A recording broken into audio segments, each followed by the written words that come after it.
Congregation, please be seated and open your prayer guides to the book of Revelations, Psalm 69.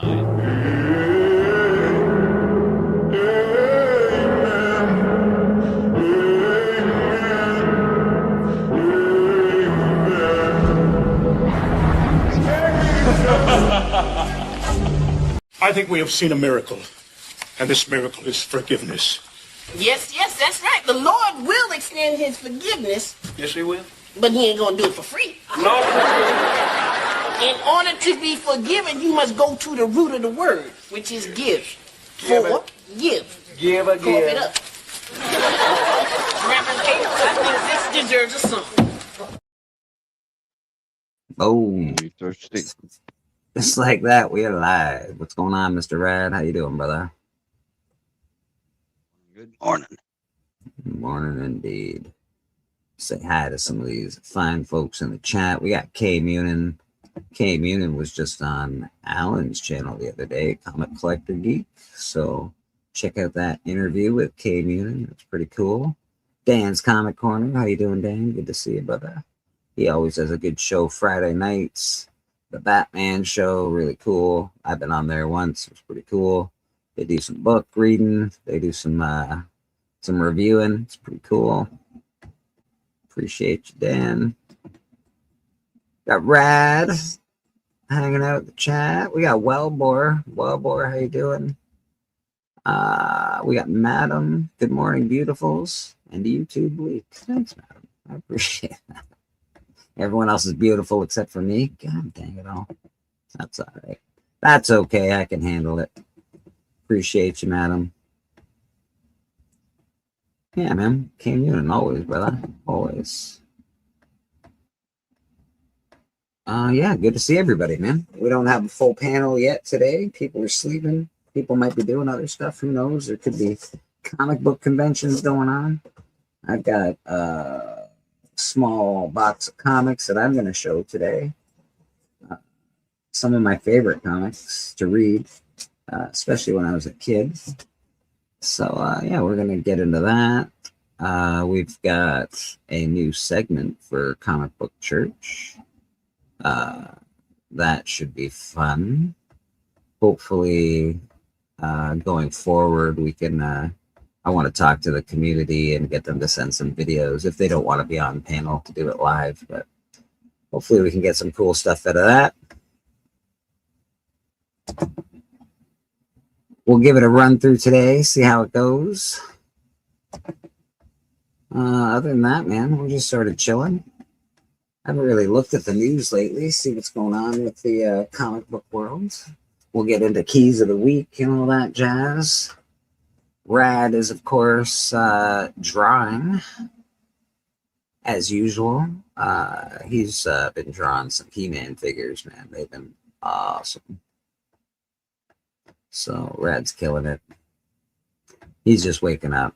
I'm just waking up. It was a long night. I don't know why I was up all night, but I was. Probably because I slept all day. I fell asleep right after Rob Fat Stack's show yesterday.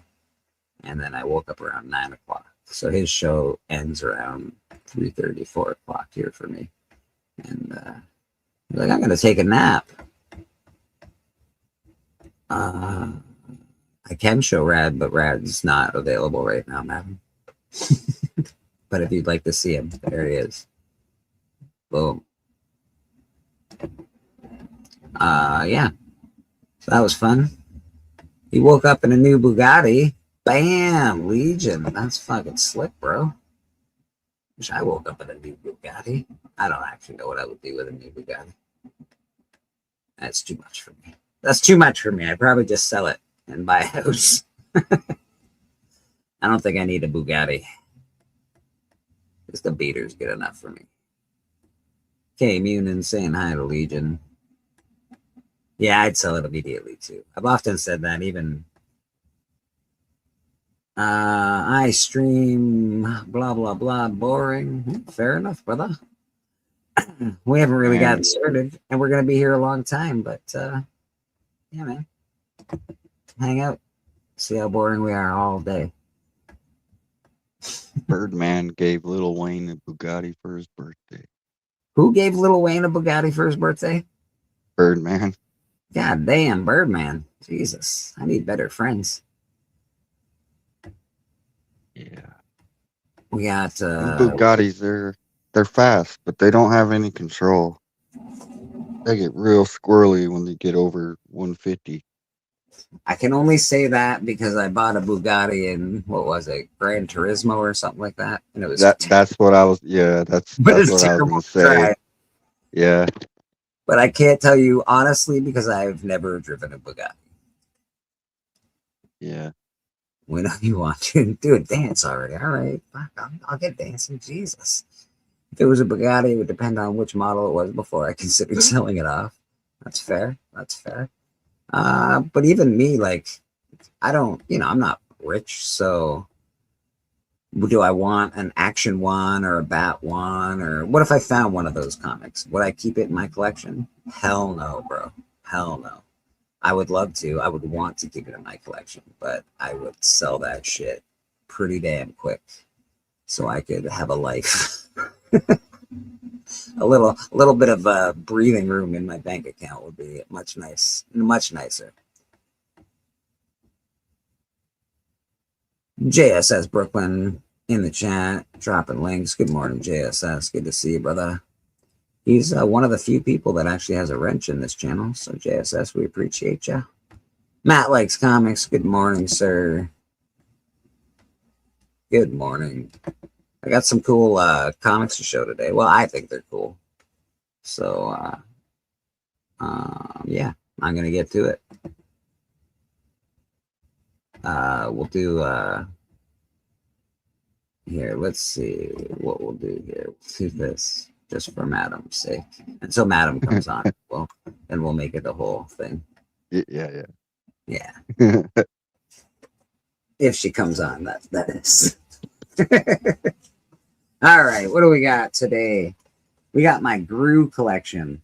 I have number one in another box somewhere, so I don't know where number one is, but this is my Gru collection. I have a massive amount of Gru books, pretty much the whole collection. Here's number two. Cool. So this is my Gru the Wanderer collection, man. I don't know how many people like Gru the Wanderer, but I do. And that's all. I think I remember reading it in the newspaper. In the news, what? Guys in the newspaper? I think so, yeah. Yeah. I think my newspaper had a Gru strip. Sergio Aragonés. Back in the day when they still made newspapers. Yeah. Yeah, I don't think newspapers are even really a thing anymore. Like they are, but most people get their news from fucking Facebook, as far as I can tell. Like, I saw this. I know it's true. It's gotta be. I saw it on Facebook. I heard it in the line at the store. A guy was talking and he said it. And I know it's true. Those are some detailed covers, though. Yeah, they're great covers, bro. Like, really great covers for the cartoon work that they are.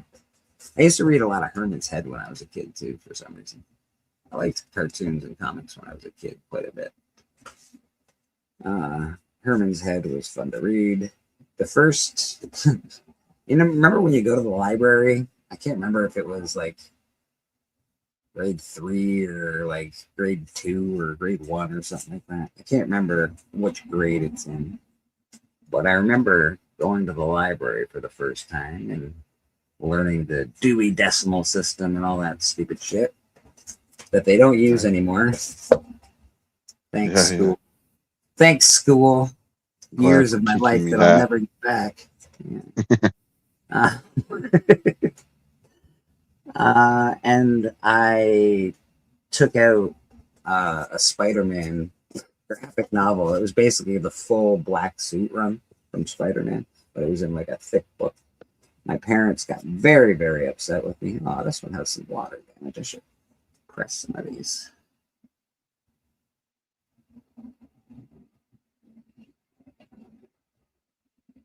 Yeah, man, these are my Gru comics. They're awesome.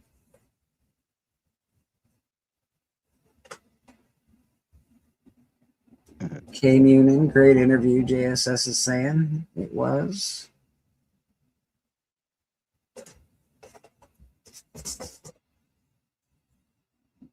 I don't have a lot of full runs, but this is pretty much a full run of Through the Wander. I don't know. Sergio Gomez is doing something else recently. I thought I saw it too. I haven't looked lately, but I know he's doing something else. Maybe he's bringing back Through the Wander. Who knows?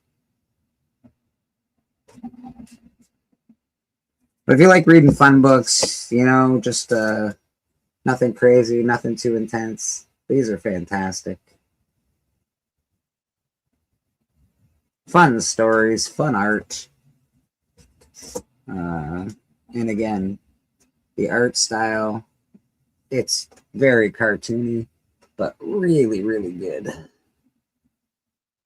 Look at that guy down at the bottom. He looks awesome. Do you know the Dewey Decimal System? Yes, I know the Dewey Decimal System. I call them all the time. Guru reminds me of yeah, Dragon Ball. I don't know that guy's name. I can't pronounce it. I'm not even gonna try. But from Dragon Ball, nice. Just reminded me of UHS Conan the Librarian. Nice. It could be Conan the Librarian. That'd be cool. That would have been a cool handle if I thought about it before I picked Bleecker Street Comics. He does look just like that character in Dragon Ball. Does he? Yeah. Yeah. Rad's right. These covers are like, there's so much going on a lot of these covers. Backgrounds, foregrounds, storytelling, little Spidey eyes at the bottom.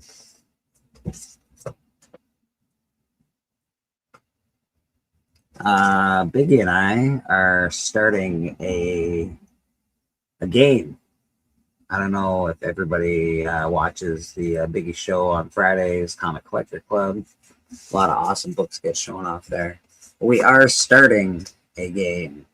If anybody is familiar with fantasy football, it's very similar to fantasy football, except it's fantasy comic books. The goal is, so you basically, this is the game. There's 100 books to choose from.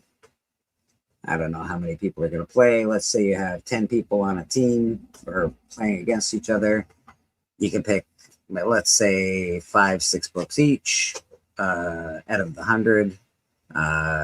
It's, you know, first, second, third, fourth, fifth, that kind of thing. And by the end of, let's say, 3 or 4 months, we see whose books went up in value and whose books went down in value. And basically, who's the best specker for this quarter of the year.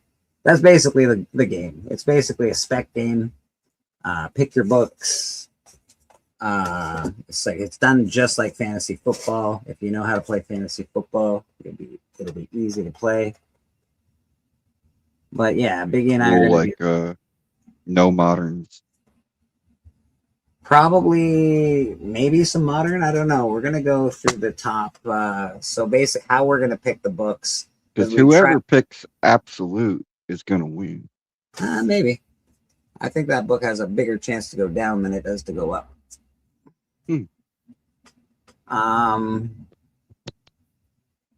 Yeah. So yeah, I don't know. We'll do that. We're gonna pick the books basically using Key Collector. They have like 100 Golden Age keys, 100 Silver Age keys, 100 Bronze Age keys, etc., etc., etc. We're going to pick probably 25 from each of those eras. The 4 major eras that we all know, probably not modern, but we'll see. We were going to have everybody pick books and get a list together, compile a list with everybody, but that turns out that is very difficult on the same panel because everybody just talks over everybody, and everybody wants this book, and everybody wants that one. Yeah, Absolute Batman is killer. I'll give you that. And I everybody know when wants that. MT was looking it up, he was showing how those graphs and how the modern books were the ones going up. Exactly. Exactly. That's how you play. Yeah, it's a pretty interesting speculation game. Sounds fun. I'm sticking with Sonic, Street Fighter, Speed Racer, and Racer X. Yeah, it's just a game. It's like fantasy football. You get a team. We can trade if you feel like in the middle of. You can trade books to somebody if you want for another for your book, whatever the case may be. We're basically trying to make it like a fantasy football game. But the goal in the end is to have your books not value more, because that's not necessarily fair, because some books are just more valuable than others, but have your books go up in price more than the next guy's books. So that's the idea of that game. Hey, there's a shark cover. So this shark is in his dreams on a plate.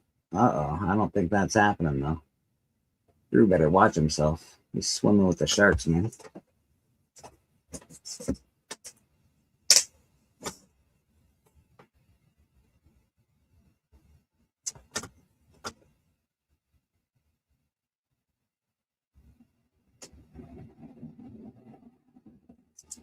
Yeah, so that's the game that we're going to try and play. Yeah, like Yeah, that but the problem is with Absolute Batman. So let's break it down. Absolute Batman 1. Everybody's going, yeah, well, that's the winner. Obviously, it's gonna be the winner. In 3 months' time from now, do you think Absolute Batman 1 is still going to be a $400 book at a 9.8? Is it going to go up or down? What do you think? I think it's going to go down. I would not pick Absolute Batman 1 if I were you guys. But that's me personally.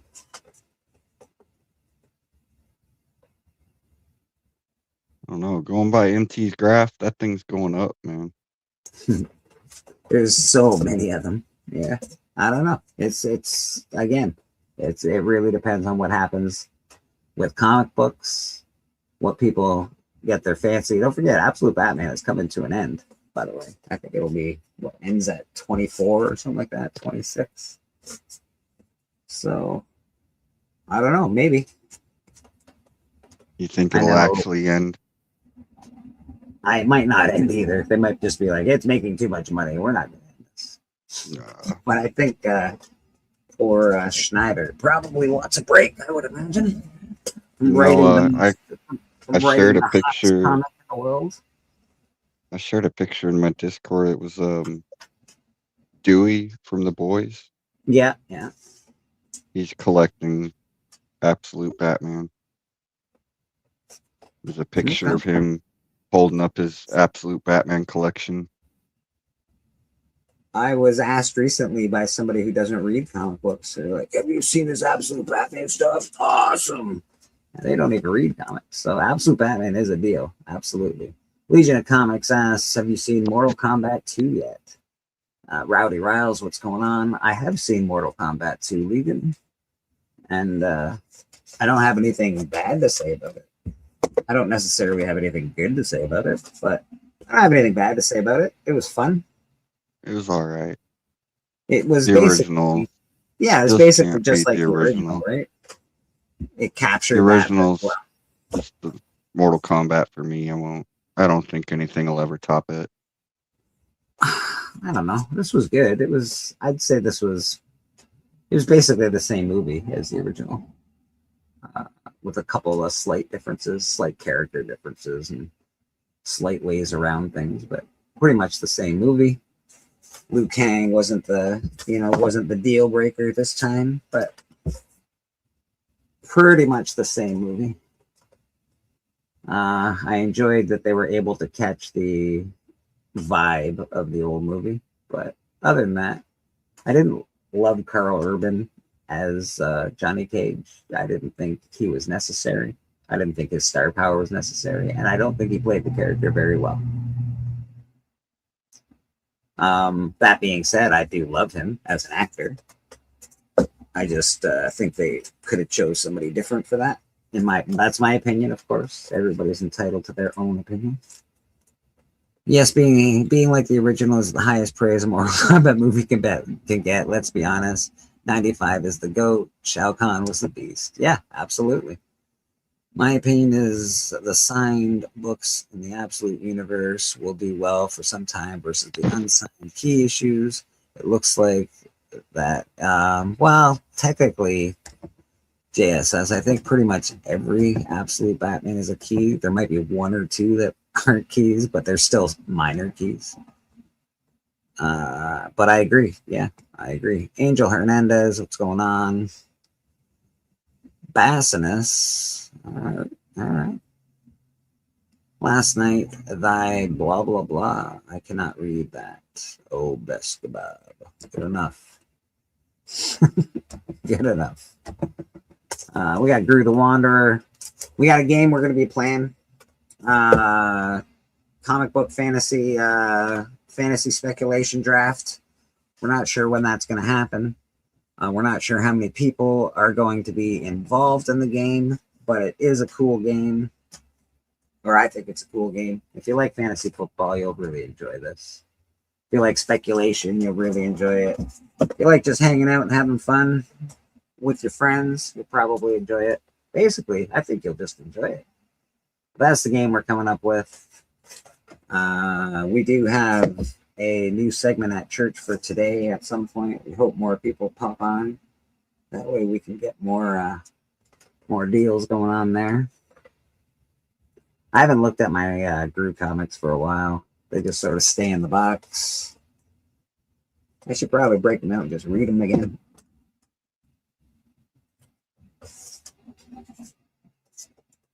He loves his dog, man. He loves his dog.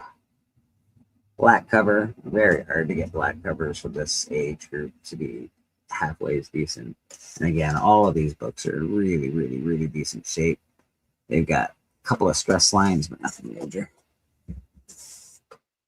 Greetings, carbon-based life forms. Greetings to you, Marshall Warpath.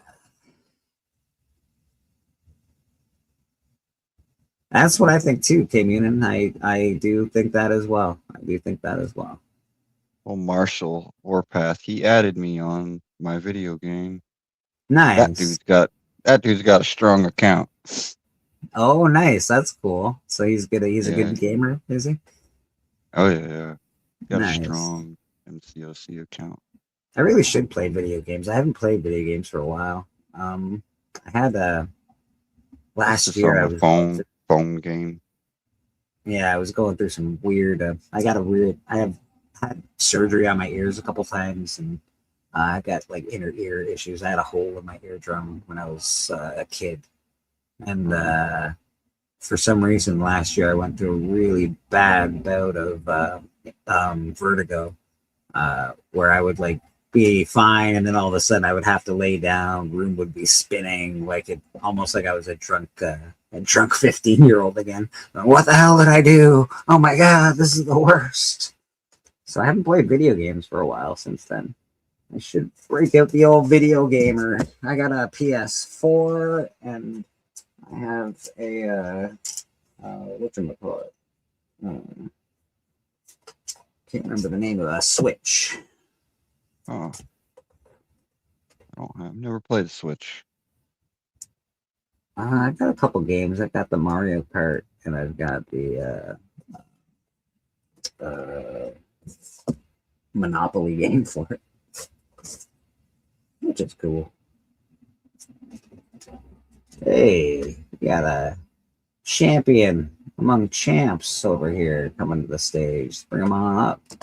Mr. White Gloves, Monty himself. How you doing, brother? Hello, YouTubians. Good to see you this morning, friend. TM Nerdy. How you doing, sir? I'm just showing off my Gru comics, Monty. Gru? Yeah, I got pretty much a whole collection of Gru. I haven't seen those books in a long time. Well, if you go back, you can see about 75 of them. Oh, my goodness. Yeah, I pretty much have the whole Gru collection. I don't know if there was a second volume, but I pretty much have the whole thing. I got a few of them, not very many. just some that I picked up in collections, other collections that come in. I've never read one though. They're just fun. They're fun books. They're They sort of like a Mad magazine or a book or something like that, or well, it's a comic. No, it's a straight up comic. It's it's a brutal Wanderer. Man. sort of like a like the Sunday new funnies comics. Yeah, basically like the funny Okay. papers. He was in. I think they were in the funny papers for a while. Yeah, yeah, yeah. I remember seeing them in the Yeah, funny they're papers back in the pretty day. good stuff. That's cool. Yeah, everybody's hey, how's Man Cave Comics doing? Good to see you, Man Cave. Hello, Man Cave. Hello, everybody in the chat. JSS says he's off to the barbecue. Enjoy your barbecue, JSS. I could Ooh, use a little barbecue. I got 2 steaks in the refrigerator right now, salted down, and they're drying out. Huh.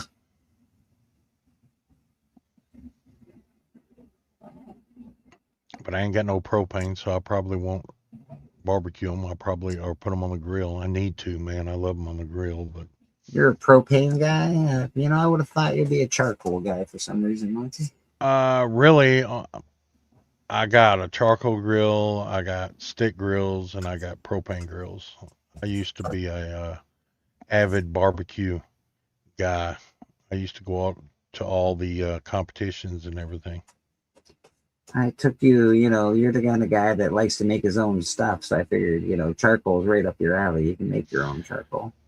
Yeah, well, most time when I cook briskets and stuff, it's wood. I do it off my stick cooker and everything. But That's fair. I got 4 briskets I need to cook sometime this year.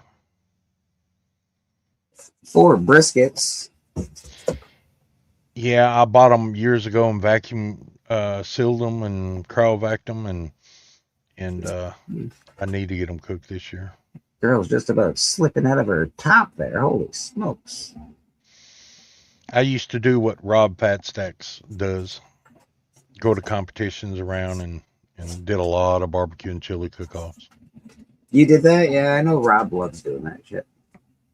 Yeah, I just burned out of it. I did it for like 20 years or more. Does Rob, I think, he lives in like California, doesn't he? Something like that. Yeah, yeah. Hello, TM Nerdy, I guess. I guess. TM Nerdy. Good to see you, brother. If you want on TM, just let me know, man. I'll send you a link. I'm not sure I dropped you one. Oh, this one's got like a big crease. I should really press some of these. I wasn't as picky when I was buying these, I guess. Cool. Most of them are in very good condition. There's just a couple that have like creases and stuff. Oh, But again, you don't really see them too much. You don't see a lot of Gru comics around. That's a lot of pencil work on that one. Dude, there's so much pencil work in Gru, dude. Like Sergio Aragonés is a great artist. Not people's favorite artist because he doesn't do the style that everybody likes, but tell me Scotty Young didn't take any cues from that right there. Just saying. You got the crazy hair going. This one, just the art in the background is, of course you got Gru, but just everything in the background. Oh, yeah. Awesome. Lots of background noise on that one. Yeah, tons, man. Tons of good stuff. Oh, Gruella. There's Gruella and Gru. He's in love. Hello, Wilbur. You gotta be in love, What would a comic be if there wasn't any love involved? All tied up. Look, it's a bondage cover, guys. This should sell for $1 million. And a pyramid cover. Wrong kind of bondage. Wrong kind of bondage, bleeder. Nobody wants that. Oh, we got Uncle Griff in the comics in the chat. How you doing? What's going on? Gru is so good. Yeah, man. Gru is awesome. I love it. I'm a big fan. Again, I got pretty much the whole collection through. I have number one, two number ones actually. I've got a Canadian price variant, and then I have the other one as well. What did it end up? The run end up stopping at? I should look it up because I'm at grew 11 here. So this is going backwards now. I'm going Oh, backwards. oh, And the okay. grew 9, but I think like I got up to 97, it looks like. Oh, it's a So decent like run then. I think it goes past that, but I'm not sure. I could look it up to be Oh, fair. that's all right. You don't have to look it up. I just, But It yeah, is. at least 100. That's a good run. Oh yeah. It stayed around for a while. See, well, it's just fun, right? It's a fun book. It's fun to read. It's cool. Just spending a Sunday morning rebagging and boarding. Side the struggles with Uncle Griff. If you ever want a link, let me know. I'll send you a link. People love to rebag and board on church. We got 4 hours we're usually hanging out for. So people clean their comic rooms. I've been thanked many a time. Like, hey, I was able to clean my whole room this morning while I was at church. Tacoma was on last week. Where's my destroyer duck? I don't have a destroyer duck number one. Much to my chagrin, I do not have a destroyer duck. It's a good point, Doc. That's a good point. I did pick up a comic from Whodat recently, though. I bought a really, I think he says it's about a 7, might be a little higher than a 7. But I bought a copy of Raphael number 1. It is double signed, so signed by Laird and Eastman, and it also is remarked with a Raphael remark, not a turtle remark, which I think is Raphael's character in the Turtles. So that last one you showed, you really need to look in the crowd and see if there ain't any Marvel superheroes in that crowd. You never know; they slip them in there. There is a huge crowd of what looks like Vikings and all sorts of stuff. But you're not wrong. That is a huge crowd in front, in back, crew surrounded. It's one of the hardest things to me to do is large crowd. Yeah, It is difficult. It is difficult. Sam Delegato put I can't remember the 3 Marvel characters in a Green Lantern book in a crowd, and it got passed, and it got published. I can't remember what Green Lantern it was, but there's 3 Marvel characters in a crowd. That was Grew the Wanderer number 3. I showed number 2 earlier. I guess this is number 9 we're going to end with. This box is a little out of order. It's a lot like Splash. I'm the most organized, unorganized person you'll ever meet. Hey, 90% of my stuff is organized. You say that every time, and every time you open a box of comics, this is what I hear from Splash. Golly, how did that get there? Well, I don't know what to tell you other than that ain't supposed to be there, golly dang it. What the heck? It's just maybe one in each box is unorganized. That's a lot. So there's still some I hadn't found. Well, Warrior, thanks very much, brother. I appreciate you. I got some books I actually bought. Yeah, let's check them out. Monty's always got good books. And plus, I got a surprise right there behind the orange curtain there. Let me unplug. Who doesn't like a good surprise? Here, let me move you over to my spot. We'll get you. A lot of you people, I'll get to this last. Let's see if I can get this camera up close here. Facebook Marketplace. Oh, it's always good. I like going on Facebook Marketplace. Yeah, I found these, and this guy was like, yeah, I found these, and I'm getting rid of them. And I went through and cherry picked and everything and found some high grade books. This is Nick Fury, Agent of S.H.I.E.L.D. number 15. Hey now. Very nice. My light is not going to be real good, apparently. There it goes. That's a nice little pickup right there, Yeah, and yeah, those books it's are in high great. grade. It's in very high grade too. I didn't appreciate And those. I didn't appreciate those books till I was a little older. The Shield books, like the yeah, Steranthos. I the did not. early ones are nice. They're so nice, so nice. Then I ended up these were real high grade too. Doctor Strange number 175. Oh, all right. These are nice 12-cent books. As you can see, I've already put them in Mylar. And this is a cover that I like. I like it. Doctor Strange 173 in high Oh yeah, grade. that's a really cool cover. I love that. As Steppa would say, that has some great color strike. Yeah, isn't that a first appearance of something? Isn't that like Dormammu Is or that something? that's Dormammu on the cover? I don't know if Yeah. it's first. I feel yeah, there's something going on there. It's a great cover. And we're going Vinny backwards, Compton, and Vinny Blanco from the Bronx. How you doing, man? Good to see you. we're getting Doctor Strange 171. You know, yeah, these are great. Yeah, and And again, as a young kid, I did not appreciate Doctor Strange at all or enough. When I looked at Yeah, Doctor Strange, when I you'd looked really at I have those to always read covers, liked them, read them. the old ones. yeah, when I I looked at always them as a liked kid, them.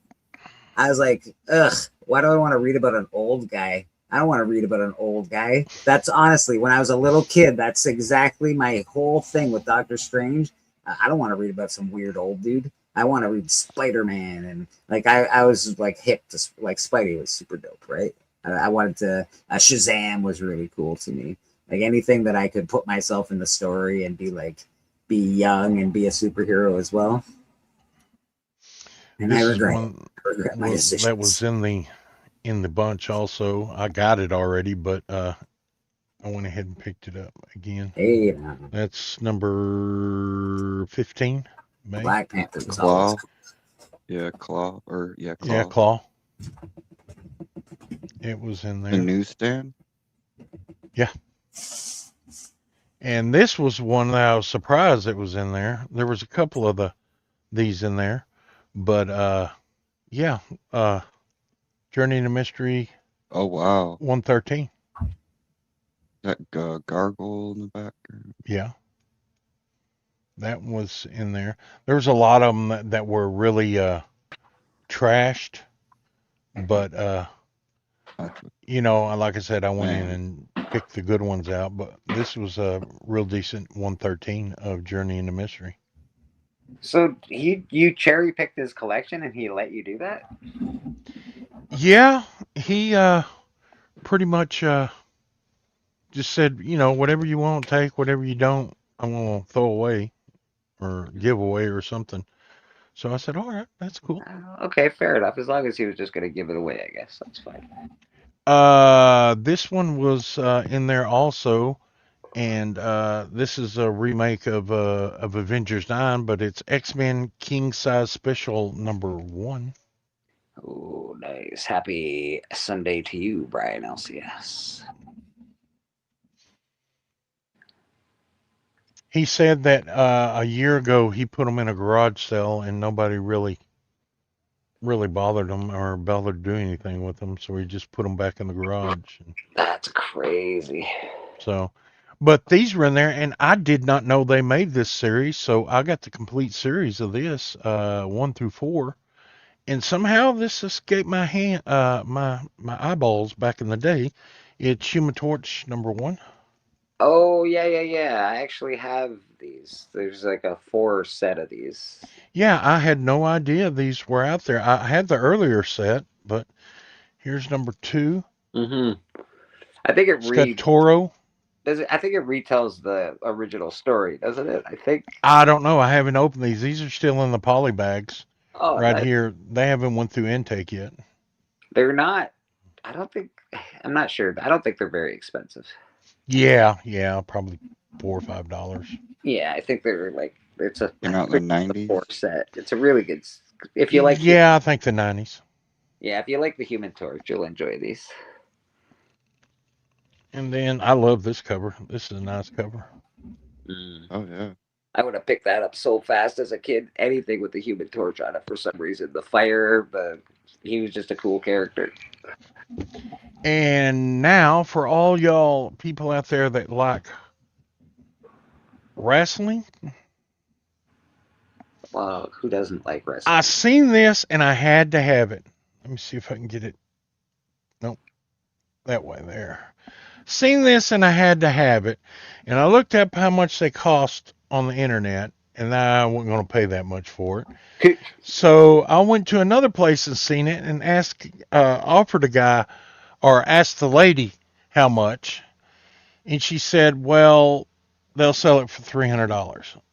And I was like, shit. "No, that's too much. That's too much. No, no, no, we ain't doing that. No." So then I did some more research and I found, hey, they're about $200 and everything. So I went to another store and I seen it, and he tried to sell it to me for $180 plus the stuff that go inside it came with it. Wow, that's a much better deal right there. And I'm like, well, I don't want the stuff to come inside it. No, no, no, I don't want that. And after I show it to you, because you'll know what it is. But I have always wanted one of these, and I was never able to get a hold of them. I may go back and collect them, but, how would you say? How does he say it? Yeah, you better get a Slim Jim. Oh my god. That's so $300 for something. Jesus, Murphy Brown. No, I didn't pay $300 for it. I No, paid $90 for this. oh, that's a much better deal. God damn, Macho.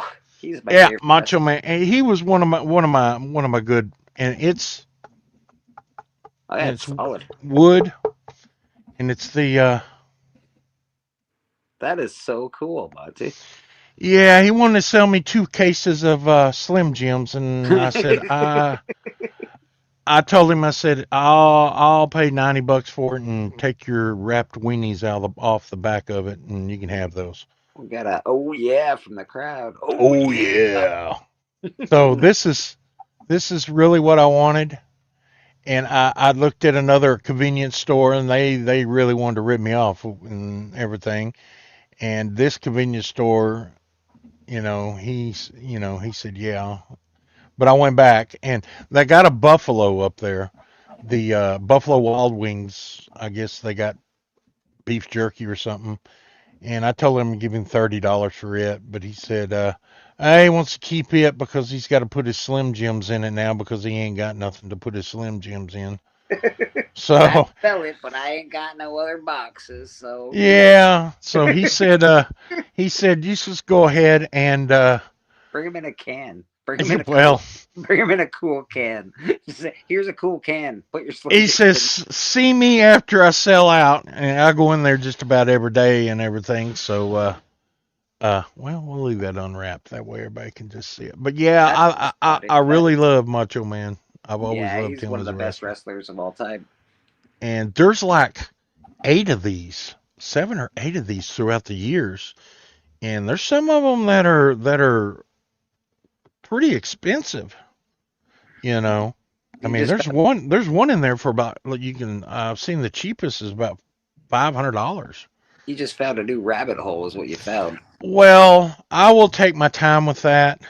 I'm happy with that right now. So, I mean, yeah, all it is eye candy. That's all it is. That's all this stuff is eye candy. So, you know, I may take it in the house and set it on top of the TV. That way I can see it every time I watch TV. Yeah, For a that's while. true. That's what I do. All my toys are basically right by my TV. So when I watch TV, I can, there's shelves of Star Wars shit everywhere. Well, I got a scare last night. Yeah, I thought my everything was over with last night. Well, what do you mean everything was over with last Well, yeah, thought I lost it all. That's I thought ominous. What is it's going just on? over with. Yeah, kick the can, kick the bucket. No, what it was is I got all my plants planted, Got them all planted yesterday, and I Yeah. mean through the weeks. And a cloud come up, and we had hail last night. A And I cloud. thought, Oh, right. Because yeah, I it remember hailed. last year you got really, really. That's not Yeah, good at all. hammered twice. And last night a hailstorm come up, and I was watching the radar and everything. I was, oh, it's going around us. It's going around us. And then it was almost over, and I thought, all right, I missed it. Then all of a sudden, dink, dink, dink, dink, dink, dink, dink. And I'm like, are you kidding me? I was watching on the camera, just sitting here like this, going, I've lost that whole garden. Oh no. Every single plant I planted from seed back in February until getting it in the ground is gone. Oh no. So after it's over with, it's dark. I don't even go out there. I said, I'm going to bed. I said, I'm not walking out there with the flashlight. I said, I ain't doing it. So I woke up this morning, I walked by and I kind of glanced out the window and I said, well, I see a few of them standing. So I get out and I get feed my fish and everything outside my pond and do all that. And then I walk around the corner. They're a little peppered up, but Ah, not near as bad is what I thought. They will make it through this. It'll slow them down 2 weeks, but they will make it through this. If they make it through 3 days, if they survive 2 or 3 days out there, yeah, they'll come back. So so your crop has been miraculously saved from destruction. set back a couple of weeks, which I don't like because I need all the production days I can get. But last year was set back twice too. From I mean, there wasn't nothing but stocks the first time. The second time it came out, bushed out, looked great, and they went back to stocks again. You don't But know, Monty is the Pepper King where he's from, and he does a lot of units of. Explain it to me, Monty. You grind up the pepper. It's dried pepper, right? Basically, you dry it up, you grind it up, and you put it I take into. I take the peppers, the whole process. I'll be real quick. Pick them, all organic, no fertilizer, organic fertilizer. I pick them, I wash them. I come in here, if you can watch the videos in the past, I will cut the stems off, cut them in half, take them and dehydrate them down, put them in my powder machine, and after I get them powdered, I check the moisture. They got to be a certain moisture level, so they don't, they got to be dry.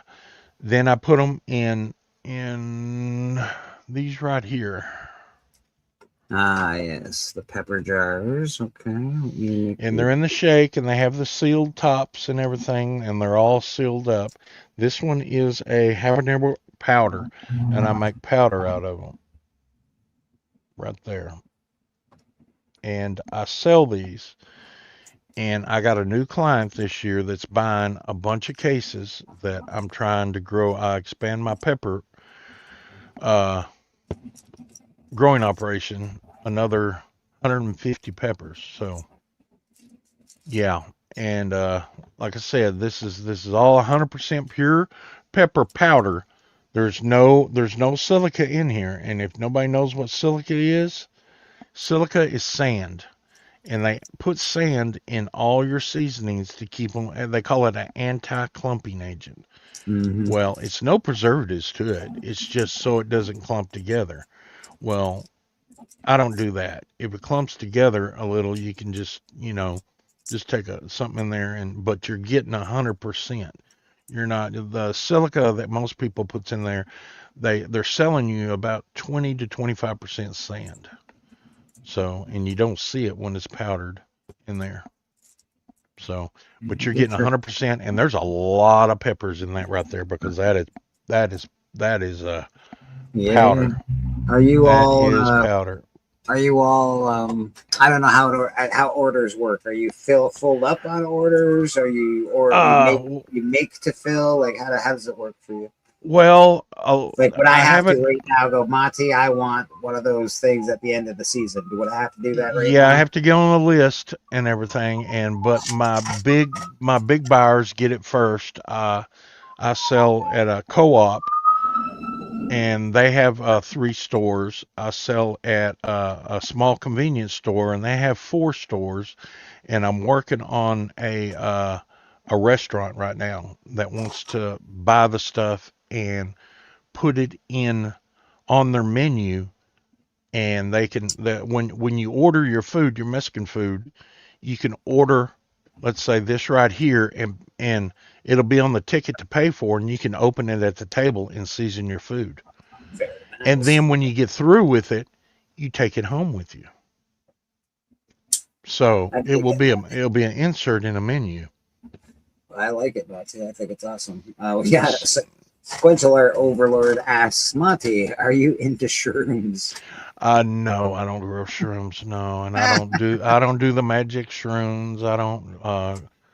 I would be afraid I would trip out under a troll bridge or something, and freak out and have a giant hamburger chase me down the street or something. I don't. Yeah. Brad Art and Comics, always up for commissions. Doing a Skeletor this morning. Very cool.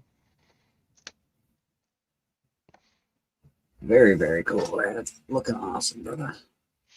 Just hot peppers. Wouldn't even know how to grow a mushroom. The only mushrooms that grow around this house is in the front lawn when it rains and gets humid and these big old things sprout up. And I like going out and stomping them. Don't eat them, Monty. They're not good for you. Oh no, I won't eat them, but I like stomping them. I haven't done mushrooms in a really long time, to be honest. It's been a long time since I've done anything like that.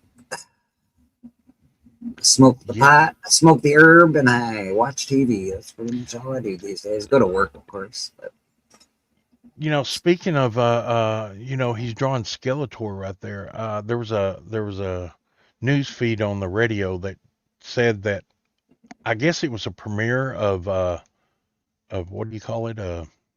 He-Man? He-Man. Yes. And they had like 1,000 drones go up in the air, and it was in, I think, Los Angeles, and they made the big face of Skeletor out of these drones floating in the air, and they said there was a mass panic of all the homeless that were on drugs. They thought they were tripping out, and Skeletor was coming to Los Angeles, and they were freaking out. I said, I could see that on drugs and look up and see a giant Skeletor head, laughing or doing something. And Archivist, how you doing, brother? Yeah, I think I've done enough in my life to go, whoa, that would be weird. yeah, that would be very weird. Are we Very, very live? weird. We're always live, my friend. We're always live. F you too hard. Nice. Nice name. But yeah, that's basically all the books that I've picked up in my little, I guess, I don't know if you call it a statue. It's a Slim Jim thing. Slim Jim. Snappity with Slim Jim. But I'm still waiting I think they moved my con to October. So, yeah, that's the only one I go to a year.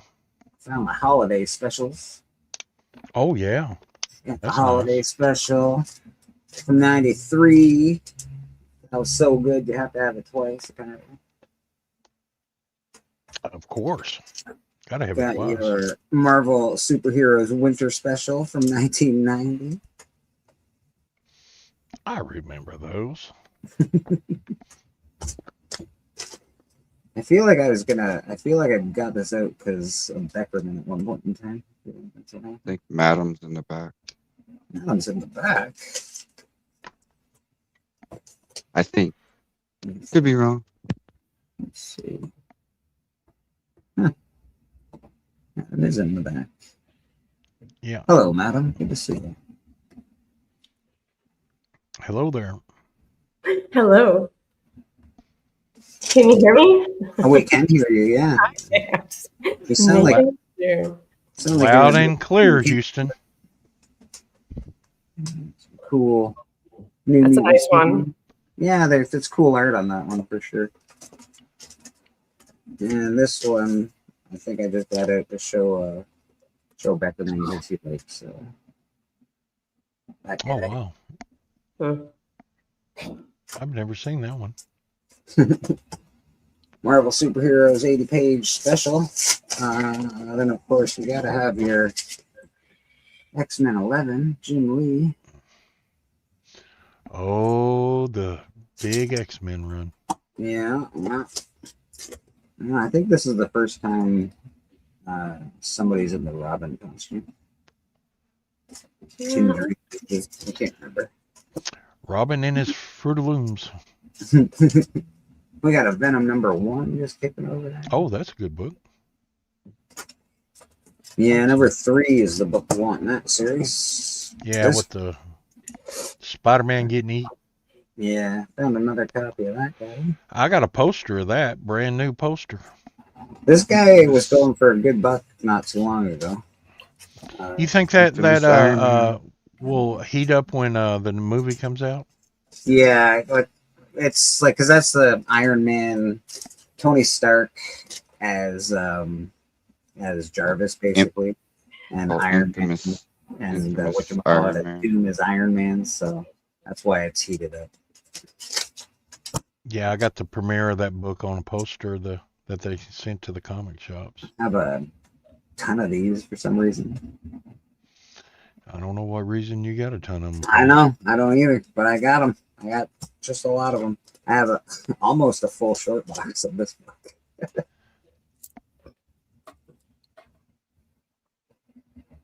Aliens #1, and that other Batman book that I just showed that goes with this book. Year 3.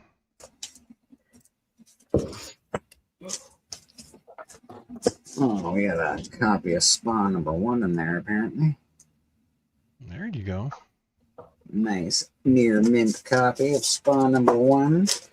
And then this looks like 3 Jokers, it looks like.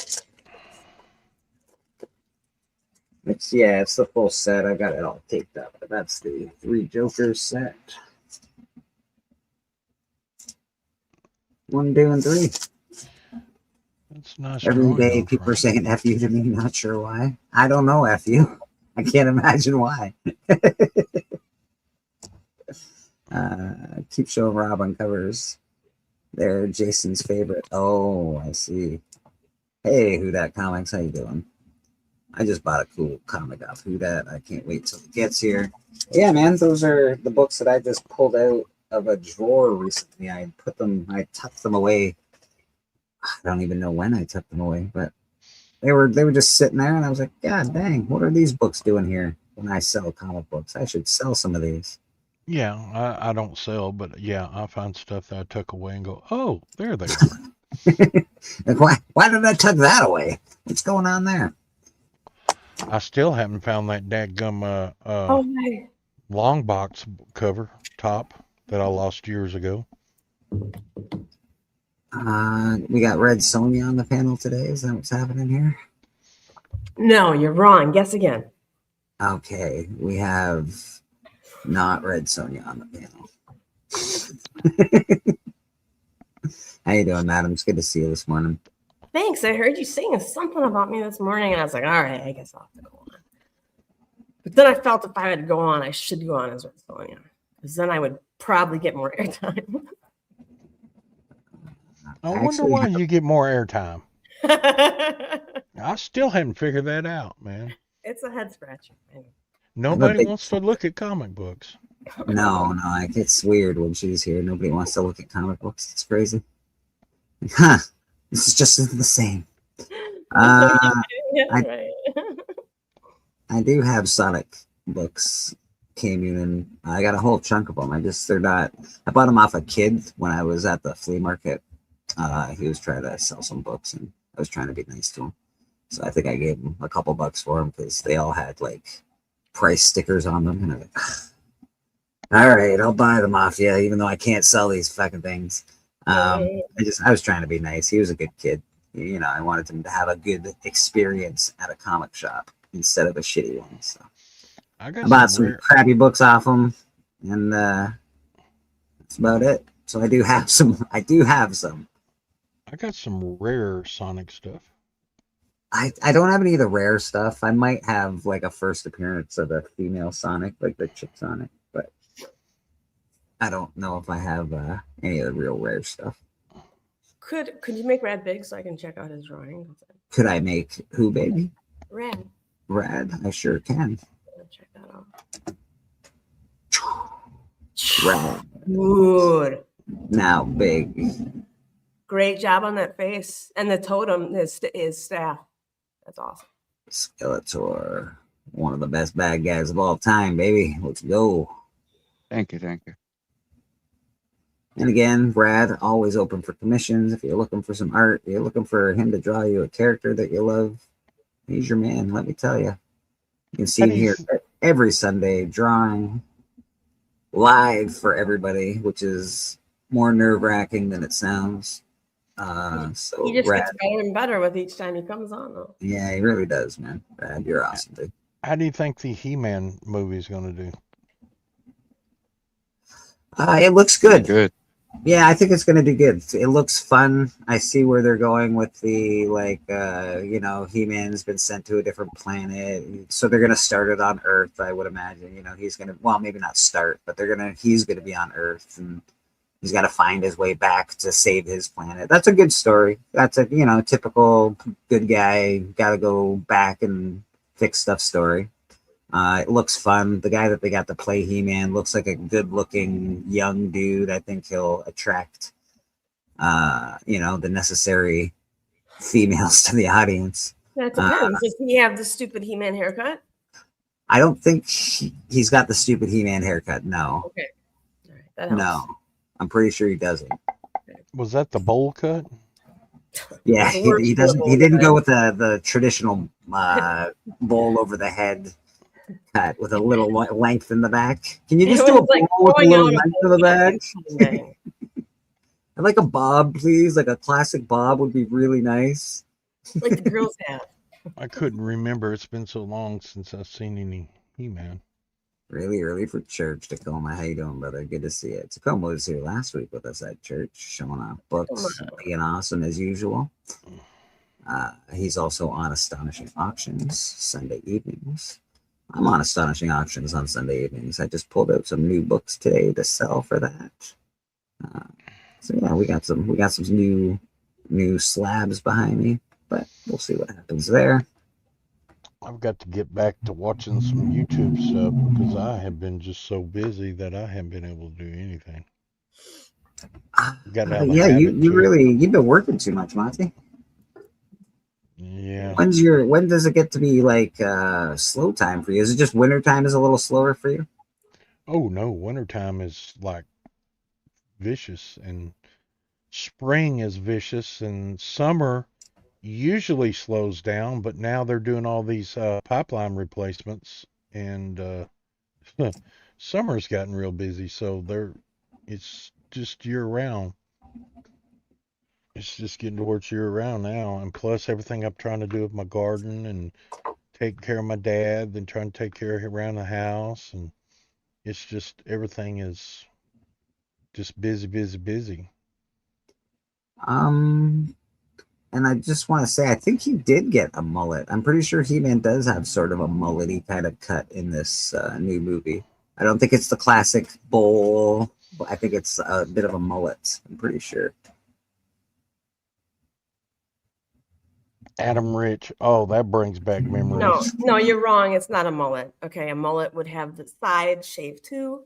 Okay, so this is like a bowl cut that's been growing out, and then he's like, I need bangs. Yeah. That's right. Yeah. Now I remember. Yeah.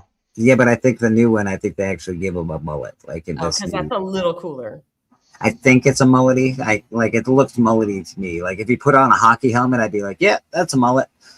So I feel like it's got mullet potential, but it's like trying to be cool. It's like a mullet that's trying to be super cool. So I'm like, it's still a mullet. Oh, Matlock Comics brought up Ada's Enough. I used to watch that back in the day. I also used to watch that show. What I fear then from the movie is that mullet will come back and have a resurgence. Hey, I used to sport the mullet back in the day. Did you? I sure did, boy. I had long hair. It went all the way down to the middle of my shoulders, or maybe a little longer. I used to have long hair. Did you braid it? No, I never braided it. I had curls. When my hair gets long, it gets curly. Okay. Or it used to. Now I don't. It's just like old and lazy. Archivist wants to know any new artwork from you, madam. Yes, I have done something, but I don't want to go down and show it. You don't want to go down? I don't want to go down 5 steps and show That's not the first time I've heard that. I don't want to go down. it. Thank you. That's how Mom described me. A mullet trying to be cool. Tacoma. What did you say? That's how my mom described me. My mullet trying to be cool. The mullet back when I was in probably high school was everybody had it. They had that, and they had parachute pants and concert. Oh, mullets shirts. were a big thing. Mullets were cool. They were super Yeah. dope. I think they've I tried to recently make a comeback because guys are shaving the side of their head and have a little curly spot back here and like short up top, and they're doing the glasses. They're like, yo. Well, what? Let me ask you something. I've been wanting to ask this some people. What is the deal with the eyebrow? They have one little, like they just shaved a dash and going down in the eyebrow. What is that? They could have Is done that just much worse can't than- grow hair or? You know, Somebody cool had a scar there and they couldn't grow hair, so now everybody else just shaves a little spot in there to make their eyebrows cool too. Yeah, I've seen this and I said, is this a going thing or is this just something that people just can't grow hair there or something? I will And tell I've you, noticed it more and more. It probably started from a rap video or jail. That's where I will tell you, because that's where all fashion stems from. I don't know why, but they're like, yo. I don't think it was jail. I think it was prison. Okay. So. Yeah, I'm like, jail's super cool. Let's start fashion in jail. That's wicked. Everybody, one pant leg up. Let's go. Yeah, that's another thing. The pants leg. What is the deal with the sweatpants, one up and one down? That was What does that mean? Yeah, that was LL He Cool was J. cool. He was in the boxing rink and he was doing his video. And he had that one pant leg up, and he was So just like, man, I'm LL, so I can do it. When that trend started, Monty, I actually asked, because I was young when that trend started. I was in high school when that trend started, and I remember asking the kids why they were being idiots, and I was like, why are you doing this? What's going on with your one pant leg? And they told me the reason, Monty, and the reason is that means they got laid last night. One pant leg up means I got laid last night. That, so that well, I guess if you raise both pants legs up, you had a threesome. Yeah, I guess that's where that's what I would think. Yes. When did all this start happening? Because I just started seeing it here recently 90s. In the last year. That happened in the 90s, bro. Okay, well, I don't remember in the 90s because, You're a little late to the party, Monty. Yeah, well, I was in the military. I couldn't raise one pants leg up. I'd be peeling potatoes. One up to reach your ankle holster. Yeah. Now, I knew about the pants down around your butt. I was like, really? Need a belt, buddy? Well, the pants around your butt thing, I just find it funny when, like, because you see videos where, like, someone will make fun of them and then they can't run after them because their pants won't let them run because their pants are, like, tight and down to here. It's ridiculous. If I was to do that, I'd have to have long suspenders, because they'd fall off. I'd have to have the big old long suspenders. Well, you just look like, I think suspenders were a skinhead thing when I was a kid. But you had to. They were a Clockwork Orange thing, actually. Yeah. They could be just a farmer thing, but where I was, suspenders were definitely a skinhead thing. Well, where I'm from, it was a farmer's thing because all the old farmers wore suspenders. People wore their Doc Martens, their jeans with suspenders cut around the bottom so it would fray with their awesome Martin and their white T-shirts. Back when I was in school, the shoe to have was the BKs, the British Knights. Oh, British Knights. I remember those. Yeah. Wow. That's a long time ago, bro. Yeah. Those were pretty popular for a minute. Yeah, I wish I still had them, but I don't. I wore them out, But hello and happy Sunday. I hope everyone is doing well today. Guy Wozniak. Good to see you, guy. Good to see you, brother. We do have a new segment for church, though. Would you guys wanna be a part of this new segment? We're gonna test it out. We're gonna test out this new segment. Oh, you got me scared. Yeah, well, you should be. You should be very scared. Are there prizes to be won? There are no prizes to be won. There are no prizes. We will do a segment. Here it is.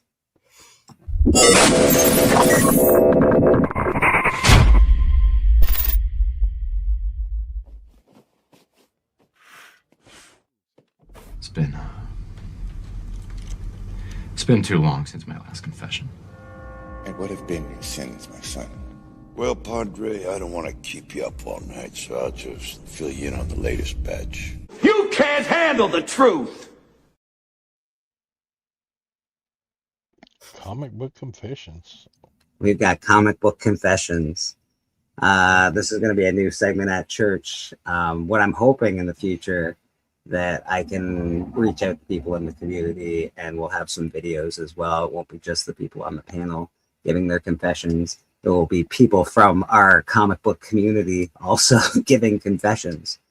And let's start with a comic book confession.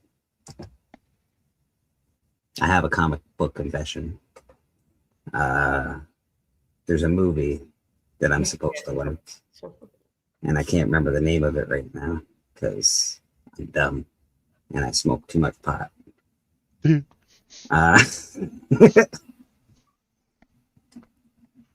Madam stand? She probably can. She probably can stand. Does she want to? I don't know. Sequential art. I'm not sure. What's the name of that movie? Stanley Kubrick.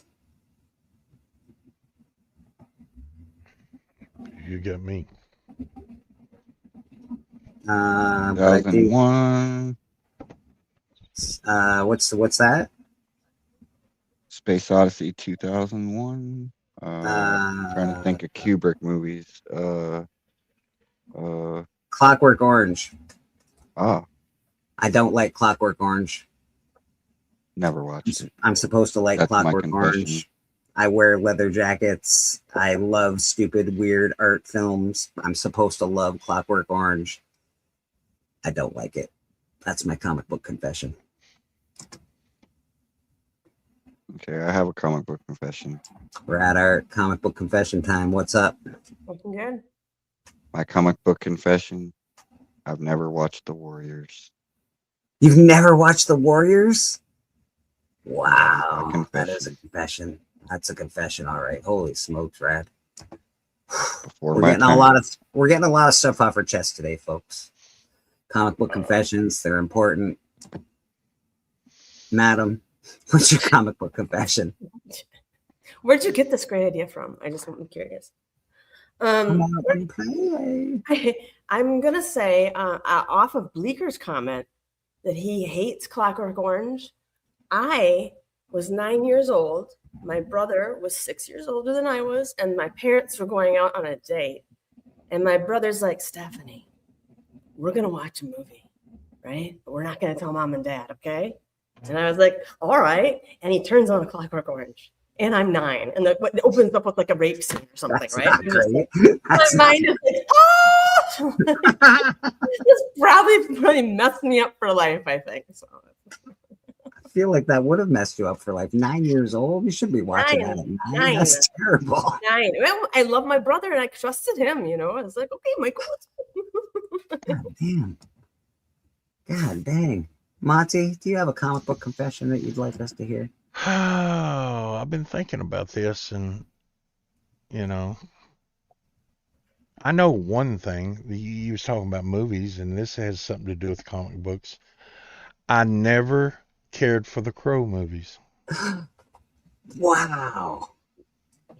Watched them, didn't care for them. Wow. Wow, that is a true comic book confession right there. That hurts God. Bleaker right in the heart, I think.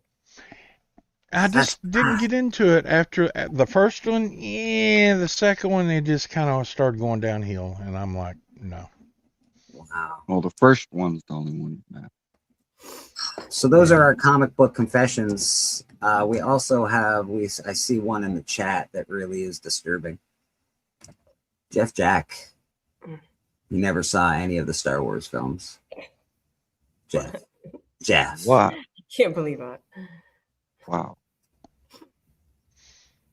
Oh, No, the guy wasn't at comics. I actually thought yesterday that the Lord of the Rings, the Hobbit movies, I actually think like Game of Thrones like overshadows any Hobbit, Tolkien stuff. first of all, you get off the panel right now. And Thank second of all, Guy Wozniak, that's too deep. That's too much of a confession. That's too much. I can't believe that. All right, fair enough. You know what? We all know a little bit more about each other now. We've all done some confessions. So yeah, that's a new segment at church. I would love for people from the community to make videos. I will probably reach out to people in the community to make a video or two of their comic book confessions. But yeah, we're going to be doing some comic book confessions at church. And that idea came directly from my head, only my head. Nobody else influenced me with that idea at all, especially anybody with red hair or a silver bra. Nobody like that would ever mention something like that to me. Right. So yeah, that's where it came from, madam. My head alone. I should have been prepared for a better answer. No. I was just being good. Matt likes comics. I'm scared to find out. Now is this confession when we come on? We got to do this once a week, or are we doing it once a month, or? Well, I think we can do it once a week. I'm pretty sure we can find something that we. I think that's a good idea too. I think we do it once a week. Again, I will be reaching out. I will be reaching out to the comic community to get some of them to do it as well. So it won't always be us on the panel doing it. If you'd like to take a week off, you're more than welcome. But yes. And Archivist is now judging people. So we will be judged. We will be judged in the community now. We will be judged. Some people's nerd cards are getting taken away directly. Jeff Jack, I think Matt's taking Jeff's right now. So this is, yeah. So if anybody else has a confession that they would like and they would love to send in a video, what I do ask is that you make it in the horizontal form and not the vertical form. If you do want to make a video and send it into Comic Book Church, send it into me at Bleecker Street Comics on Instagram. If it's less than a minute, you can send it right through Messenger. So yeah, appreciate it. Can I make one more? You can make as many confessions as you like, Guy. Oh, I like that. Let's just do it. Like 3 minutes of constant confessions going around as fast as we can. Oh no, confession. You just read Secret Wars for the first time and thought it was kind of bad. Oh, Guy. Oof. We're going to call Archivist Adrift Judge Holden if he keeps up his attitude. He's getting evil in this chat. Judge Holden, one of the most terrifying characters in literature history. Check it out. So many comic hot takes. People would hate me if I confessed all. I'm looking forward to it. Please, Archivist, if you want, please send me a video of some of those comic confessions. I would love to hear it. I think people like the idea of speed confessions. So. Yeah. I have some other comic confessions as well that I will save, because the first one was just sort of, we're just getting our feet wet a little bit. We're just getting our feet wet. That wasn't even a good one, Like, it was a pretty good one, I'm going to tell you, because I should love that movie. Really I should love that. Like, I don't know. I love Stanley Kubrick, and I just can't stand that movie. I don't know why. I should love it. I'm supposed to. It's up my alley. And I'm like, I hate this. Yeah, you would think. It is. It's right up my alley. And I'm like, this movie sucks. I don't know. If I have to think about these confessions, I don't know. I don't know if I have too many. I'm sure I do, but just don't realize it. They don't have to be about comics. They can be about movies. They can be, I don't know. I wore my underwear 2 days in a row one time. I don't care what your confessions are, Monty. It's just a fun segment, my man. Just a fun segment where we can all have fun, get to know each other a little better, and see if we can make someone else's channel. You can't turn your underwear inside out and wear it again? Well, you're not supposed to, but you can. Oh, I did not know Technically, that. you can do that. It is available. You can do it. There is It's technology. not encouraged, Monty. Not I was encouraged. sitting here watching her eyes. She was going, "Oh my god." This is definitely not encouraged. But Uh, a hard day at work. You're away from the house. I get it. Now, You're like, camping, I could see it. Camping, you're on the maybe. You're road. homeless, maybe. Okay, then I can see it. But you go camping, you're commando, dude. Come on. Can you You gotta believe this guy? now we know. you, Brian you LCS. really gotta go commando. You're out in the wild, go commando. You're not No, camping. there's no. Even if Take your I tidy had no whities pants on, camping. no, you gotta listen. This is more protection from mosquitoes.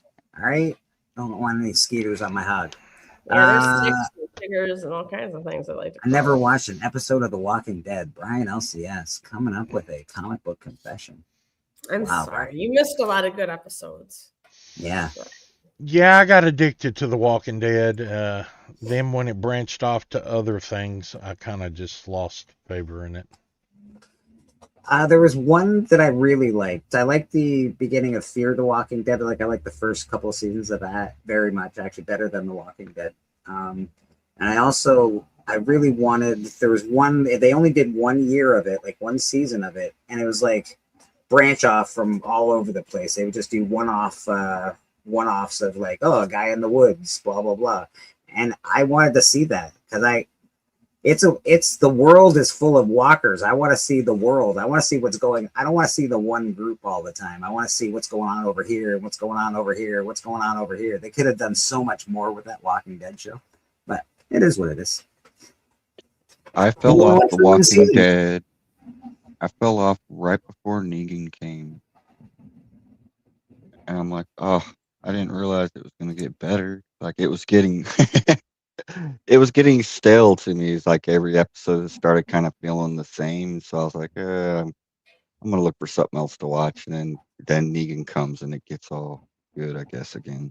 Yeah, it got great after Negan got there. Yeah, it's like because it was all like similar bad guys, right? They always like it was like, okay, we gotta find a place to stay. Okay, there's a bad guy. We gotta it was very. It definitely Negan had charisma. You almost liked him, That's why, I've gone back on YouTube and I've watched like the little highlight clips of like when Negan catches the party or whatever, and I was like, wow, I hate I missed this.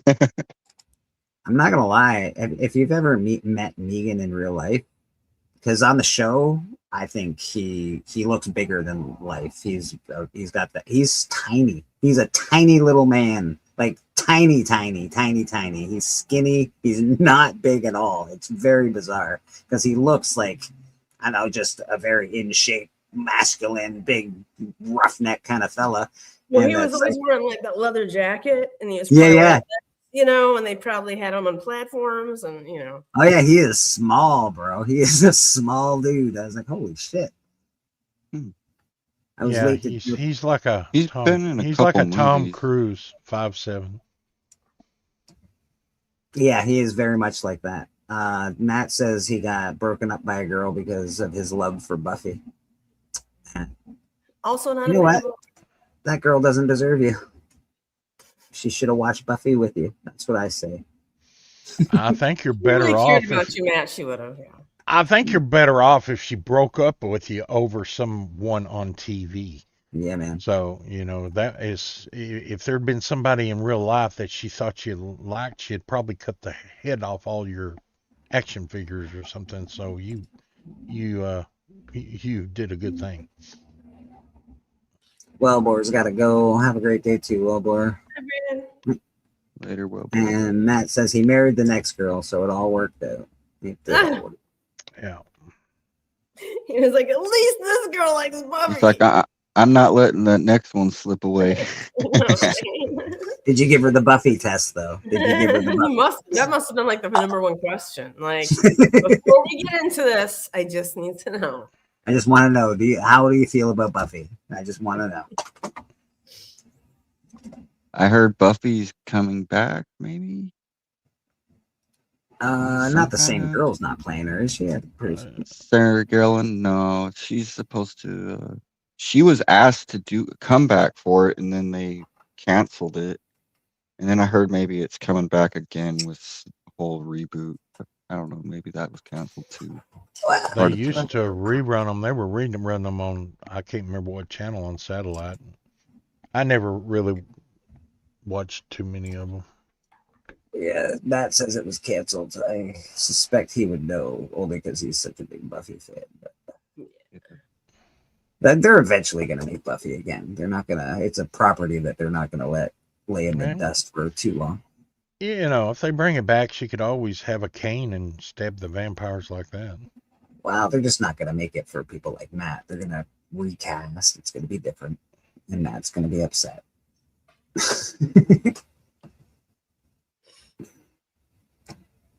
All right, you guys. I think I'm gonna go.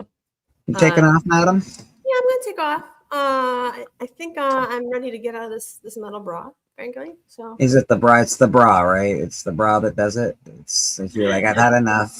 I would so stay comfortable. longer. I just want to wear it all day. Maybe sleep in it tonight. You know what I mean? Like, Now, how do you feel? Would it really like? Because like that looks like a really strong breastplate. Like I feel like it would stop a lot of swords. Like I don't think it's stopping a bullet or anything. So I feel like it could. I feel like if I was gonna buy a breastplate, I'd be like, wow, that's the breastplate I would like in this battle against all these dudes with swords. That'd be great. It covers so much.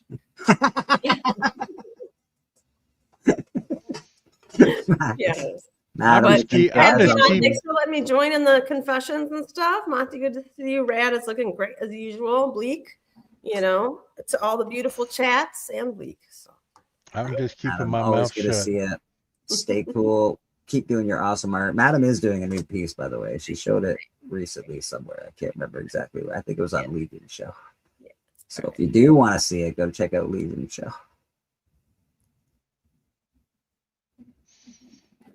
And she's out of here. And she's gone like a fucking fart in the wind, man. Gone. K Munin says, Fire Fun Show. I'm off to lunch. Catch y'all again. Have a wonderful Memorial Day weekend, right? It's Memorial Day for the US of A, right? No, Monday is. Well, yeah, Memorial Day weekend is. So, yeah, tomorrow's the big day. Last week, Canada had a holiday on Monday, but let me explain to everybody out there. Memorial Day is for the people that are past, that were within the service, that fought for our country. Veterans Day is for the veterans that are still alive that served.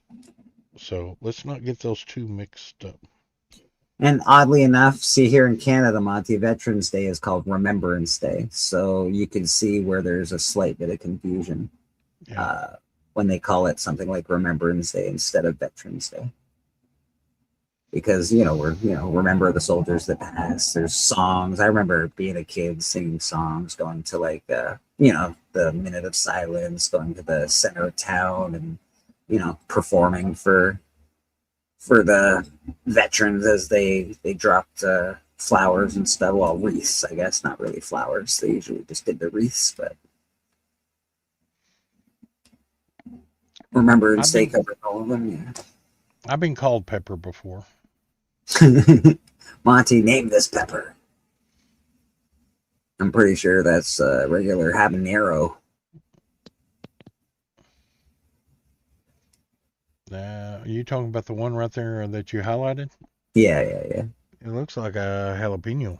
Jalapeno? Yeah, jalapeno. They're better when they're red. Oddly enough, my birthday is also Remembrance Day, so I'm very thankful that you guys spend a minute of silence every year for my birthday. It's very kind of you. I say keep that up. So thank you very much.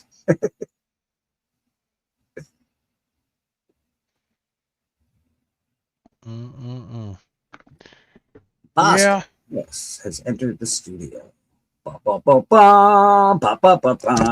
Boston Chris. How you doing, Buzzer? Good to see you, man. Good. Hello, Chris. I hadn't seen you in a Hi. I've been here. You haven't been here, though. You have been out man, doing things. You're not home at night anymore. It's a very traumatic experience. We can't call you. Well, I haven't accidentally called Boston in a while. That's true. He'd be like, as much as they call me, like, listen, they mock up those spots and this and that. I was like, wrong Chris. He's like, oh, damn it.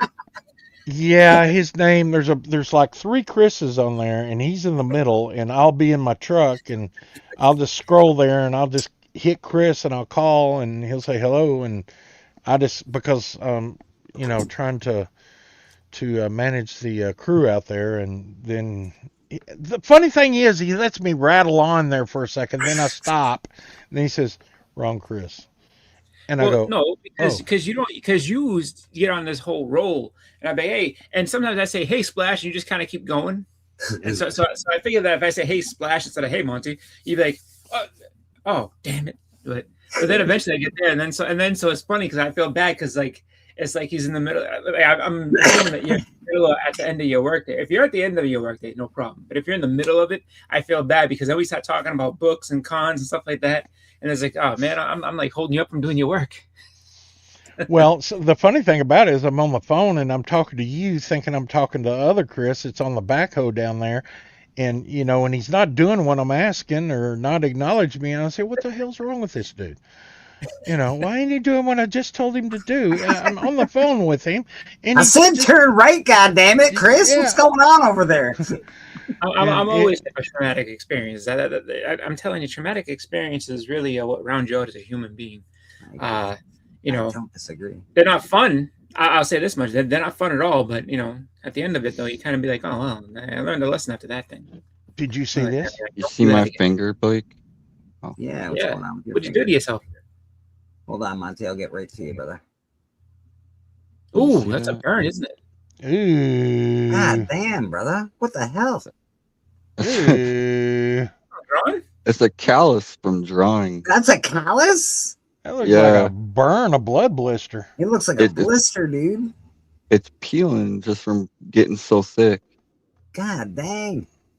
You need an emery board. You need an emery board, god damn it. See, now this is a PSA for everybody. See, this is what we're talking about, traumatic experiences.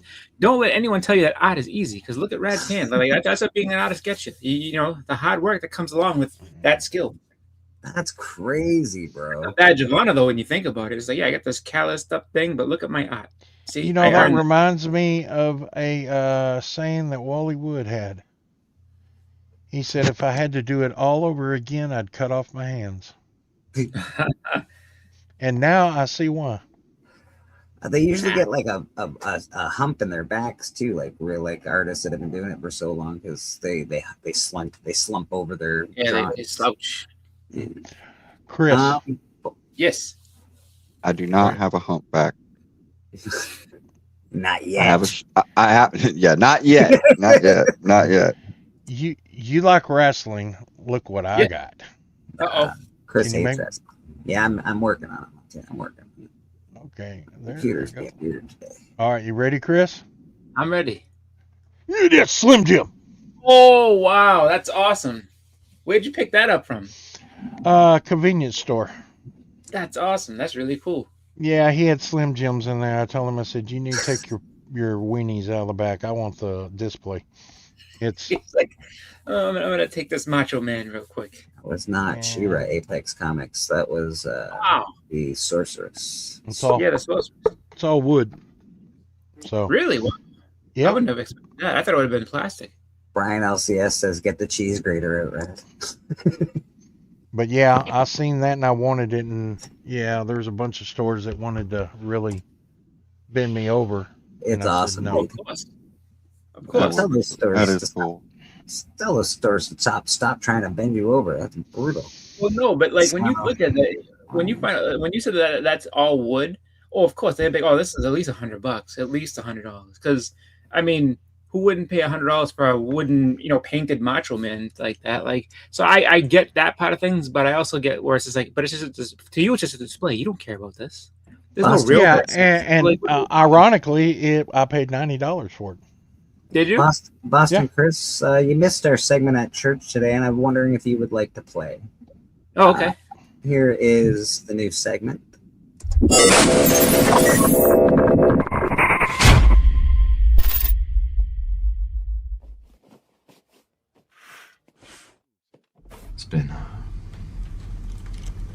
It's been too long since my last confession. And what have been your sins, my son? Well, Padre, I don't want to keep you up all night, so I'll just fill you in on the latest batch. You can't handle the truth!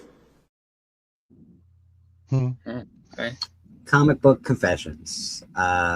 We've had some pretty good ones. Jeff Jack has never watched an episode or a Star Wars movie. Brian LCS has never watched one episode of The Walking Dead.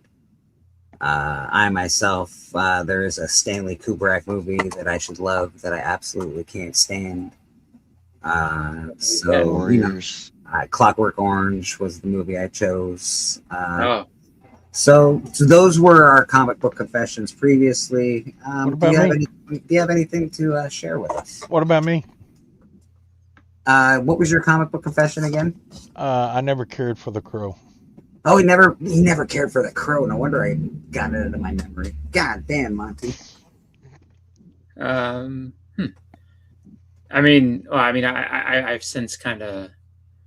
I've since changed my opinion, but I remember when I was younger, and when I say younger, I mean like maybe like around like 10, 11, like I thought that Jack Kirby was terrible when I was younger.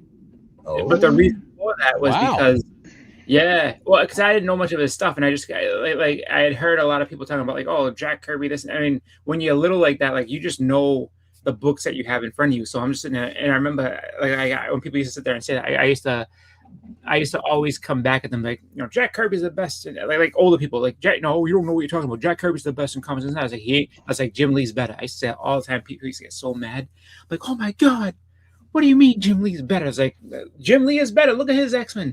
Like, you couldn't tell me. And I used to sit there and point out to people, like, because like Jack's stuff was like really blocky and stuff like that. And I like as a kid, I didn't really understand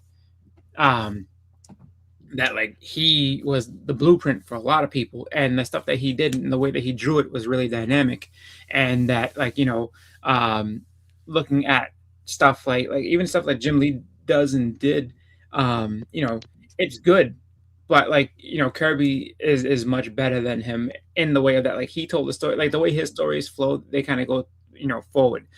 Jim Lee stuff, which I do love Jim Lee, but like it seems like a lot of his stuff is just a lot of big posters. It doesn't really move the story along. So it's just like, so as I got older, I kind of realized like, okay, this is it. But yeah, when I was younger, I was just like, Jack Kirby stinks. He's not good. I'm not gonna lie, Boston. I felt the same as a young person.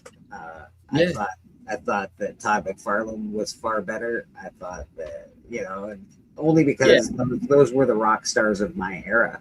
I'm like, well, this guy doesn't even hold a candle to Todd McFarlane. Look what Todd's doing. This guy does all this blocky nonsense. I like, you know, now going back, you see the movement, you see how he does progress a story, you see how he tells a story in panel form as opposed to just big blowout scenes, you know? Yeah, no, absolutely. Very cool. And too is that like, you know, like you said, it's like what you have, you know, available to, because like, I mean, you could have got books out with Jack Kirby, you wouldn't have known it, like at least back then, because you're not thinking about that, like, and then, you know, being younger. I mean, when I was younger, I thought every X-Men, I thought Jim Lee did every X-Men house, everything X-Men or X-Force, I was like, oh, it's all Jim Lee. Like, people are like, no, it's not. This is a guy named Rob Liefeld. This is a guy named Will Spataccio. And this, like it broke my heart. I was like, no, that's not true. And they're like, no, it is. It is true. Like he doesn't draw all this stuff.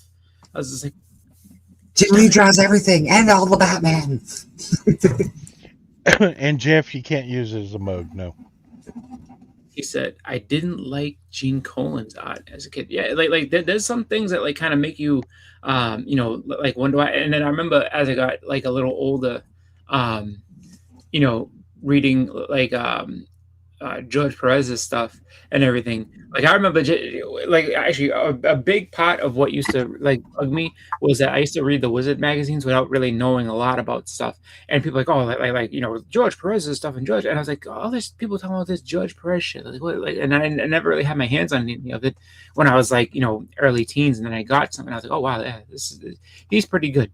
that Kurt Busiek guy I don't like that much, but he's like the writer Kurt Busiek. I wasn't really a big fan of his stuff straight out, but I was just like, but George Perez is pretty good, and I was like, and Miles Wolfman is awesome, and so it's just like one of those things where like you kind of get exposed and everything, because in the beginning when you're reading comics, you're just looking at pictures, like it doesn't really matter what people are saying or anything like that. And because that's when I was very little. That's really what I used to do. I used to make my own stuff, look at the pictures, and I didn't care what the word bubble said. I was like, he did this and he did that and he did this thing here, and then you get older and it's just like, I don't know. Like, if you actually read them, they tell you what's going on. I'm like, oh, okay, well, let's see what's happening. And then that's what it was. So I started actually full out reading comics when I was about 8. Because there was a kid in the after school program who was like, yeah, I read this Daredevil book and I read this and that. And then and I was like, oh, I read this too. And he's like, well, like, so what's your favorite part of the book? I was like, oh, this this scene here. And he's like, no. Like, so what's going on in the story? Like, who is this guy? What's his name? I couldn't name the guy. I was like, I have no idea. And then I had to go back and read it. And I was like, okay, now I know everybody. And now I understand what's going on. So, yeah, but that's the new segment at church. It's fun. It doesn't have to be too serious, We try. No. We try our best. I hope not. Like I have a serious issue to talk about this thing. I can't move forward until I make this right. This is like, I mean, if we got super serious, like, all right, we had to stop the segment because people started crying and stuff. We got real serious real quick. Ooh, Skeletor. Yeah, Skeletor. Somewhere during all that, there was a tear shed in Big Shaq's right eye about Jack Kirby. You know what? I think that everybody I think that in a way people have to warm up to. I mean, you have to warm up to just about every artist. Like, it takes you a little bit of time to be like, okay, what's so great about this guy? And then you kind of like some people strike you right away. Other people, I think you really have to kind of, give them a fair chance and really look at their work and be like, whether you like it or whether you don't, I mean, there's that love, like there's some people that will say that they can't stand you don't usually hear about like Tom McFarlane, but I'll say like something like Hellboy, and they're like, oh, Mike Mignola's art is so bad, I can't stand it. I don't like this and I don't like that. And it's like they may have just seen a couple of panels of things, and it's not as well drawn out as other things. It's more cartoony and stuff like that. And they think, I can't take this serious. But then they actually really go back and like read the stories and see what's going on and be like, wow, this is actually pretty good. So I think sometimes you gotta give them that. There's an artist, I can't remember her name, that everybody was blowing up over, and some reason I want to say Flamingo or something. She's an Oriental artist. She's from the Orient. Yes, I never cared much for her. I never cared much for her stuff. Why are you laughing? What did I do? You called her Flamingo. Well, it's Flamingo. I don't know. That name just popped into my mind. I don't know. Peach Momoko. All right. Flamingo. Momoko. All right. I'm going to tell her that story, Monty. Yeah. Like, hey, Peach Flamingo. I know a guy. Just not too into her stuff, Everybody was blowing it up and this and that, and I was like, yeah. She's a hit or miss for me, Monty, for sure. She is definitely, and mostly, to be honest, misses. To be fair. No, I'm not saying she ain't got talent. She's got a lot of talent. It's just Ford Chevrolet, and it's just don't. Yeah. No, exactly. Right. Coke, Pepsi. Hold on, buddy. Good to see you, man. Says your Skeletor was awesome, Rad, by the way. Yeah, that is pretty cool. What are you going to put in the background? A cave or his palace on a hill? The castle on the hill? Or on the mountain. I've already done that. I like that version of it just because it's different from. I mean, it's not like that action figure. It's kind of it's your own kind of look to him, which I like, because that you don't see many people taking their own artistic freedom with him. Like, a lot of people just kind of like, I draw him just like I know him from the from the TV or whatever. So that's really cool. I like that. Mm-hmm. When you finish Yeah.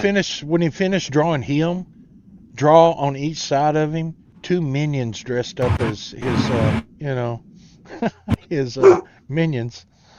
Like Beastman and Stinko. What Stinko? Yeah. Dressed up in all that Actually, garb. no. Brad's been on this thing for a little bit because Concord. last week he did Evelyn. He did Evelyn last week. Now he's a sorceress and a Skeletor. So it's pretty good. He's got a whole series going. Battle of Cat these- too.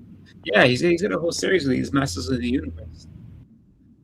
I got He-Man, Battle Cat, Evil Lyn, now Skeletor, and Sorceress and Orko.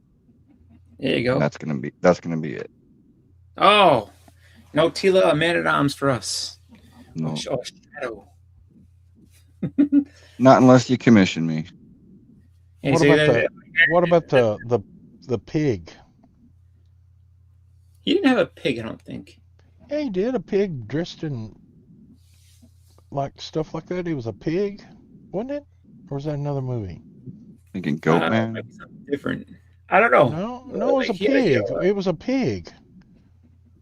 I don't remember a pig character, but I mean, I haven't really watched He-Man in a long time. So Wasn't it Rocco or Rocco or Brad Feast eats a flamingo.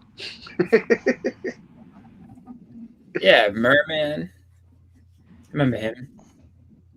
What the fuck is Merman? Merman? You don't remember Merman? He lived in like the Yeah, he was blue. or something. He brought a whole. Yeah, he had like the. He was like, he he's not with Skeletor. He was on his own. Like He was like he was a third party. I remember that because sometimes I mean he didn't like either one of them, and sometimes he worked with both of them. And so it'd be one of those deals where it's just like sometimes He-Man can be like, "Hey, Merman, can I talk to you for a minute?" And he'd be like, "What do you want?" He'd be like, "Skeletor's causing some shit." He's like, "Yeah, I know. He's messing. Like, my pond is getting polluted. So yeah, you can have passage through, but don't fuck around." And then that pretty much he had a very shaky alliance with everybody. Merman was cool because he kind of came with his own lore. Yeah. Yeah, he was like the king of the underworld, the underwater world, or some bullshit. Yeah, and he didn't really. He had no patience for anybody. Like it was like Skeletor came through. He'd be like, like he worked more with Skeletor because he just really didn't like He-Man. But like, yeah, he used to fight everybody. Like he had no qualms about going to war with people. See, I kind of agree with what was his name, Jeff up there, in a way. But I'd rather see the artist. They ought to have a law that says if the artist does the cover, he has to do the interior too. Oh, you know what? That's not I don't disagree with that. And I don't necessarily agree with that comment. I do think that there are books where I don't love the art, but the style of art goes very well with the book. You would think you would have this great artist do a cover, then you have this guy they're trying out do the interior of the book. That would really piss the cover artist off because he would sit there and say, well, they bought it for the cover, but, the guy inside isn't doing a great enough job to compliment me on the whole book as a whole. All I'm getting, of course, all he's getting paid is for the cover, but, I just don't like opening a book and going, ooh. Oh, sorry. Callie just gave a really good idea, by the way, Red. Not that you have to do it. It's a very cool idea. Oh yeah. Oh, he's killed them all off. So he's getting so he's basically has hunted down all the other cartoon characters. Boom! We got Collecto 6. How you doing, sir? Hi guys. Hello, Good guys. morning, my friend. You were up late last night. God, I was. Uh-oh. That must have been something good. Was you clubbing last night? He was astonishing. I was dragooned into the auctions. Yeah. Wow. Damn, drinking bourbon, shaking his booty, and auctioning. Man, I tell you what. It's been an awfully long time since I drank bourbon and shook my booty. I have to. I must confess, Monty. As attractive. There's no time like the present, Steph. We'll get out there and get a bourbon. And I'm here to bourbon and shake. Let's go. Don't lie, Step. Well, you were twerking last night. We know you were. Twerking. It was not pretty. I'm so flexible, you know. Uh, When you're gonna have, if you're gonna have like a steak, or a top sirloin or something, a beautiful piece of prime meat on a barbecue, then I am drinking I would say two or three fingers of very, very good bourbon. I have it available with the red meat, and then maybe even a bottle of red to go with. But generally speaking, I don't even eat the amount of red meat. I mean, even close to the amount of red meat I used to. oh, I It's don't much more either. poultry. It's much more poultry. Can't say I'm big on the fish. No, I'm not really I'm big. not big on fish, I like I fish. but like I It's got fish. just, two just I don't. ribeyes. I got two ribeyes drying out in my refrigerator right now with salt on them, and woo, it's been a while. Growing up, I love fish. I grew up in Montana, and we would trout fish. So I would always get, rainbow trout, mackerel trout, brook trout. Um, yeah, but I don't like tuna. I don't like That's the only normal. fish I eat is tuna, or canned And I, tuna or I salmon. like it grilled I more like than I do haddock. like Haddock's good stuff. fried. Haddock. We're at ground zero for fishing here in the Pacific Northwest, salmon in particular. I can't abide the taste and smell of salmon at all. I really can't. But I'll tell you that. But chicken and turkey, Turkey. the various ways. Once in a great while, shish kebab with lamb. Lamb is quite heavy, though. I mean, as far as eating lamb, my father loved lamb. I know that not as much, so much leg of lamb. I don't know. And then with the mint sauce and what have you, anything to kind of just to disguise the flavor, But I that's walked into a house and a girl was cooking me lamb chops one day. I walked out of the house and went to the pizza place. Well, I'm gonna tell I I don't love know what lamb it was, burgers. but I cannot. The smell of lamb chops, I was like, no, I cannot eat that at all. I don't know what pork it is. chops are good though. Pork Pork chops, chops and pork ribs. Beef ribs, I don't care for. I've tried them. I much prefer the pork ribs, St. Louis. Yeah, and then slather them with the goodness, and then cut each extra bone off. In other words, you cut one so you have double meat on all of them, and that way then it makes it worth your while. Of course, when you cut the one bone out, you eat whatever's still on that you can't get it all. But oh boy, when they roast when they barbecue those things off, wow, the smell. So I can now look, you're barb making me hungry. I can barbecue you some baby back ribs. You can take the rack and twist the bone. It just slides out. Sounds good to me. Yeah, I love back ribs, but Yeah, I don't But eat same. as It'd much be as I used to. I don't barbecue when- much no more. so Brad, are you saying now that you're not as fish centric anymore? not anymore. No, now that I live here in Georgia, I just don't go fishing like I used to. I think you eat hogs down there in Georgia. Am I wrong? Yeah, down here they eat perch. Perch is all Perch, right. but I mean, as Really? far as you eat perch, but as far as meat, I would assume that pork is high on the list in Georgia. Yeah, I like pulled pork, um, Pulled pulled pork is pork good. barbecue. Um, yeah, that's pretty much the main, and Here, chicken. here in Texas, perch is bait fish. We had a Yeah, guy. Yeah, no, in well, Texas, they people fry are, it are here, bait too. So come on now. Oh, what is the but they noise? get perch like the size of both your hands put together here. But we had a guy.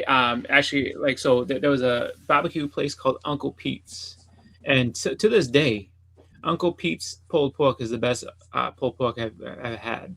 And he died a few years. He actually was a long time ago. He died, um, but he was great. And it was like one of those things. Like his wife tried to keep it going, and we were like faithful customers. We used to go all the time, and we went, and it was just like you know, and his wife was like, "Thank you for coming in this night, but we're gonna My close it." favorite, And my remember, she favorite said, "It's not fish the same." is smoked That's walleye.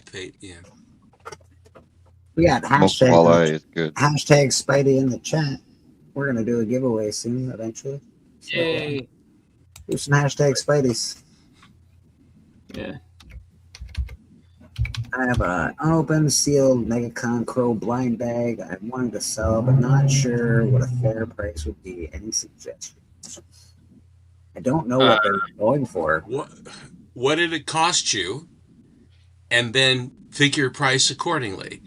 If you're buying something, then and you have no idea what the blind bag's going to be, then I remember the blind bags for the Battle Beast went like crazy. Even I fell victim to it. I also fell victim to the Virgin Batman blind bags, but after that, I am immune to the allure. And what I will do is I will, if there is a book that I want, someone else will get it, and then if I want it badly enough, then I will go get it.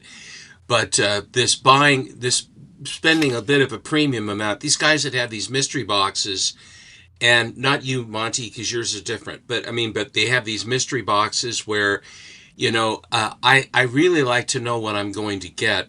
I don't like surprise. I don't care for surprise, even good surprises. I don't like to be surprised about anything other than good news. Other than that, you don't surprise me no more.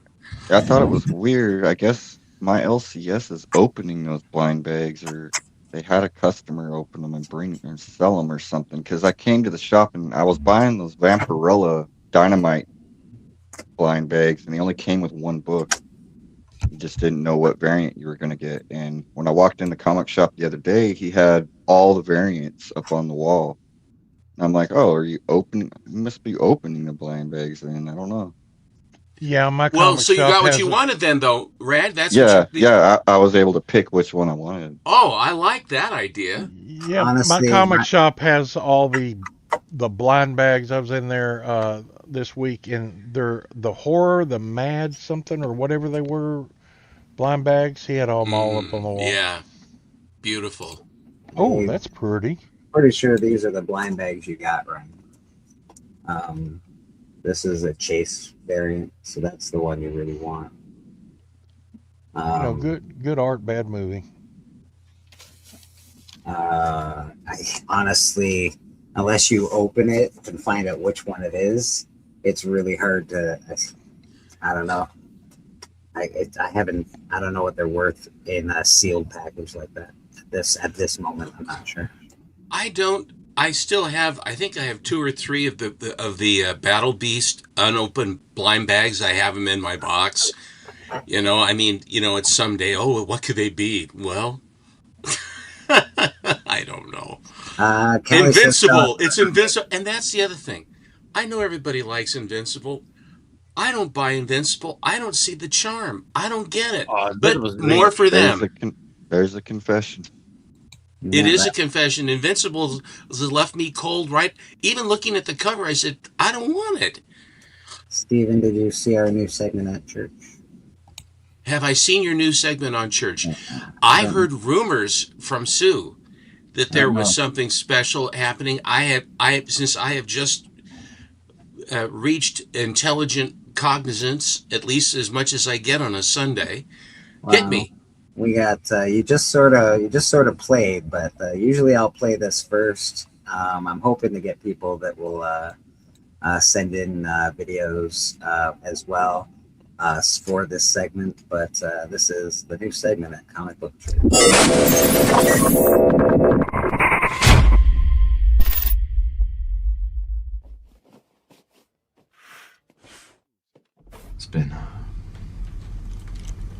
It's been too long since my last confession. And what have been your sins, my son?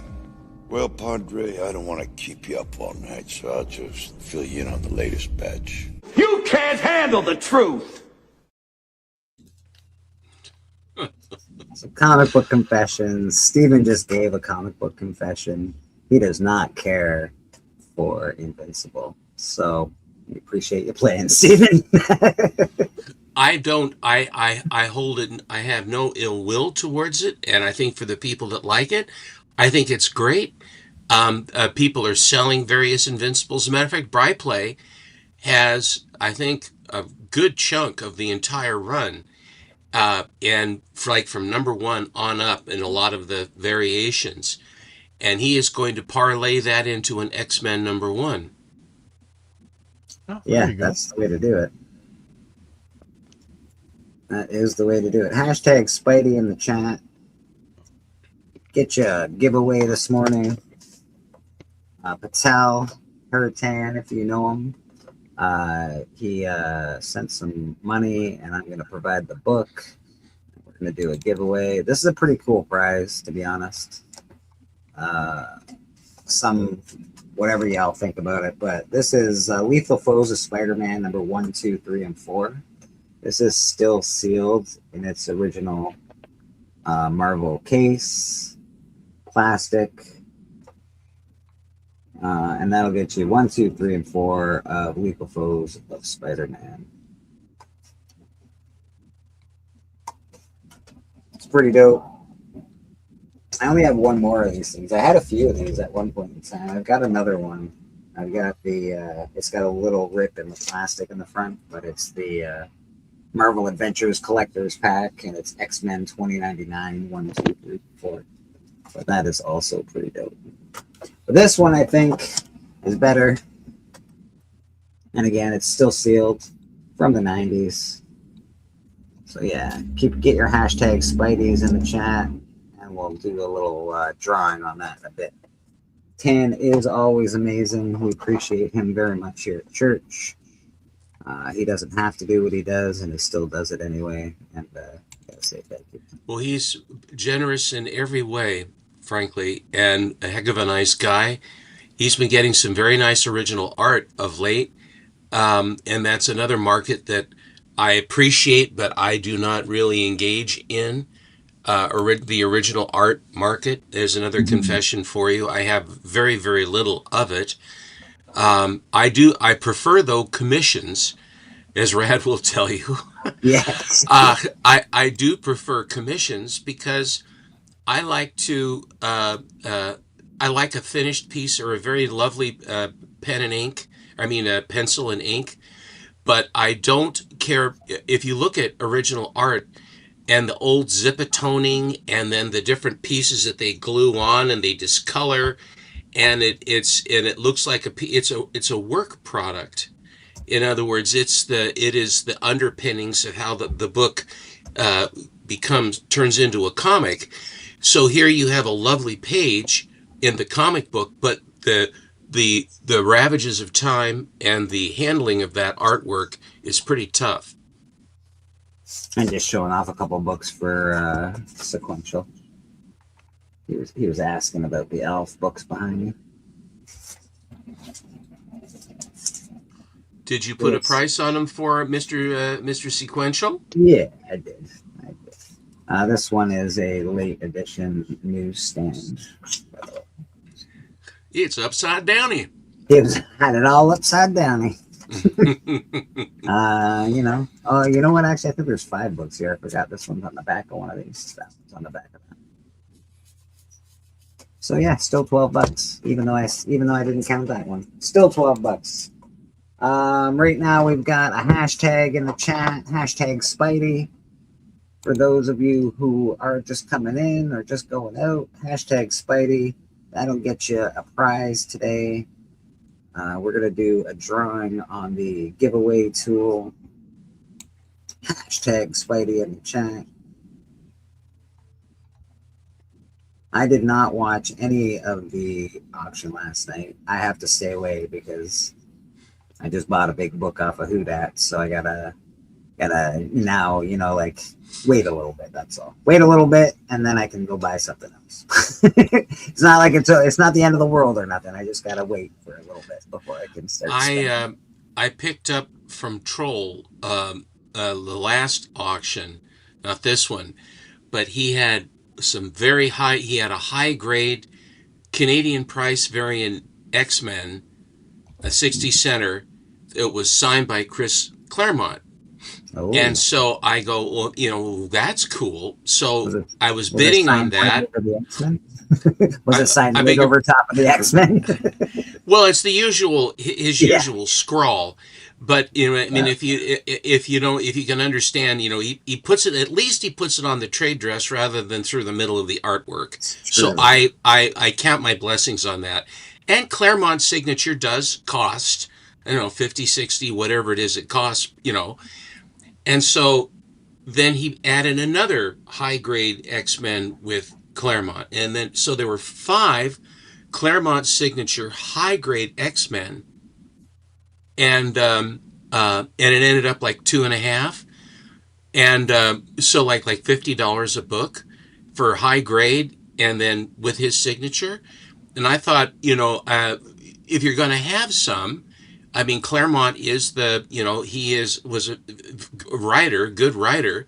He's the X-Men guy. Everybody love him. And so, yeah, and then if push comes to shove, why then they offer, since I bought them, I think favorably, then they would be like cash in my pocket to spend on a trade of some sort. And so I kind of look at it that way, happy to have them, but that kind of thing. And as these creators start to check out, having their signatures, I think, is important.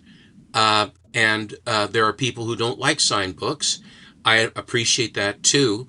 I don't care for signed books that have signatures that are half the cover, and then either that or it's just some sort of a scrawl, and they go through the artwork. I like an artist or a writer that respects the artwork and respects the person who owns the book, and not say, well, I'm going to deface this and this is my power I have over these books. The one guy that I've, in signing the books, I really took time and gave you the option, and was Neil Adams. And that's especially like the book that you have, Bleak, where he says, I'm happy to sign it. I want to sign it. I'm proud of my work.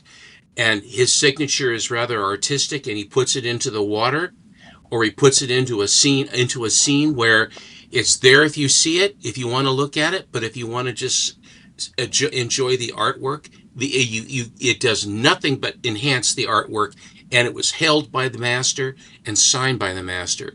I like that. Me too. Callie donated some money to us. We appreciate you very much, Callie. He's got 5 on it. Boom. Let's give him some love.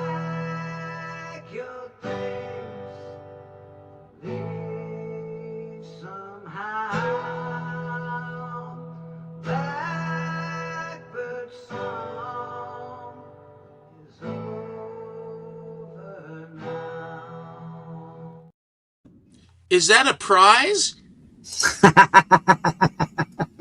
Yeah. Is that a prize that you get for giving money? Sure is. It sure is. I have to say that Biggie Shack, I love Biggie.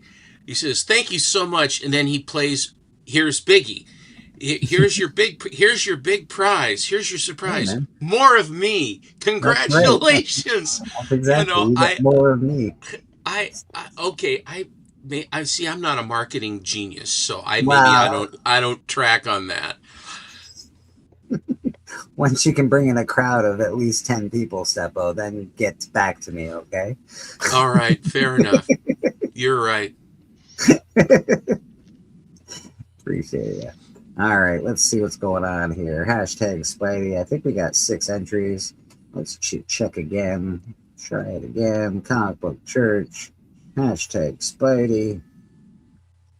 That's P-I-D-E-Y. Hashtag Spidey. We got 6 entries. We got 10 people watching. So you know what? We're going to do it. This is for the people that hang out at Comic Book Church and, don't leave. All right, let's do this. We got the drawing tool right there. There's 6 entries. Hashtag Spidey. Where's my finger at? Right there. It's going. Where's your finger? He left it on his hand. Yeah, that'd be the first place I'd check. Boston Chris. Rigged. Oh boy. Hashtag rigged. Rigged. Boston, we got something coming to you, my friend. I was like, more Bleaker. Wait a minute. As your reward, here's me. I've won recently. So you can run that again, let someone else have a chance at going ahead and grabbing that. Just because, not to say that I don't want it, not to say anything else. I just feel like I've had my moment in the sun. Let someone else have a little bit of sunshine. All right. You can try again. Yeah. I don't know where it's gonna land. Hold on a second. I did that too soon. It's going. Who dat? Comics is now the winner of the prize. So Who Dat Comics, man, you win, buddy. There you go. He's going to be heading up to Alaska Package shortly. swapping. North to Alaska, Alaska, the race is on. Is he taking a cruise? He are. He is.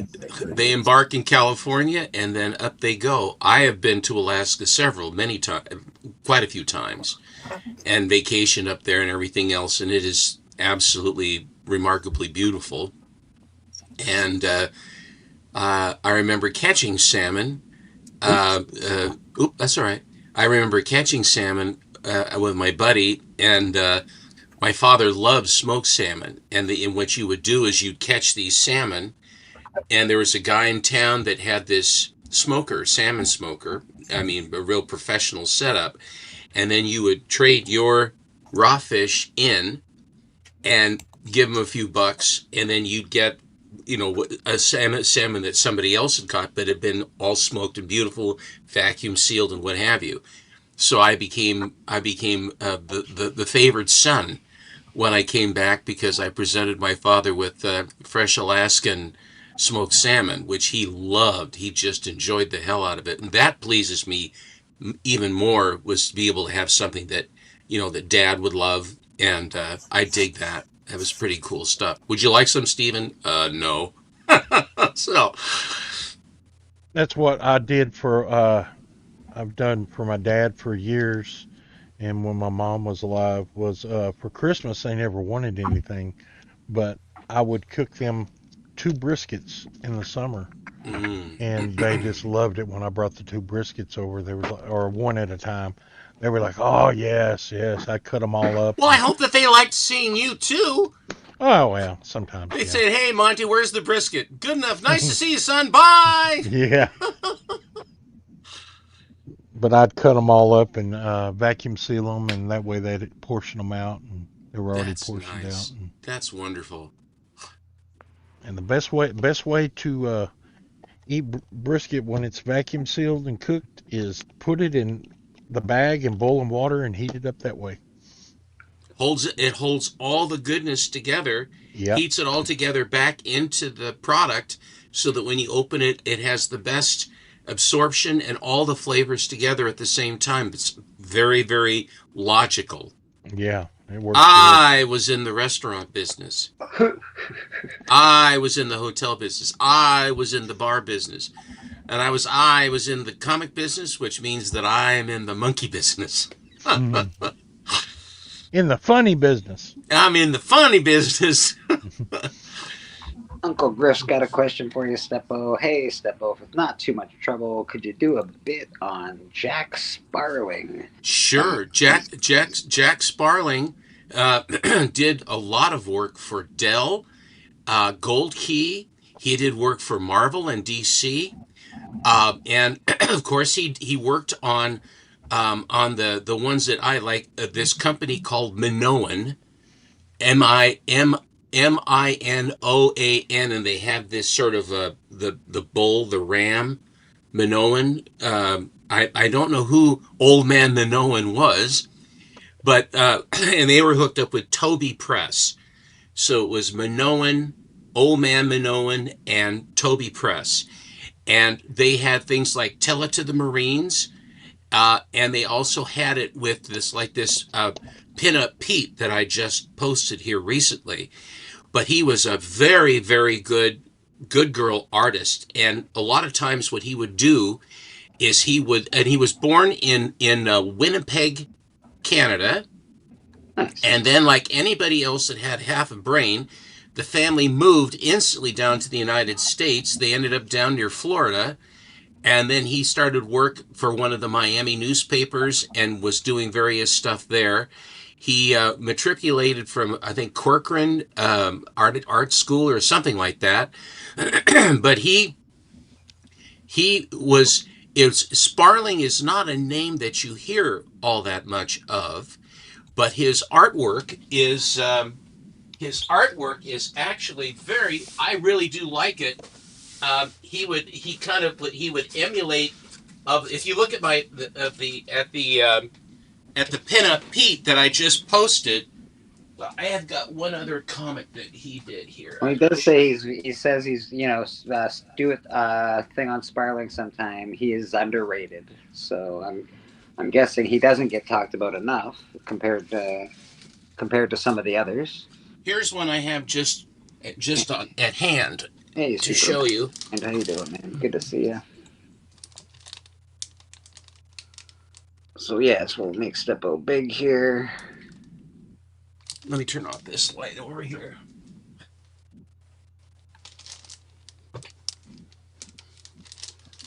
This is the kind of art that he does. And he had the gal, that's what he would do. And he had Spike and Bat are these two Marines. And they always are going after the same girl, and they always get into trouble. And it's this is Korean War vintage. This is 1952. Yeah, May of 1952. And the interior artwork is very, very. He does good cover. He's a double threat guy because he can do both covers and he could do interiors. But for the most part, for all the other companies, it was interior art that he did. Yeah, no, it's very cool, and again, I don't think he gets talked about a lot, and that is a nice good girl cover. And if you go on my, I'm gonna go on Collect06. This is posted on my wall, and I get, and because of Comic Book Plus, a lot of these are almost all public domain. So I basically go and I print the stories. I reproduce them. You get to have, when you're not doing a reel, you get 20 pictures, and with 20 pictures, you get pretty much you can pretty much tell a lot. Visually about the artist. But the other thing too, there's a story in here. Ooh. No, I got it, Steppo. Don't worry about all that. I got you. You just keep talking, sir. Oh, that's all right. No, that's all right. There is a feature in here where there is a Marine captain or an officer of some sort, and all he does is he talks about all these women that he has. He's showing all these guys. Oh yeah, she was great, and then he has this drawing of them, and then a lot of times what it is, the girl is rejecting him pretty much out of hand. He says, "Oh, I can tell she loves me," and all the guys are going, right, that he's this big shot. But the art, the different styles of girls that he would draw, are really very interesting, and a lot of it would mirror some of the actresses of the day. Marie Wilson was one of them. Various, and he draws them very, very nicely. So if you do go and check it out, this Pinup Pete is a whole book of what that second feature was. See, Ike and Bat get into all kinds of trouble. For example, with the Cobra woman. Bring a friend, she says. How did I know your date was going to turn out to be a cobra? Oh, my goodness. We also have one more question for you, Steppo. And I know the answer to this because I've heard some of these stories. I think you've said them on here before a couple times. I tell the same stories over and over again. Question for and Steppo. I would appreciate it. Just don't drop the nickel in me, or else you'll hear it again. Was there ever a book you wanted bad and was willing to purchase, but the dealer was such a jerk that you passed? Yes, I've had that happen several times in my collecting career. One of the new ways that surprised me, and I've had it happen to me a few times, at least 3 times, is I'll go on eBay. Let's say I find a book, and the price is, of course, they always start high, and then somewhere between where you want to be and he wants to be. If the guy wants to sell the book, you'll find wherever that is. And my intent, like as a buyer, what is my what is my motivation, how strongly do I want it, etc., and then how much does the seller want to sell. And my mantra is always find the motivated seller. I just had this happen. I'll tell you in just a minute. Remind me, I'll forget. What was I talking about? Anyway, You're talking about purchasing a book, but the seller was a jerk, so you didn't. So what I did was, it was I can't remember. It was Monty Comics #4. It had a beautiful cover. It had a beautiful cover of Monty. Thank and you. so the FMV on this book was about $250, and the guy had $7.95 on it. And so I came in as a starting point at FMV, and I said I made the offer $250. This irritated the seller so badly that he denied my offer and then changed his listing and made it $12.50. Oh, damn. And I've had that happen, and that was surprising to me. I'm coming in at FMV as a starting point. I'm not trying to insult. And I would write him. I said, "Hey, I'm not trying to insult you.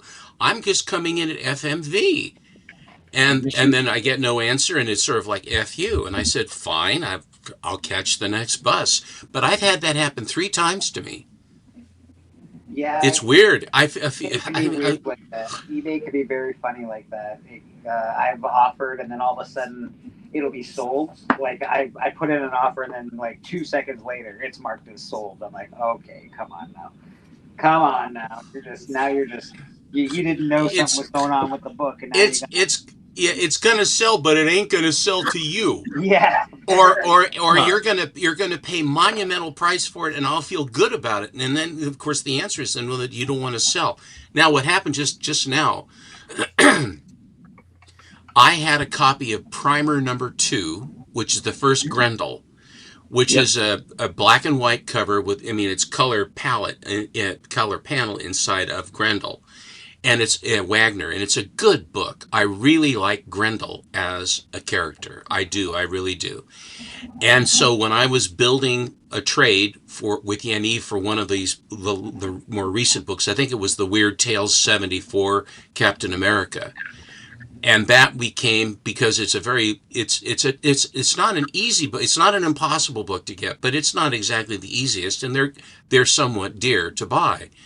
So I had bought a 9.2 a while back, and I think that I was up around, I think at the time they were about $750 or $800 for that.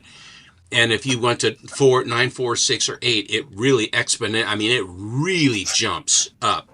And so there's always a sweet spot between 9.2, 9.4, 9.6, and 9.8, where there's a deal to be had with a nice high 9, with a nice 9 book. And that's what I shoot for, because I don't want to pay way to hell more. And of course, I always buy the book and not the label. Anyway, but the long story short, I decided that I wanted to get another copy. And I went on to my first port of call, which is my comic shop. And one of the things that the price on this book for the 9.2, hello Entropy, and the price on this book was $1,000 on my comic shop slabbed 9.2 white page. Mm-hmm. And so what I do now, and I have for some time, in the listing on my comic shop, they also have a listing on eBay. In other words, you can click on that, and all the listings of that book on eBay come up. So I went over to eBay, and I found a copy, same grade, white pages, beautiful, $500. So it was a $500 swing for the exact same book and grade, not the exact book, but that issue. And so I obviously went with the other, but it's just, you have on eBay, and sometimes on my comic shop, you have a person that's trying to get out from under and wants to get just whatever amount of money they want to get, and they want to go. And that's the best time to buy, because I saw books that were in 6 and 6.5 that were $500. Yeah. And so that's one of the tricks that I do. And then the other thing is if you go on eBay, let's say you go on eBay first, put the title of the book, and then CGC, and then highest first. And then you scroll down to see the highest grade for the lowest price. So I'll be going down and you'll see the grades 9, 9.6, 9.5, 9.4, 9.0. And as you're going down, and when you get down into the 7s, a lot of times there'll be a 9 hanging out there or a 9.2. And so then you go down further to see where you are. And if I can get above a 9 in a 6 or 7 grade, I mean a 6 or 7 price, that's how I go at it. But before I pull the trigger, I mark it down, I watch it, and then I go over to my comic shop just to verify they don't have one that's better. Sometimes my comic shop has a motivated seller there, and other times it's over on eBay. So that's how I go. Super Mastermind is dropping a lot of information. Super Mastermind. It is. Crazed comic collector. He's got tons of information. He's got it's like reading a whole article on this stuff, but he's definitely got some good points, good information. I particularly don't love manga myself. Some of it's cool. Yeah, I'm more of a traditional. I'm not listening. Listening. American. Just buy your Invincible and be happy. Invincible's awesome, Steven. You gotta work it out with whatever you're doing over there. Invincible's great. Let's go back to Rad for a second. Let's see what he's doing. He's blackening up that Skeletor, man. If you're checking out Rad, if you need some art drawn, Rad's your guy. He is an artist in this comic community, and he does do commissions for people. So. He is a certified CGC artist, please. He sure is. We got Houdat in with us. Houdat, good to see you, bud. Houdat, you won a prize today, by the way. Congratulations. What? I was even here. You won the hashtag Spidey prize today. All right, I'll take it. Yeah, man. I don't even know what I want. Those are the best. It's a sealed Marvel box of the foes of Spider-Man 1, 2, 3, and 4 from the 90s. It's completely sealed in the box, and the plastic still. I forgot I wasn't on. But the instant you get it, open up, get rid of that cellophane, take it out of the box, rip the corners, and then read the books. Hard. Read the books. So that's what you got. That's great. I'm gonna do the exact opposite. I'm gonna hang it up like it's at a store and never open it. That's so That's it. That's pretty cool. And I also agree with who's saying this here, Jeff Jack. I have, and I will continue to do this. I will look on eBay for books, and then I will take that eBay seller's name and I will type it into Instagram, and I will try to find that eBay seller on Instagram, because half the time the reason these books are so expensive on eBay is because they have to pay all of the fees. You gotta pay like 13 to 15% on fees. Yeah, it's a lot.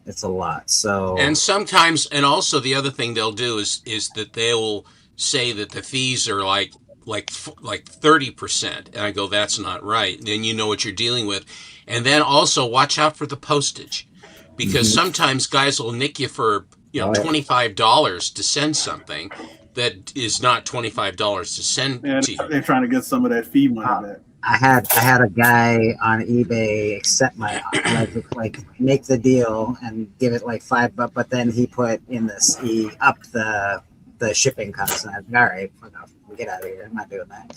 You take my price and it's a good price, and then you're like, but you got to pay $100 for shipping. I'm like, get out of here, bro.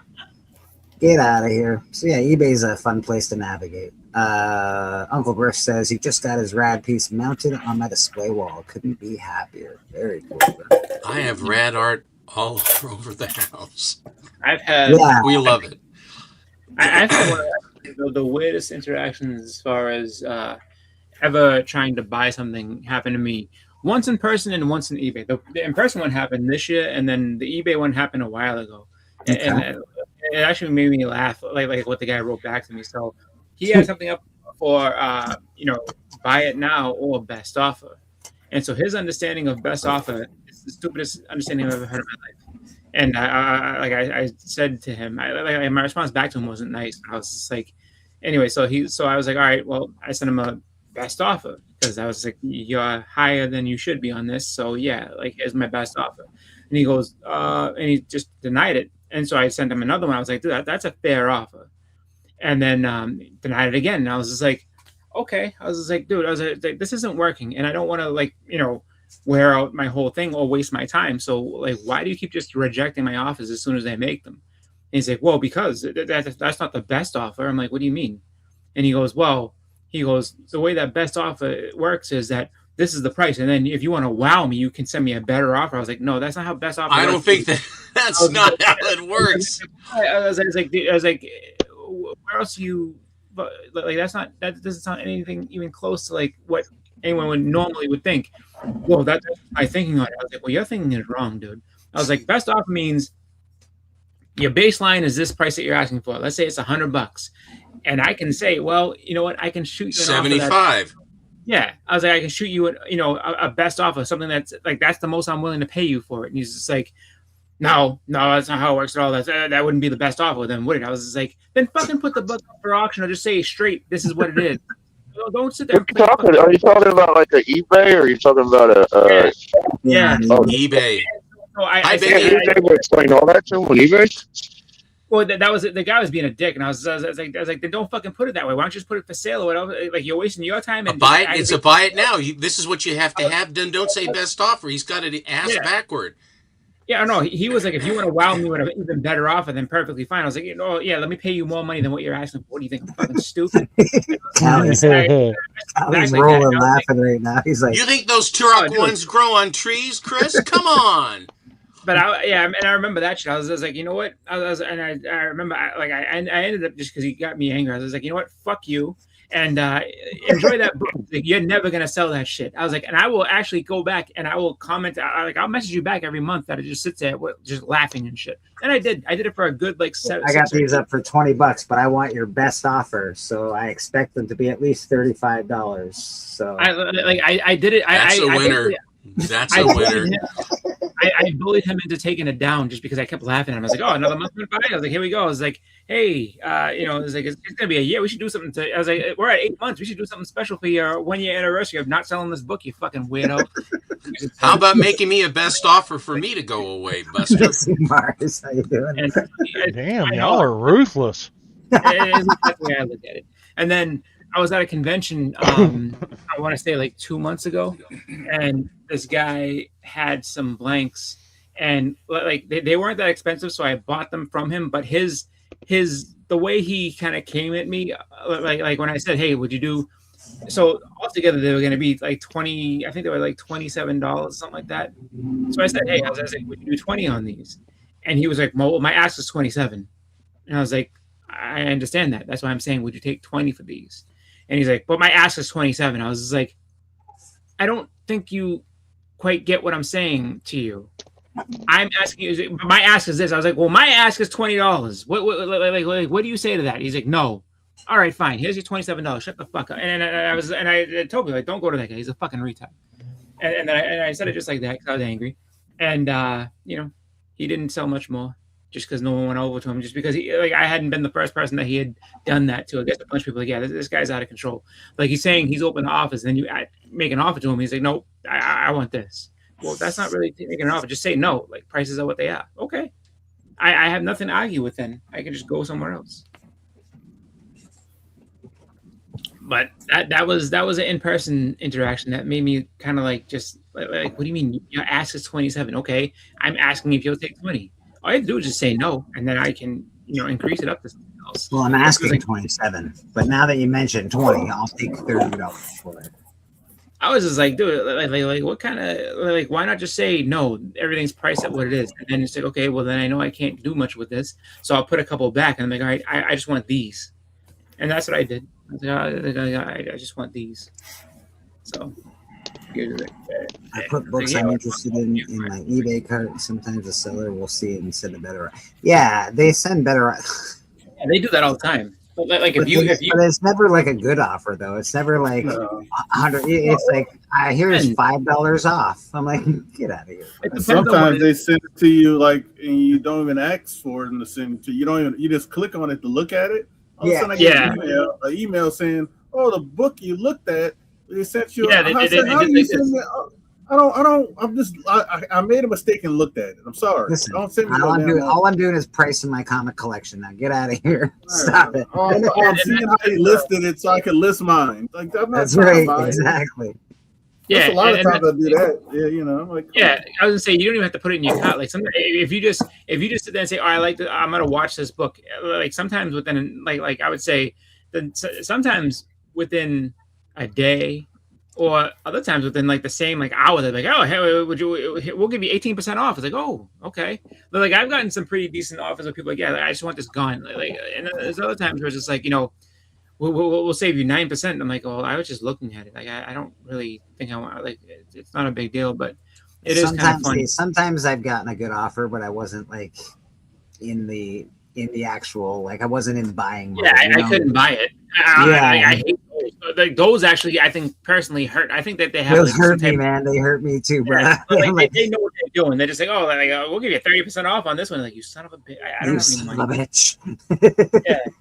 And then all of a sudden, when you get the money again, it's let's say you do when you get paid. Like, hey, what about remember that 30%? Oh no, that offer expired. I'm sorry. Like, yeah, that's a done deal, man. That was yesterday's offer.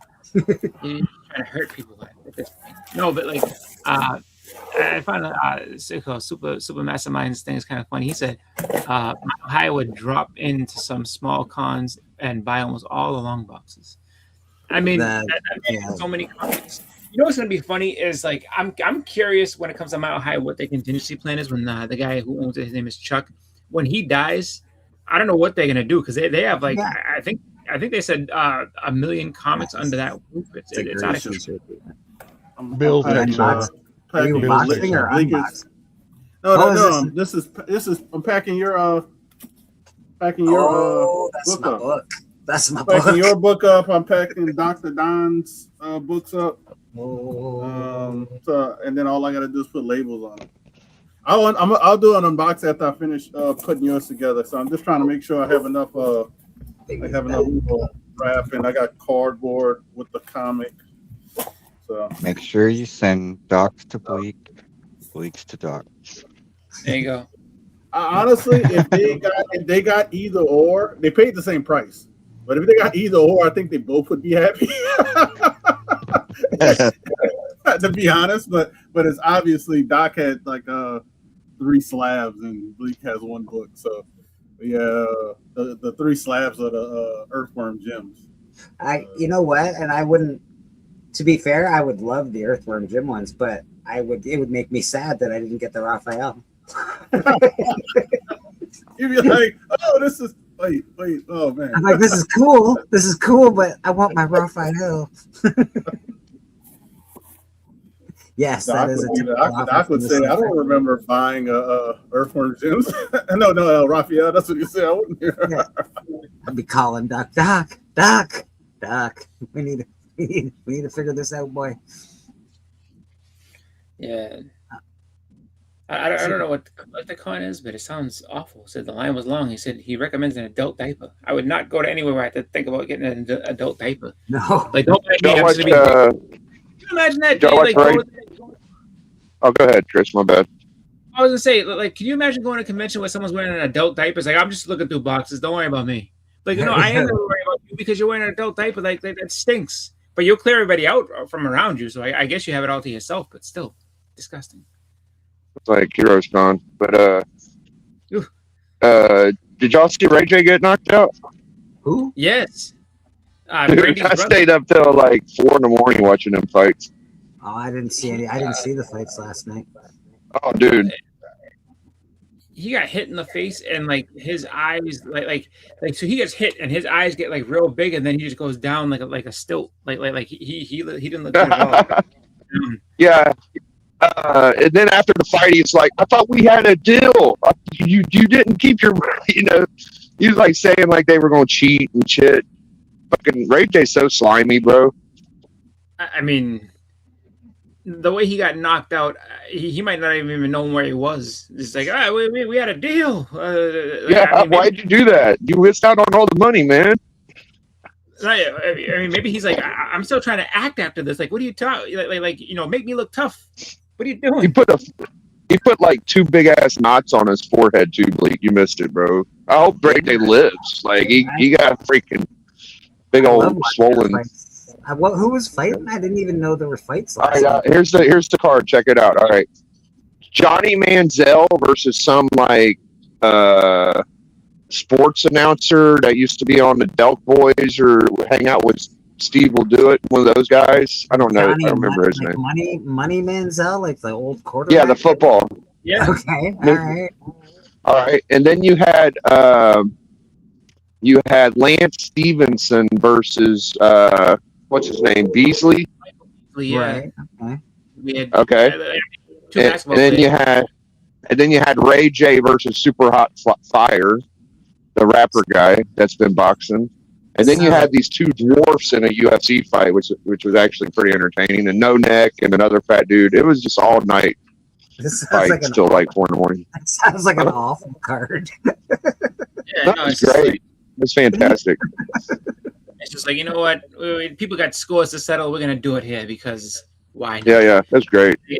Just knock It's celebrity fights have become a thing. I guess they're a thing that I'm gonna have to get used to. It's a real thing, and he's like washed up celebs though. A couple of retired basketball players. The worst part was Sean Strickland, a new champion, right? You know what I'm talking about? Yeah, oh yeah. Dude, he went on there and he was just dropping the N-word, talking about Jewish people, and what a creepo, dude. What a nasty dude, man. He is very toxic. Nasty, bro. He's so nasty, dude. That's crazy. I didn't know that. I didn't know he was that damn bad. What is wrong with that guy? That's not a good look. I'll tell you that.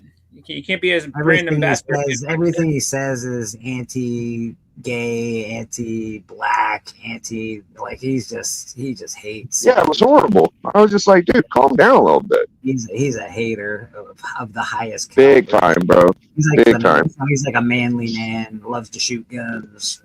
Yeah, right wing, super white. Yeah, very, very much. Yeah, that way. Which is, it's fine to do that, but like in a public forum, you can't be. He says a lot. I think he lost. I don't think I've ever heard him drop the N-word. So I think in all the Jewish stuff, maybe. Yeah. He's dropping that. That's new. Yeah. That's new, man. That's terrible that he's doing that. Yeah, I didn't think he'd do that, but all right. I do want to ask you guys an actual question about fighting though, and being in the US of A. What do you think of the next fights? The next UFC fights are going to be on the White House lawn. What do you think of that? That's great.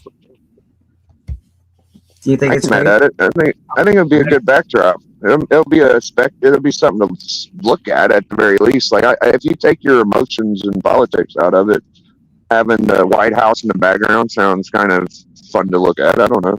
Yeah, no, I dig that kind of view of it. Absolutely, there's a cool background for fights. Yeah. That's all I got. I'm gonna say it's fucking dumb. I'm I just gonna kind be of feel like the White House should be more respected.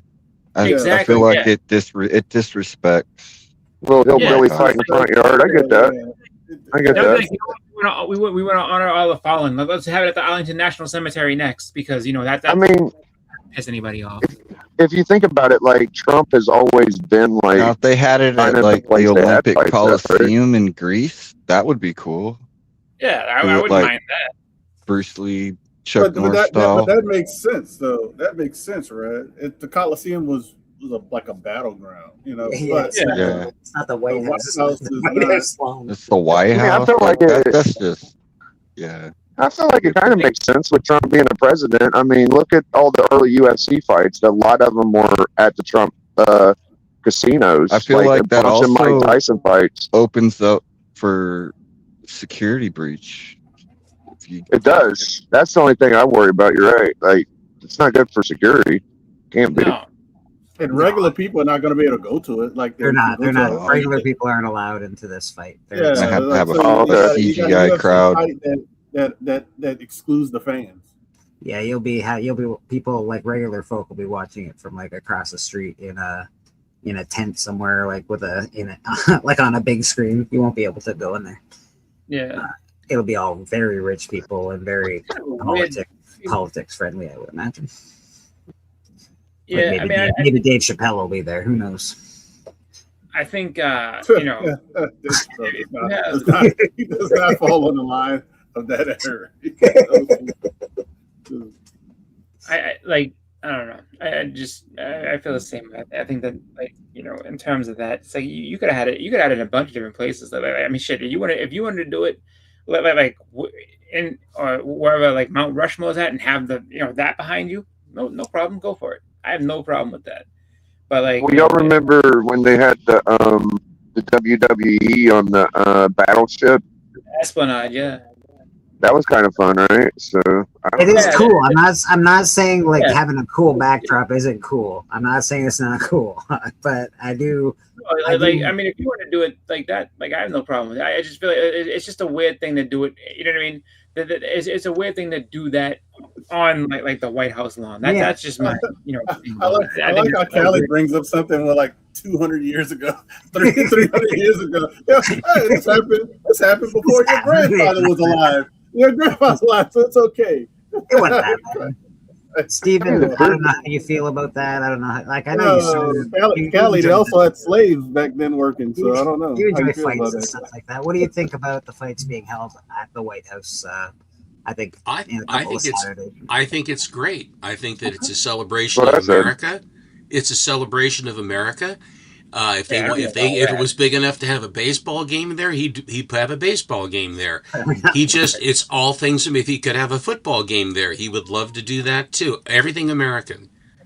I mean, but like, here's the thing that I say with that, just because I feel like a lot of that is, if it's someone that you're partial to, it's cool. Because, I mean, had it been, if Biden or whatever Democratic president, whatever, had been like, hey, you know what, we're going to have a basketball tournament on people would lose their goddamn minds. And like, it wouldn't bother me. Honestly, it wouldn't bother me a bit. I think that if Obama could have had a basketball team there and have some really great NBA players, because he loves basketball, he always did try to do the national, who's going to win this, whatever you call that when you do all that jazz. If he could have had, have Kobe and all those guys come in and do an exhibition, he had a basketball court installed at great expense. No one said a word about that, but of course things are different now as far as what goes on. But nevertheless, I don't mind that one little bit. Yeah, I do too heavy into politics, but I just was wondering how people felt about it being held at the White House. I think it's I think that an interesting spot to hold a fight. Like, that would be like if they're gonna have like if they had I would feel the same way if it's like, oh, we'll have a boxing match in Buckingham Palace. Like, why there? Like, there's a whole. It'd be cool.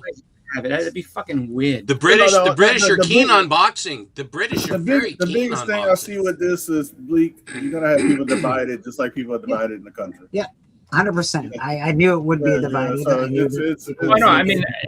It's fine. I just think it's weird to have like that. Like I said, like you could put it at any other like places. You want to do it next to Mount Rushmore, go right ahead.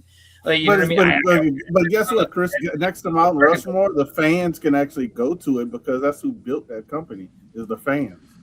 So the fans can't go to the White House grounds, especially after what happened yesterday. Well, it is going to be broadcast, so it's not like you can't watch it. Oh yeah, you can watch it. I haven't gone out to watch a UFC fight in years, since probably George St. Pierre was fighting, for Pete's sake. I watch him here, or I watch the rewind, or I watch like bits and pieces on YouTube. I'm going to a buddy's house to watch this fight. It's it's on the White House lawn. It's historic. I think it's crazy. Do I agree with it? Not necessarily. Do I disagree? Crazy. Do I disagree? Not necessarily. I think it's just a weird thing to do. It's in my lifetime. it's very super crazy to have a fight on the White House lawn. I just think it's and maybe insane. have a flea market the next time. Like, you know, we're gonna have the presidential flea market here at the White But House. I don't say it because of who's in charge. It would have been crazy if anybody. It's not every single activity, Chris. The question was whether or not it would be this. If I you open wouldn't the think doors, it. people I make wouldn't money. think. They're gonna do what they can. Like that. That's the thing I look at. Like when you set a precedent, that's like, oh, like we can just use this for that. Like I mean, it's fine. It's just weird. Like for me, I say it's strange. I feel like it's more of a sacred place that you wouldn't do something like that at. But if people, I kind of agree with Chris that it's weird because I feel like fighting isn't necessarily a U.S. sport. I feel like it'd make more sense like if it was baseball or basketball, like you guys were saying. Okay. That's more of an American sport, but like UFC is like a worldwide sport type thing. So I kind of think I'm with Chris. Yeah, I think it's kind of weird. Too. But you know what's funny? I don't even know. They're trying to find Americans to be on the card because they might not even have an American on the White House. Justin Gaethje. They'll definitely have people. Justin Gaethje's fighting. He's the American that's fighting. It's not looking. Yeah, good. One person out of 25. Yeah. I don't know. I just think it's a very interesting time in history, and I think it's interesting that they're having a fight on the White House. It's definitely cool. It's definitely an interesting thing. And that's if he doesn't get injured too, Bleak. You know how they like to get injured. Yes. Yeah. Yeah. It isn't harmful. I think it's just weird. It's definitely an interesting thing that's going on in the world right now. There's going to be. I'd like to point out that when Trump was in his first presidency, he didn't really stay at the White House that often, and I think he's trying to make the White House more comfortable. And if y'all remember right, he ran most of his presidency the first term from his plaza, and now he's been staying at the White House quite a bit more. You don't hear him talking about staying at the plaza as much as he did the first run. So good for him, man. He's using the White House. I don't know. Yeah, man. No, hey, again, I don't have a horse in this race, really. I just was wondering how you guys felt about it being at the White House, seeing as it, you know, the whole everything that it entails. I'm just sort of curious on how everybody felt about the whole thing. Well, my vote would be he can. It wouldn't bother me none. Okay, see, and Monty don't mind, so I get it. I'm either way. I'm fine with the answer. I just sort of wanted to see where everybody felt about the situation. We got Evil Mike is going to go see Mando and Grogu. So good luck, Evil Mike. I'm going to see that tomorrow. I was thinking of seeing that tomorrow too. I don't know. Tomorrow, I told my daughter we're going to the movies where they serve food and all that other stuff. So we're going to go there. I don't know if popcorn, get some food, and watch a little Grogu and Mando. Are you doing that? You hear that? Tomorrow. We're going to do it tomorrow. Nice. My daughter would she like to see like Grogu and stuff, but she's not gonna. Like, the rest of the movie, thinking, this is boring. So I think I'm on my own for that one, which is fine. I don't mind. My daughter be fine. She's gonna get popcorn and nachos, so she'll be good. Yeah, as long as they get popcorn and a drink, they're pretty happy. I think maybe some milk duds. No duds. No, never buy candy at a movie theater. No way. Well, actually, so I created a monster with doing that because like it got Reese's Pieces and I was like, well, try this out. You never had this before. It's like we'll call it special popcorn. So I said, and I put it on top of the popcorn and stuff. And now she's like, oh, can we get special popcorn? I'm like, every once in a while. I'm not doing it every time because it's not a great. It's not good for you, and it's not good for anyone. That's expensive, as special popcorn. Well, you buy the candy before you go. So like you say, if you go to like like a corner store or whatever, just to get like the candy beforehand, like you can get the candy for cheap. But I mean, once you go in the movie theater, though, it's this M&M's cost $18. Like what? Like why are they so expensive? Oh, well, this is the super. Because special. that's how they make their money. I know it's out of control. Popcorn is what kept the movie businesses in business for years. That's years and years and years was popcorn. It And people still, should it have known still that is. going It still is. You remember they used to sit there and like I remember seeing it in movies and stuff. They sit there and like make their own cartoons about going and getting something to eat and shit like that. And it's just like, oh, okay. And it's like, and that was the movie theaters being, the movie industry being like, listen, we make enough money off of this stuff that we have our own cartoons telling you, hey, get some more of this. But like, you know, you're hungry.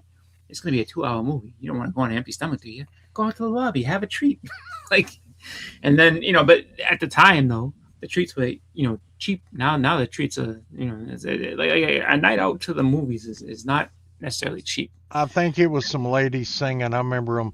Let's go down to the concession stand. The concession stand. No, let's go out to the lobby. Let's Oh, go that's out what to it the was. lobby. Yeah, that's what it was. Yeah. Yeah, and then show these little Dr. Peppers and Cokes and have jumping a around. 7-Up. Yep. Yeah, they want you to sit there and have all that stuff, and then go back and watch a movie, and then at the end of it all, I think the best part of the movie, it used to be that back in the day, they didn't have any kind of commercials.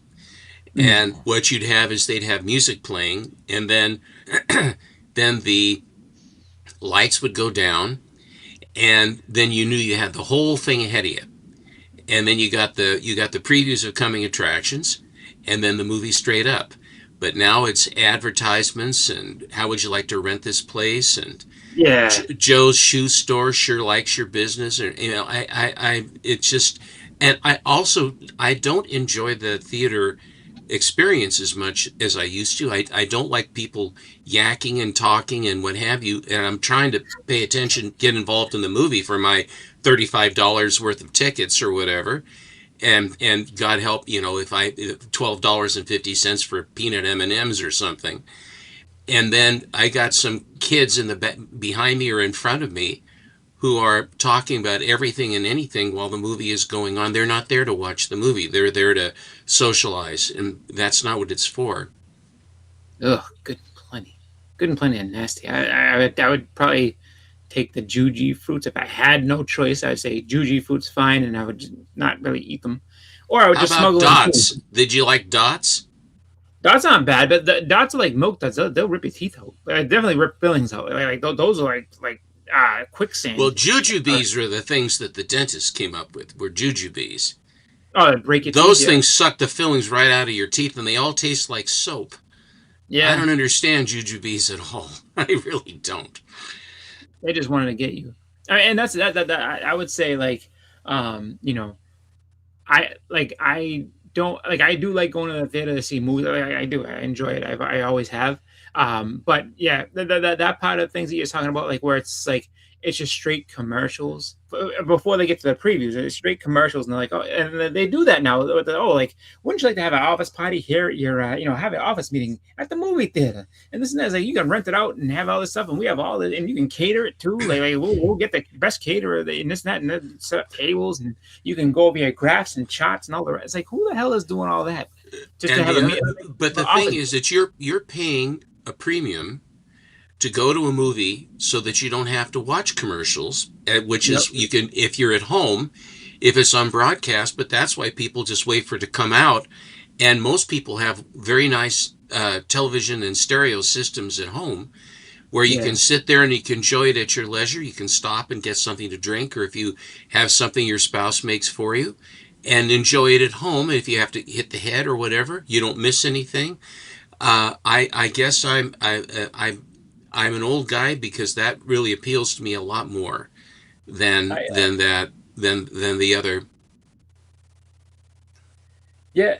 Oh, I mean, I agree with you to a certain extent. Like the reason that I still go to the movies just because of that experience of going and everything. It's just I find it to be fun. But the other part too is that like I'm kind of like I don't know. I'm kind of not wanting to find out what a world without actual theaters kind of is like, just because I have a feeling that like it would be, I don't know, I think it'd be a little bit strange, and it's like, and then you have to kind of worry about like, so what's actually coming out, what's being presented to you, and then what's being held back just because they don't want to, oh, this isn't going to test well, so we're not going to play it and stuff like that. You know what I mean? I don't know. I've always had that experience of going to the movie, so I like that, but I do think that there's only like one or two things I wish they wouldn't do so much. Like I wish that that if you ever go to the AMC, the Nicole Kidman commercial, which is like, we go to the movie, like, bitch, we know why we go. Stop talking to us about why we go to the movies. We're already here. We're already here. It's like we know all the feelings. This is why we came to the damn movie. Stop talking about AMC. We know what you do. Just show like get to the preview. Because I don't mind trailers, but I hate that. And then they have this other one where it's like a trailer of concessions for you to. The Coca-Cola trailer. The Coca-Cola trailer. Yeah. And then and you know what they do in the middle of that? They say like listen, you can order right now. We'll bring it right to your chair and everything. I'm like, dude, like that to me also is very lazy. Like I mean, I get the convenience, but it's hey, I like that. I like that part. Hold on. Nicole Kidman can talk about whatever she wants before a movie. That's all. No. When I've seen that, but listen, when they made it for COVID, I understood where it's like, we're trying to get you to come back and see us again. Please come on in. And it's been like 5 years now. Enough. I don't want to see her sitting there like, we come to the movies for this and that. We know why we're here. My feeling is give people a reason to go to the theater. Don't give people reasons to not go to the theater. That's my feeling. Well, and the other reason why I like going to theater too is I like to go and take my daughter to see different movies and stuff. So that part of things is fun because it's like, all right, like we can. Like if we have like for school vacation, if she has a day off and I do too, I say, all right, perfect. Like, well, let's go and see what's in the movie. Yeah,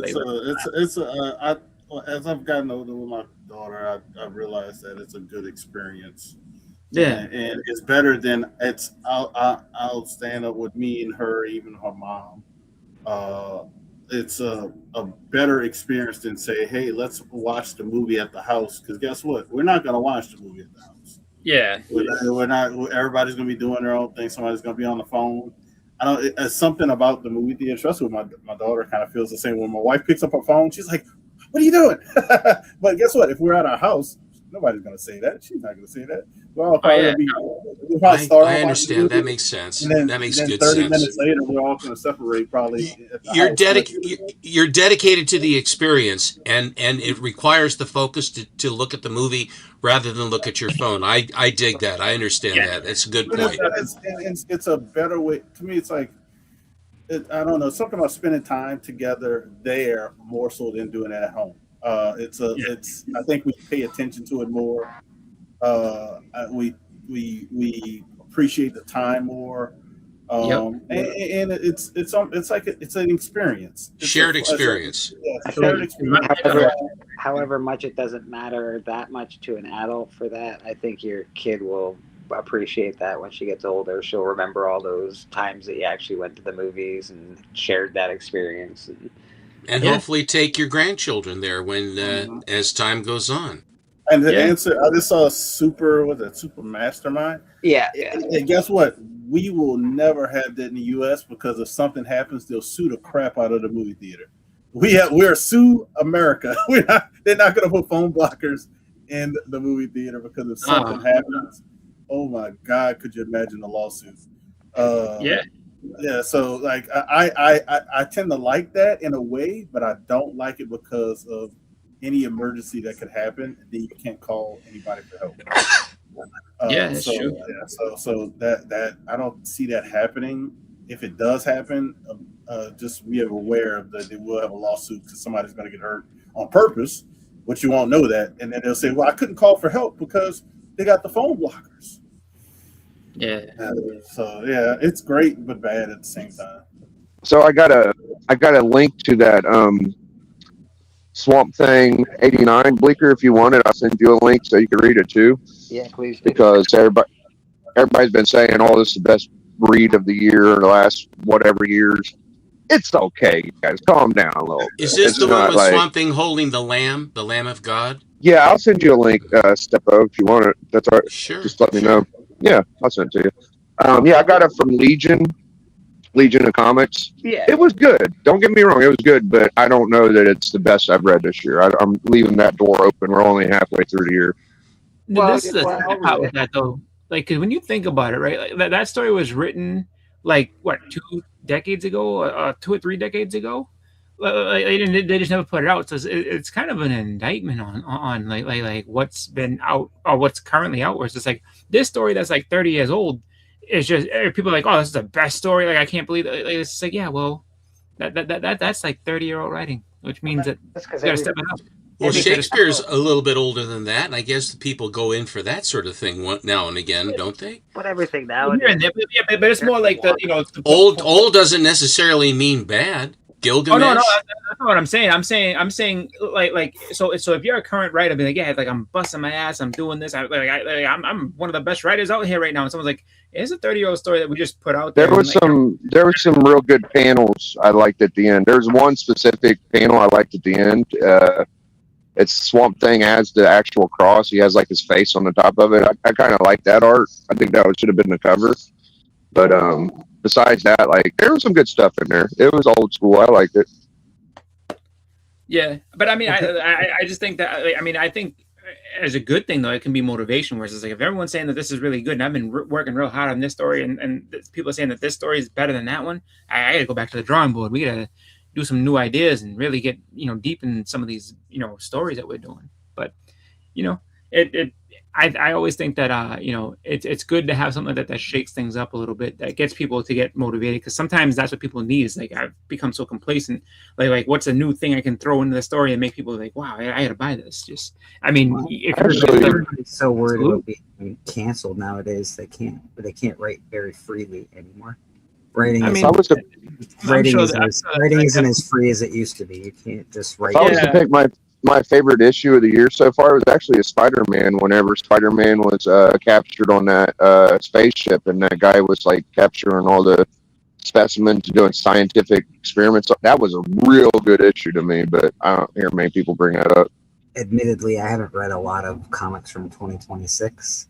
So I'm not really caught up on what could be the best comic of 2026, but I'll Superman. Really, writing's always been an issue. That's why the Comic Code Authority. Yeah, he was talking about Tales from the Crypt. He had 6 stories to pick from, and each story, was chosen to go in. And what's funny with that is that this weekend on IFC, they had a marathon. It ended this morning at about 10 o'clock, but like they had a marathon of just Tales from the Crypt. And it was, I had forgotten, I hadn't seen that show in so long. I had forgotten how much I missed that show. That show was great. And, just to think about all that, like the Comic Code Authority and Tales from the Crypt, like those ones were, pre-code horror. So it was just like, and then once that code came, they had to stop those. And it's just like, Tales from the Crypt was awesome, dude. I watch them. I have them all down. Like I watch them every year, always. Like if I don't have something to watch, I throw on Tales from the Crypt. It's just a good one. I saw a couple that I hadn't. I saw 1 or 2 that I had seen, and I saw a couple that I hadn't seen. And I was like, oh wow, they got a lot of them on YouTube. Yeah, it's fun to see. It's fun to see people like Brad Pitt and Demi Moore. Have cameos and shows like that. You're like, what the hell? Brad Pitt's in Tales from the Crypt? How did that happen? Yeah, Callie last night, we were talking, and he was like, he showed up that he has what's it called? He has the box set. I was like, oh wow. I was like, and I thought about that. I was like, I should look into getting that box. I just to be able to say like I actually have this and I can watch this at any time, because right now, I think it's specific to IFC, and I think they haven't put out any new box set of that because I guess it's kind of a complicated rights thing between HBO and the people that own the actual stories and all that type of stuff. So that old 90s, I guess, box set is the only one that really exists. So it's just like, want to try to see if I can get one of those, and then just make sure that I have a copy of it so I can watch it whenever. Well, I've got to go. I got to head out. I got stuff I got to go do and get done today. So I enjoyed it, guys. Nice to see you, Monty. Y'all have a good Memorial Day, and if you get a chance, go out and put a flag or a flower somewhere. You bet. Amen. We'll see y'all later. Thanks for being here, Monty. We appreciate having you. Come back. Don't be a stranger. All that stuff. And just like that, a fart in the wind, Monty's gone. Yeah. I was also kind of just looking to see, if there were any other marathons happening this weekend. I didn't see. Usually, there's like a Rocky marathon. We can't usually have, a long weekend without Rocky being there somewhere, and there's no Rocky. I don't know. Is who that waiting to open the box? I don't know. Is he? He's cutting the paper. I'm putting your label on. Putting labels on stuff, Jeff. I'm not opening it yet, Jeff. I'm like packing everybody's stuff up first, Jeff, and I'm putting the labels on, and then I'll open up. This is from the last time I won something, and I'll open it up as soon as I finish this. And I can't wait to get that book. I just want to get these things good and ready, so I know I can't ship them out Monday, but at least by Tuesday, all I got to do is drop them off. Nice. Yeah. I got an awesome book from Who Dat. I can't wait to get it. I just finished paying it off. It was a more expensive book, but worth every penny, I think. Yeah, I wanted to. Russell, do I have anything coming from you, or am I all cleared out? You told me to hold because you had some raw books. You told me to hold this whole. Oh yes. Okay, good. Yep. So you're backed up right now. You're backed up. But I'll say this, and it's not. I'm just going to say before I go on my vacation, if anybody does have stuff that I'm holding, and they tell me, "Oh, I'm sending that out." I don't want to be on vacation. And, Biggie, what were you trying to say? Biggie, were you trying to say something? No? Okay. Evidently not. No, sorry, I was washing my hands, but I was just gonna say, yeah, I'm just real proud of y'all getting your books and doing good collecting. Seppo and Bleeker and Who Dat and Chris. It's fun watching Chris on Instagram showing his books, and Who Dat's been a really good person on the auctions, and Bleeker, you've been tearing it up. So I'm just real proud of you guys, man. It's fun to watch y'all getting your books. Thanks, man. I appreciate that. That's really how I buy books. I just go out auctions, paying off my credit card. Russell, I want you to look happier on the auctions. You always look so hangdog when you're kind of going, well, now I'm gonna do this. I said, if you smile once in a while, I said, aren't you happy to sell maybe a little or something? And then they show then they show that video that they did of you where you're the whatever it is, the bid sniper or whatever it is, and you got this big bright smile, and you can't catch me, haha! And you run around, you're smiling and everything, and then you come back and you're like, well, I got this book here. No, what they did to him in that video, it's like disturbing. His eyes are all huge. He's like, get him, catch me! Oh my God. It's hilarious. Actually, my favorite one of those, my favorite one that they do is Yahweh's. Yahweh's is great. $15,000 starting bid. I laugh every time I see it. That one cracks me up. I'm partial to my own. I like the one that I'm in. Bleeker, you're the worst auctioneer I've ever seen. Yes, but you have heard of me, haven't you? Ah. Then you dive in the water and swim away like a dolphin. Swim with the dolphins, in fact. With the dolphins, sir. That's fun stuff. That is fun stuff. Those guys are awesome. If you do like I buy books too. Yeah, man. If you do like buying my bad, Brad. Yo, I'm proud of you too, bro. Dude, when you came on Friday and all your spawns, what am I, man, you've been killing it. Yeah. I kicked myself. Amazing Spider-Man Mint 9K. Ooh. Number one, yeah. Number one's 9K for Mint. Is it only 9K? I'm surprised it's not more than that, to be honest. Well, of course, grade dependent, Yeah. Yeah, he says number one Spider-Man near mint is 9K. I feel like it's quite a lot more than that, actually. Yeah, I saw a guy who had this is a few years ago. I think it was like 2015. This guy had a Amazing Fantasy 15. It was the closest I'd ever been to one at that point. Like I had never seen one in person, and the guy wanted $14,000 for it. And I think it was like a 3.0, and this kid that was standing there, he's looking, yeah, I could buy it, but I don't know what I'd do with it after that. I'm like, you could buy that right now. I was like, good for you. I was like, I don't have $14,000. He's like, all right, yeah, take that down. It's coming home with me. Like, nope. I was just like, can't do that. Well, But it for was me, cool. Amazing Fantasy 15 was a means to an end. Yeah. It was a hell of a good investment, and I took my own advice. I said, if you're going to buy, at the time I was buying, it's high grade Marvel keys. The Marvel books have the cachet. The DC books do not, and it's just that's the way it is. Marvels were always more edgy, even with the code, and the kids all gravitated to Marvel comics. It was, the counterculture, or the bombast of Stan Lee and what have you. And it to this day, and of course, the AF-15 is the action one of the Silver Age. I think that there's variation and what have you, but by and large, AF-15 is it. Yep. Yeah, it's a big book, and good looking book. Yeah, big collectors seem to use it as a chip for trading. They don't really. Hold on there. You can see it showing up books. Most big collectors I know, they like get one and then they sell it to get other books that they want. Or trade it for other books that they want. It's crazy. I have the statue of that, Rad. Cool. This is Did I an send you that? AOK from Yeah. Biggie. Yeah, that's right. I'm actually getting a Zatanna book, I think, pretty soon. I'm gonna grab her first solo. I really like that cover. There you go. Absolute Batman.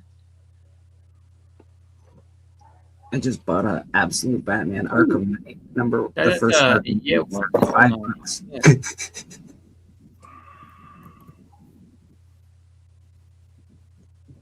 yeah. Blake, did you see all the Spawn that Brad got recently? I did. What'd you Yeah, think? That was crazy, bro. Yeah. Yeah. I thought those metal covers were amazing. Yeah, me too. That's actually kind of a fun thing. Like if you get to go to a shop or a convention or whatever, and you can pick up a whole bunch of Spawn, especially if you're trying to collect, that run. Like that's always a good score if you can get them for a good price. Second print. Yep. Yo deuce. The gold. I got something for Rad actually. Oh, nice. I like that book a lot, but it didn't. It's not the greatest story, but I think it's okay. Goblin Queen.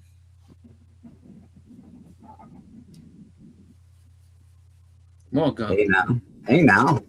David Nakayama. Uncle Griff became a new member today. Griff, thanks, man. I appreciate it. Congratulations, Griff. Thanks, man. That's very nice of you. I'll give you Rad. Just hold on 1 second. I'm going to give Griff some love. Prefer a blessing from him. Why? He seems a lot more religious than you. Okay, but he is my number 2, and he doesn't really do the maybe same. I could just throw you out one. Don't do it. Don't do it, Charlie. Don't do it. Thanks a lot. I appreciate it. Okay, feel better. Thanks, Jeff. Funny. I appreciate you.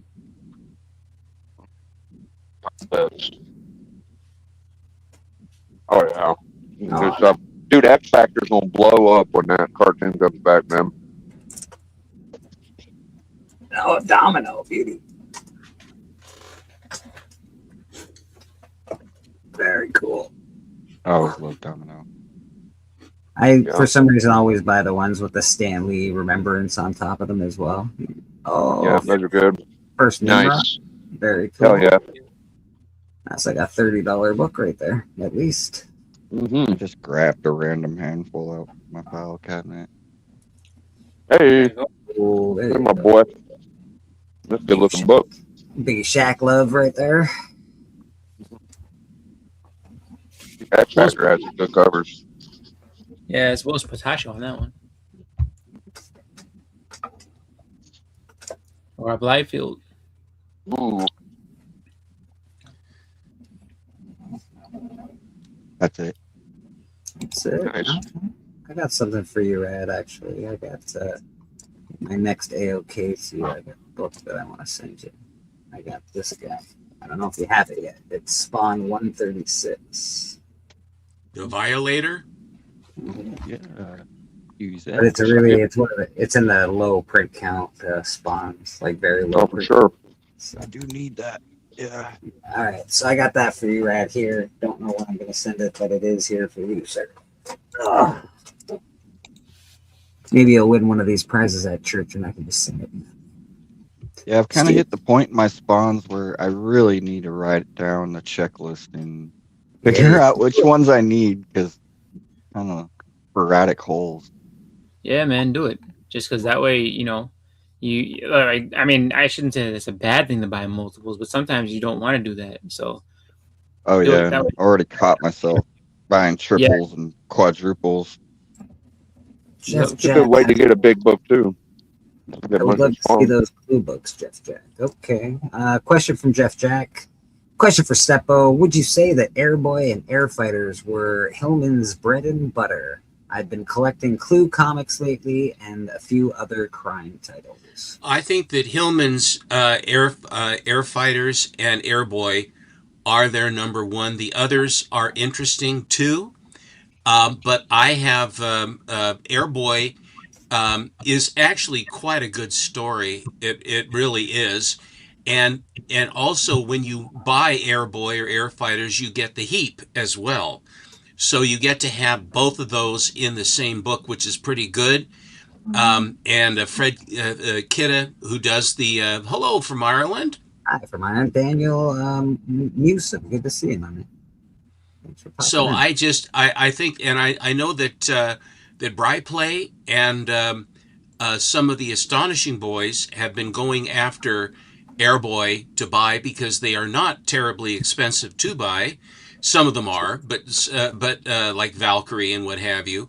But I think that Hillman is very surprising. The other one that I do really enjoy, but they do tend to be more expensive, are the Chesler, Harry A. Chesler books. The Chesler books like Dynamic and what have you. Those are pretty amazing. Brad, a member for 9 months. Brad, you're I never see my name come up, and I've been member of these groups for all this time. I've never once had my thing come up.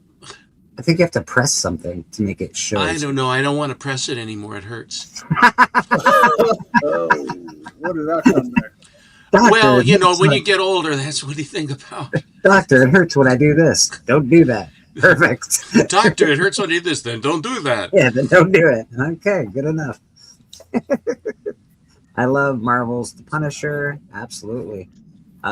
We just watched The Punisher recently. Very fun, very violent. He is a great Punisher. I don't know. He is a great Punisher. I don't know if it was a great overall, like, oh my God, cinematically the best thing I've ever watched, but it was pretty cool. But Punisher, it was books, very comic booky. If you, very comic. If you love comics, and then I would say watch an interview with John Bernthal talk about it and how he came up writing it and where did he pull from. He said Garth Ennis is his favorite Punisher writer. Nice. And he's like the Punisher. I forgot which comic series he was talking about it, and he literally pulled scenes from the comic series, like when you see the him talking in the interview. And I'm like, people should appreciate this way more because they always talk about it. It's not comic booky. Oh shit! According to him, the storyboards are comic books for practical purposes, aren't they? Big time. What were you saying, Matt? Marvel Max was the Punisher series that Garth Ennis that he took from. Yeah. Mm-hmm. The Max stuff, the Max Punisher stuff. Yeah, Punisher Max. I own that. It is a very cool Punisher series. So did we lose someone or gain someone? Biggie Shack, I think. I think he swept out. Uncle Griff says go for the home front Cheslers. They're much cheaper. I think he's talking to Jeff Jack. Daniel says he loves DC Batman. Well, you're talking to one of the biggest Batman collectors I know, right there. Mr. Steven Gentner himself has an astounding Batman collection. He doesn't have all Batmans, but he does have the Batmans. I'll tell you. Let me tell you. Speaking of Batman, Lego Batman, the video game, came out this week. It looks really cool. Lego Batman. I don't get into the Lego games, but this one looks real good. Lego Batman's good. I shouldn't. It's good. I like Lego Batman. I can't help it. They had the Batmobile scenes on there. Like I was just watching some video clips. It looked real good. Oh, Steven's showing off some buckaroos. Let's see what Before we we got go here. into the 10s and 20s and things. That's a glow in the dark. Oh, that's awesome. So am I. After all these years in Portland, you glow in the dark, do you? Blaze was cool. Oh yeah. Very cool. These are I buy these like it's astonishing in Beta Ray Jim. This is I think that some of these are Navy Paul books. The world's greatest announcer and commentator with astonishing. Just ask him. Wait, is he behind the camera with a gun? Yes, he blink got twice. it. Did I say it right, sir? Susie Q says hello. Hopes that everyone has a great Memorial Day weekend. Susie, it's lovely to see you. Got a couple comments on your performance from last week on the last video. So thank you very much for being here. And everybody loves your comic collection and thinks Susan's birthday is the 26th. The 26th. Holy smokes. We'll be celebrating tomorrow with the family. How's it feel to be 32, Susie Q?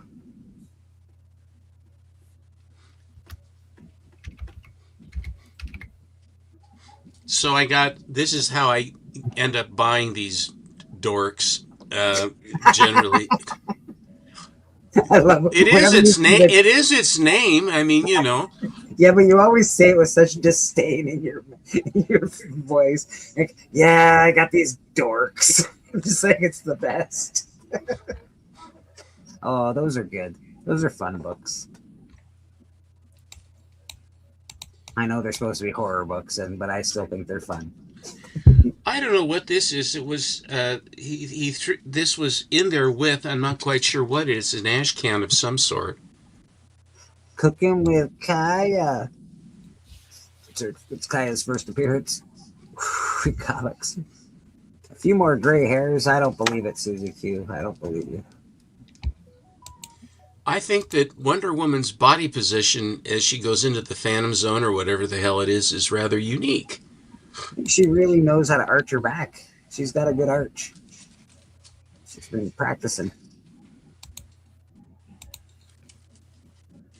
Supergirl? Oh, okay, that's a little hard to see. I see what's happening there now. Where'd you pick these guys up from, Steven? Auction. Just like they put a bundle together and I see one or two that I like, and then if I can get them reasonably, you know, someone else goes to the trouble to get them. I like Crypto. Crypto's happy boy. I don't think I ever played the Punisher video game on Sega Genesis. Sounds like it'd be cool. Yeah, it was cool. They also have a video game on PlayStation that was really good. Stick people's faces in the French fryers. Ooh, Jeff DeCal. I remember Batman Returns on Super Nintendo. That was fun. Jeff DeCal. You know, the Pattinson Batman, the one part, his Bruce Wayne was weird. His Batman was pretty good. Yeah. But the thing that I liked, the car chase when he's chasing the Penguin in the Road Warrior Batmobile. What a great sequence of. I mean, I love me a Batmobile. Great Batmobile. I also like he made his cowl. If you notice, his cowl looks like a skull. They got it much more fitted to look like a skull than his other cowls have. So that was very cool. The leather work on it was very cool. Like it just was cool. So they built a good world. Let's put it that way. I wish they didn't have the Joker in it, but that's okay. And I love the Joker. Everyone knows that I love the Joker, but not that one. Hey. I wonder if this is the book Biggie's going to try and get. Biggie's on about getting a Zatanna book lately. I got you. I have been buying Adam Hughes. I have been buying Adam Hughes covers. Unfortunately, for the wrong reason, but the poor man is suffering right now, and I hope that things work out. But that knock is pretty tough to beat. Yeah. He says he's doing all right. Like he says he's feeling okay for the moment. Cancer is a ski jump. Down you go, you come up, and down you go. My grandfather, my father. I mean, I've too much of it, really. Yeah, that's what I've noticed. And I hate to say that. But... Alley cat.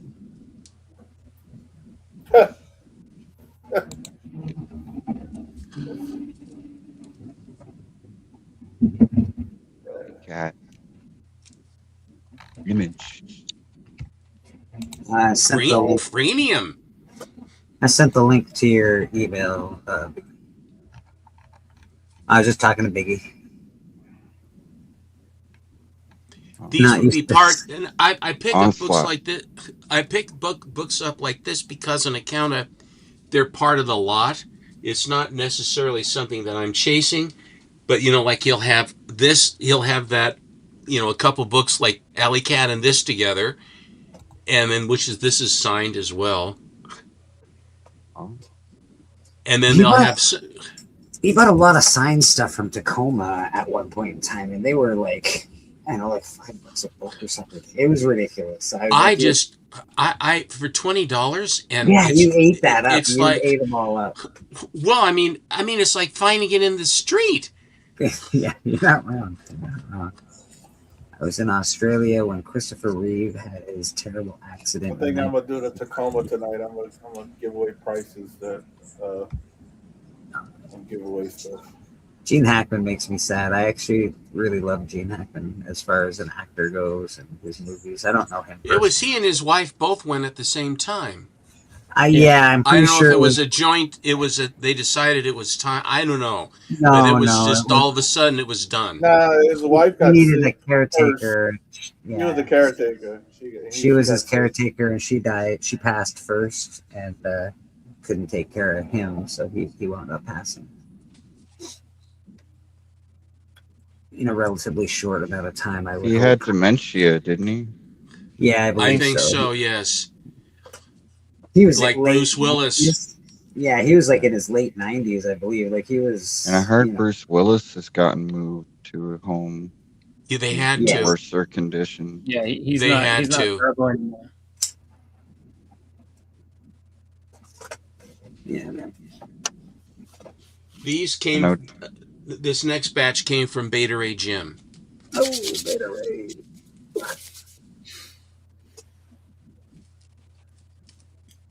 Hey there. That's a good angle to look at her from. She just looks in charge. That's all I'm saying. It's a good angle. Very powerful. Oh, that's cool. That's awesome. What is this? The new? Because she's got the same outfit that the He-Man princess has, but who is that on that cover? That's not the princess. I don't know. I don't read them. I just buy them.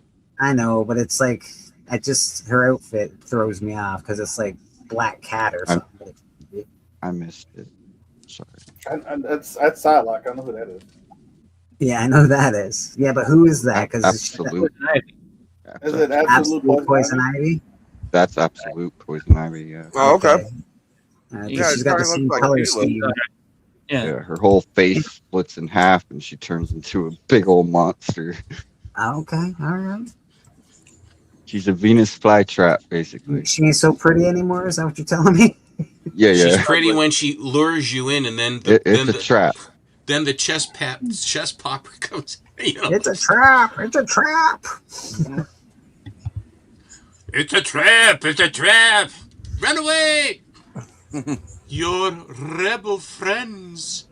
Oh, that was pretty good, Steven. That was pretty good. Yeah, I remember you looking at that and liking the colors when we looked at it on New Comic Book Day or whatever, Keys of the Week. I think I have another one coming, and I have the metal cover of this one. I mean, the foil as well.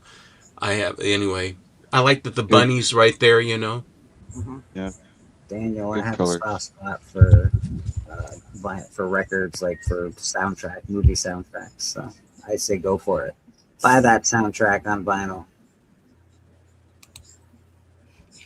Uncle Griff says, sadly, it's time for him to do a little yard work. Hope us folks have a great weekend. Well, I hope you have a great weekend. And Be careful out there, Uncle Griff. Yeah, have a good Memorial Day. I hope everybody, does their remembrances and figures out why they're living in free countries. Mm-hmm. My brother did the honors for my mom and dad, and then for my grandfather and grandmother. My mom's mother was buried at our house, which then sold. They don't know she's there, but she's underneath the rhododendron.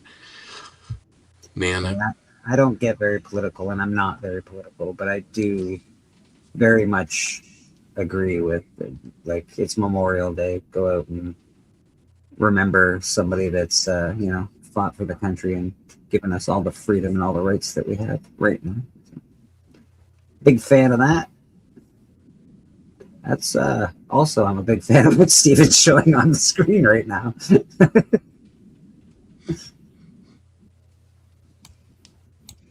Holy smokes, that is a Wonder Woman. Look at her. I know it's not Wonder Woman. I think it's Red Sonja. It is, but look at her. That's what Wonder Woman should look like. She's muscly, she's strong. She's got some scars on her. That's awesome. I think she has to sharpen her axe a little bit, but I love the girl that played Wonder Woman. I think she's very pretty. She looks wonderful in the costume. But, come on now. She's too little. Hey, Bleak, this I'll say this about her, which I agreed with you until I found out her background, because she is Israeli, so she had to be in the military at age 18. That's true. That is true. So I believe she could kick some butt. That is true. Yeah, I same with Serbia. I think it's like that as well. You have to serve in the military. I believe there's like China. In the Philippines, they do a draft, basically. Like it's so if you get you have to serve. Korea's the worst. They force you at like 9 years old. Come on, no. She's just showing it all off. Look at this whole nonsense. She's just great.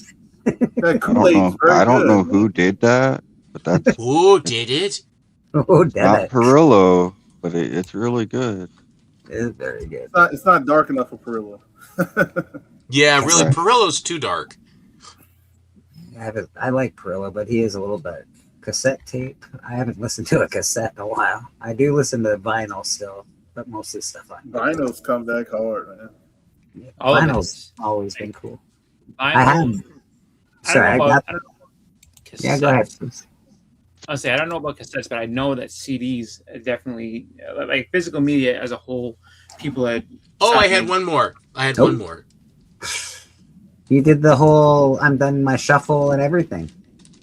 And, because of me, I FOMO'd you, didn't I, Steve? What is that? Is that Rose Besh? Yep. It's Rose Besh, but it's signed by Larry Welts. I was like, I was like, it's not signed by Rose Besh. That's Cherry Pop Tart #1. That's awesome. That's number 3. It's 3, I think. Is it number 3? Yeah, 3. It's probably it's probably a 1 in 100 or something like that with Rose Besh. Isn't that fun? When you open it up, it says, "Welcome to the first comic of my new series." So Golden Apple variant. Very cool. It goes with my cherry collection. Yeah, that's why I bought mine too. I went with my. I'm like, I like it. I like it a lot. Give me that, because it goes with my cherry pop tarts. That's all right. That's a very nice book, Mr. Stevens. Thank you. If you haven't watched Biggie Shack's Comic Collector Club from Friday, the Astonishing Boys, Troll and MT came on, and we everybody showed a bunch of books, as you know, and then but I took it. I offered to show my Fiction House because those guys are getting into it now. They're buying Airboy. They're buying various, not that that's Fiction House, but they're looking at Planet Comics and Jungle and Wings and things like that. And so I said, and the thing is that when you're buying Golden Age, there are groups of books that are okay and they are golden age, but some are a little bit different, a little bit better than others to the eye. And I just wanted to show a bunch of it, and Biggie let me really, let me go, which was kind of fun. Alan always seems to be on a pretty tight schedule. Yeah, Alan leashes you up, Stephen. We don't Yeah, we don't leash you over here. it was fun seeing MT and Troll and Steppo talk about it, because MT went down like all the single digits, and then they even had like their own copies. MT and Troll had their own planets, and Steppo of course had really nice, like better than file copies. So if you missed that show, go check it out. Yeah, Stephen, you really went ham on some amazing books on Friday. Doc reached out to me afterward, because I always praise his collection. He says, "Don't you ever down your collection on me again. I know what you have now. All those fiction house, and that's just part of it. Don't use that I have a collection on you now." He chewed me up. I don't think any one of you should do that. You guys are top tier collectors. I know you probably don't look at yourselves like that, but I can assure you, all three of you are. You, Alan, Doc, a few others in our community. I would say probably Troll Fire is like a top tier collector as well. Doc has high regards for you, Steppo, believe it or not, because I talked to him about you, and he thinks you're on par with him. He really does. He thinks your collection, which all your mile highs, and he says stuff like, if you really felt like it and you took the books you had and got them all great, you don't even have to, but like people underestimate some of the stuff you have. So yeah, he's very high. Well, it's very flattering, but it's just fun to share with people that enjoy the things, and that's where I think it's a lot of fun to be able to do. There are a lot of people that are going to be going, or several people are going to this summit, which is where they have the big boys go, and they're trading all these monster books, things like that. But what I've found is that having the books cash talks, definitely so. But a lot of people have cash, but they can't get the books. So it's a matter of trading to be able to try to get the books that you want, to try and, that's pretty. That's very pretty, actually. It's interesting. But that's the thing. Once you get up to some of these books, Stephen, like when you get up to a Suspense 3, they're not available whether you have money or not. Like, that's just the way it is. So they changed hands. Everything changes hands privately. Mm-hmm. And that's what you pay the dealers for, like Yaniv, because they know where the bodies are buried. Yeah. So that and they know what they're looking for, so that if he can work a deal for you to get it. But sometimes, like that Tech 31, he had to wrest that out of a collection. Oh, look at the eyeballs. That's like one of the Cartoon Network things. You speak of the devil. You speak of the devil, and doesn't he just show up in the chat? Hello, Troll. Hey, there he is, Troll. Hold on, buddy. I don't know if you heard Bleeker, but he put you in some high esteem there, Troll. Yeah, man. They all watch Bleeker. Me and Biggie figured it out. Paul's watching too right now, but he's not going to comment. I'm going to get Paul, dude. He's been ducking me for a while. Like, he needs to pop on Club before. Paul says I don't invite him on the show. I don't send him links. He's full of shit, bro. Paul's full of shit. Send him a link now. Let's see what he has to say. I send him a link all the damn time. He never comes on. That's all. So we're going to get Rad Art on the Astonishing Auction. We're going to have him sell some stuff soon, I think. Oh, wow. So they announced Biggie's coming on. And beautiful. Look at that. Wow. Yeah, they're pretty excited about me coming on for some reason. I don't know. I'll just go on and overprice the shit out of something and be like, yeah, I came. No, I'm kidding. It'll be fun. We got to get Rad tired. That's a sort of a world-weary looking cover, that last one. Yeah, she does look a little weary. 100% Paul is full of piss and vinegar. Agreed. He's something. Yeah, he turned on me, man. I don't know what's going on with that guy. Says I never. Well, I just think his kangaroo Australia hat with the rope around that goes underneath the neck that he's wearing inside the house. That hat has been bad luck for him. I'm telling you right now. I'm glad he got rid of them giant Mardi Gras beads. Those things Every single time they showed those things, people started talking about Richard Gere and stuff like that. I mean, it just, okay, fine, Listen, you show beads enough time on stream, people are going to start inferring things. Beads, you say?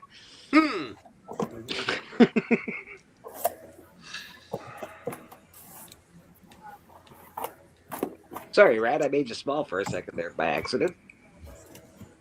I didn't realize you were still going. I'm just drawing now. Getting ready to color. All right, and this is awesome. This is an awesome Skeletor. Rad's been drawing all the He-Man. If you haven't noticed, in the last couple of weeks, he's been drawing all of the He-Man. And crushing it. Well, I got Mumra. Yes, you got Mumra. Steven's got Mumra. This is Skeletor. Did anyone get that He-Man with him on Cringer or Battle Beast there, Brad? Anyone buy that yet? I haven't tried selling my He-Man pieces. No. Okay.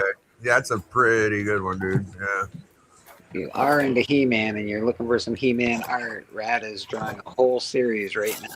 So just hit him up on Instagram. He's fast, he's decent, well priced. Yeah.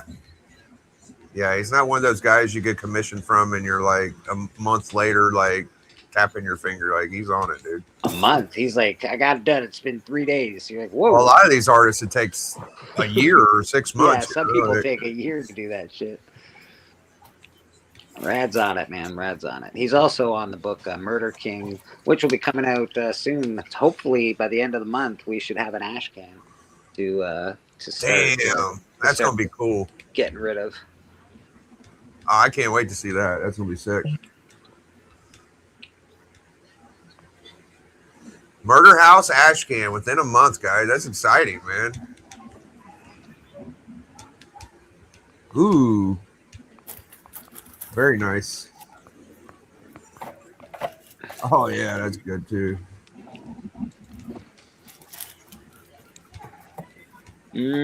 That's a rat. Gotta get. There.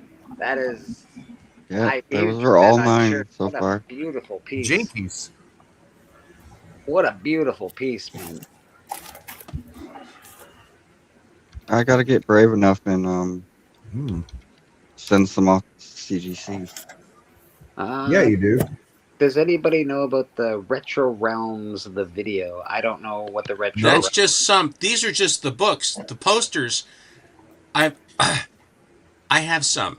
Yes, you got a few. Yeah, I have a couple, maybe. The one that I love the most, obviously, is the Red Skull. That's that one. I mean, that just it does. I'm showing actually Shane McCormick right now. Yeah, I'm out of sloth and indifference. I put them up before, and I just didn't take them down. I like them too, but I feature Rad a lot because I love his art. I really do. Hello, Beckerman. Hey, Beckerman, how you doing, buddy? Hey. Yeah, no, Rad. I have some Rad art behind me. The Joker picture that's hanging in with my comic books is so amazing. Oh yeah, that's good stuff. It is unbelievable, dude. Like it is. Sorry, give me a second. Step up. I'm trying. I'm on my phone, so everything's tiny. My big stupid finger. There we go. Oh, that's good stuff. Yeah. You guys got me on a Bronze Age or Itchy filling, so I'm gonna get that Solo Zatanna, or I'm gonna get. I mean, I know Boba Fett's like Star Wars, but it kind of has like a horror vibe to it. So what are you after as far as you're getting the Zatanna one? What is like? Is that it's a special DC like oversized issue, and she's kind of just like sitting there with her legs curled up, and she's got her stockings. It's very pretty. Is that the one, the Magic one, where it looks very old school? Looks like a Golden Age cover. Yes. Yeah, I love that book. Yeah, I bought that. I gotta get it. That's a beautiful book. Thank you. Thank you, Daniel. I knew you had it, Stepper. I couldn't imagine you not having that. It's cool though, right? Stepper, it checks a lot of boxes. It's not only a good girl; it's like kind of a bronze horror too, right? Yeah, it's the cover itself though is outstanding. I'm ashamed I don't remember who the artist was.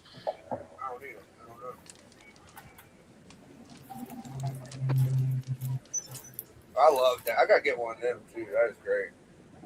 I remember those books. My LCS has that Adam Hughes Zatanna, that Yeah, real famous one. yeah, I know the one. I think he wants bought it. Actually, 125.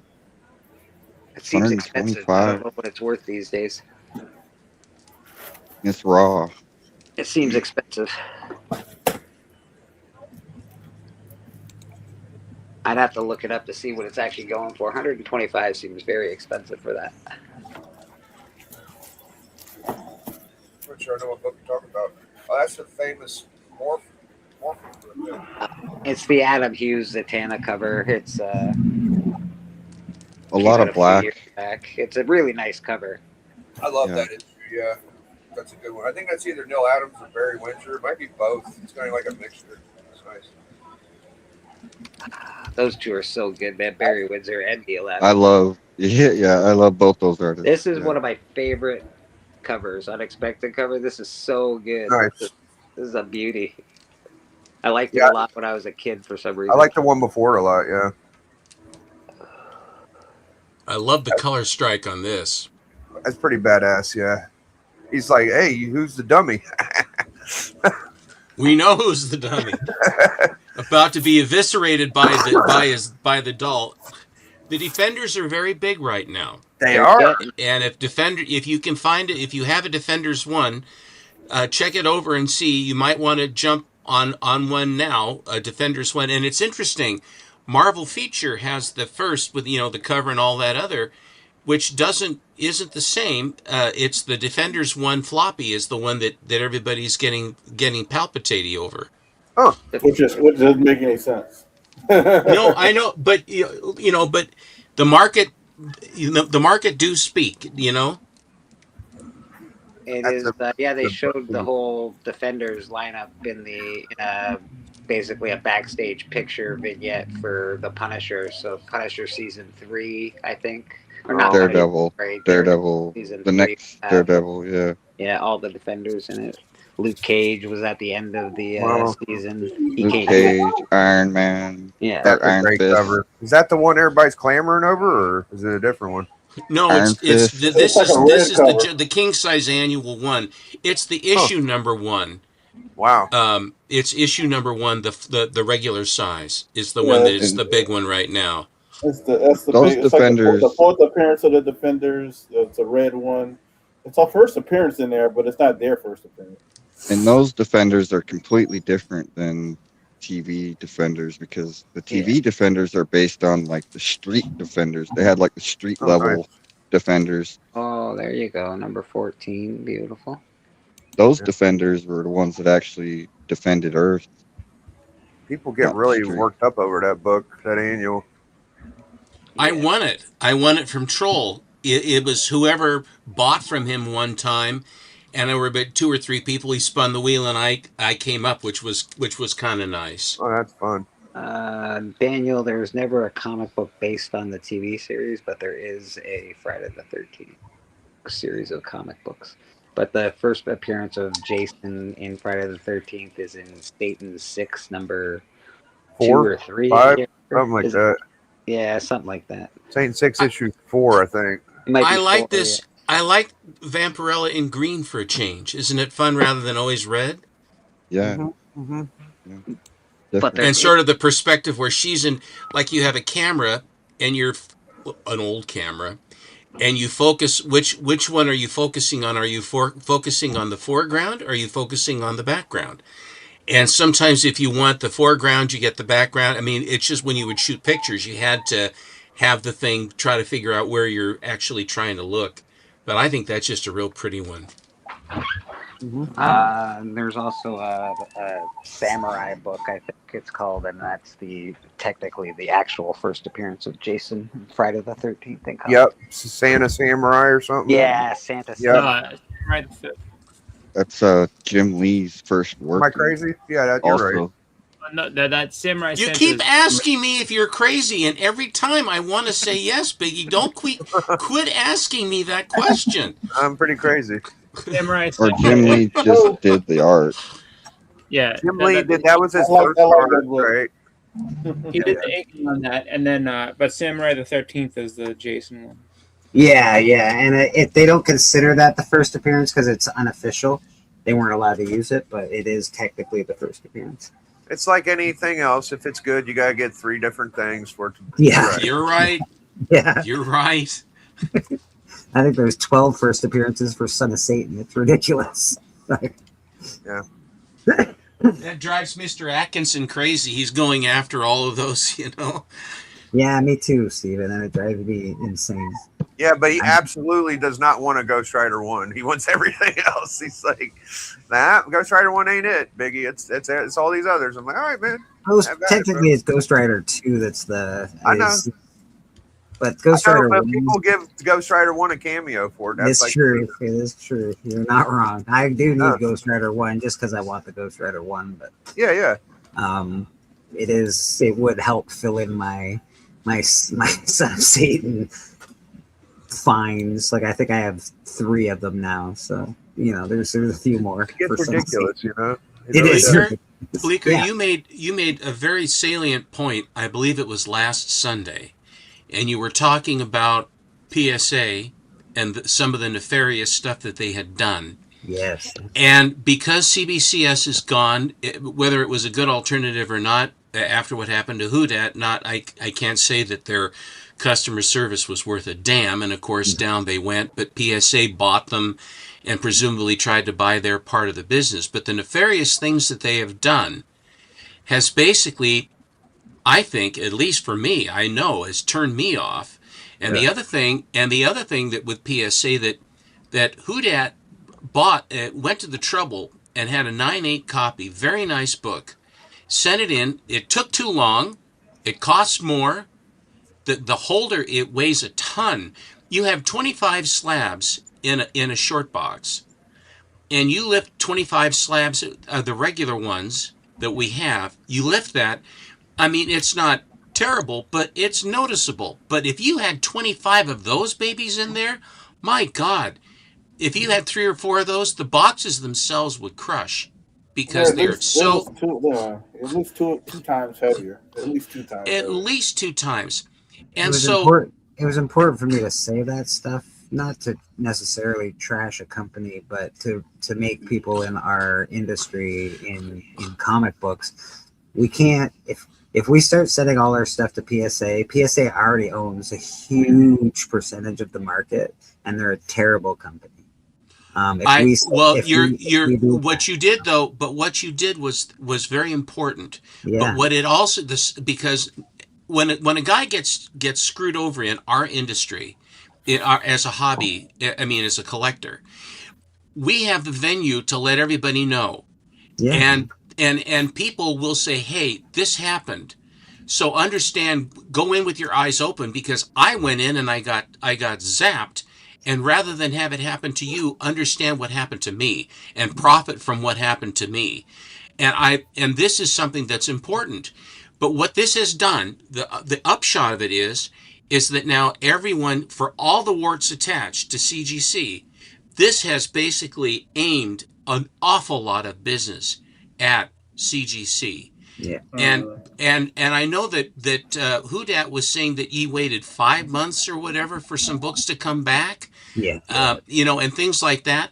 And if there ever was an industry, a service in our comic industry that would profit from another company, a quality company coming in to compete, we really would profit from that, because what PSA has done is shown that they have disregard, and it's maybe it's growing pains, but for a company that big, there seems to be, it wasn't like they're starting from scratch. They know damn well what they're supposed to be doing, and it's nefarious. That's what I'm worried about.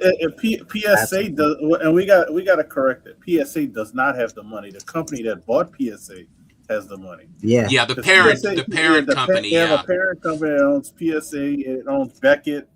They have the money, but also you got to realize they actually don't have the money because Blackstone bought CGC. So you're not going to buy Blackstone.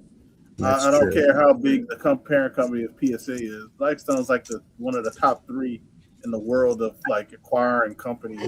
We just don't want I'm like JFK right now. We do not need a monopoly in this industry. A monopoly is dangerous. Monopolies are bad. I don't like them. They can screw you. Everything benefits the company that way. Nothing benefits the buyer or the person they're I'll buyers. tell you this though, like CGC is making a lot of ground on PSA. Yeah, everything's for sale, but I don't know if they have trillions of dollars from that company by Blackstone. Yeah. But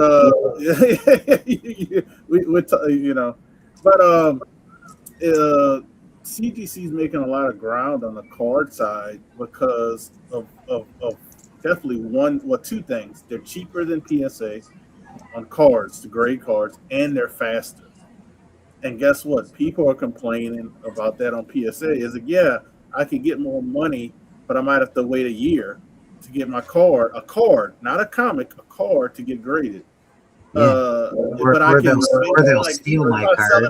10% less with CGC, but I got it back 6 months, a year before. You know what I mean? So it's like, but I got a feeling they're gonna catch up on a card side, and that's where PSA was nervous about.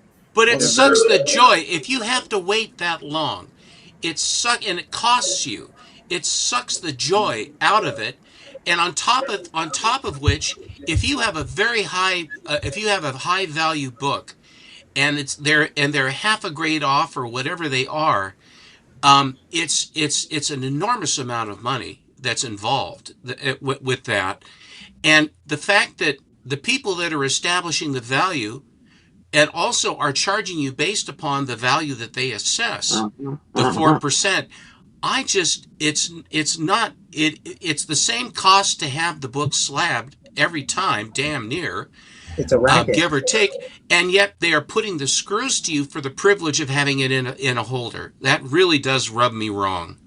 And the fact that what that company can do, they can grade so PSA has such a hold on the card market. They can grade your card at a 9. They can say, we graded it at a 9. We'll buy them off you for the 9 price. They buy them off you for the 9 price. Then they regrade them and make them 10s. So, and that's happened. That's not a what if situation. It happened last month situation.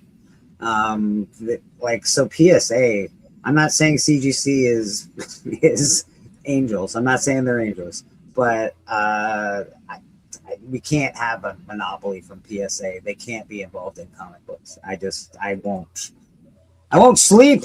I won't sleep until we have it not. I'm telling you. But you never sleep anyway. That's true. they made a deal with Sharkbox too, which I kind of don't like.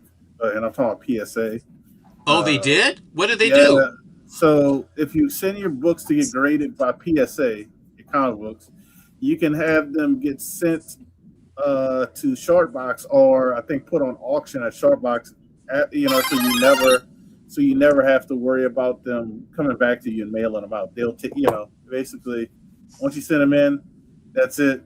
And if you just collect the money, if that makes any sense. Okay, yeah.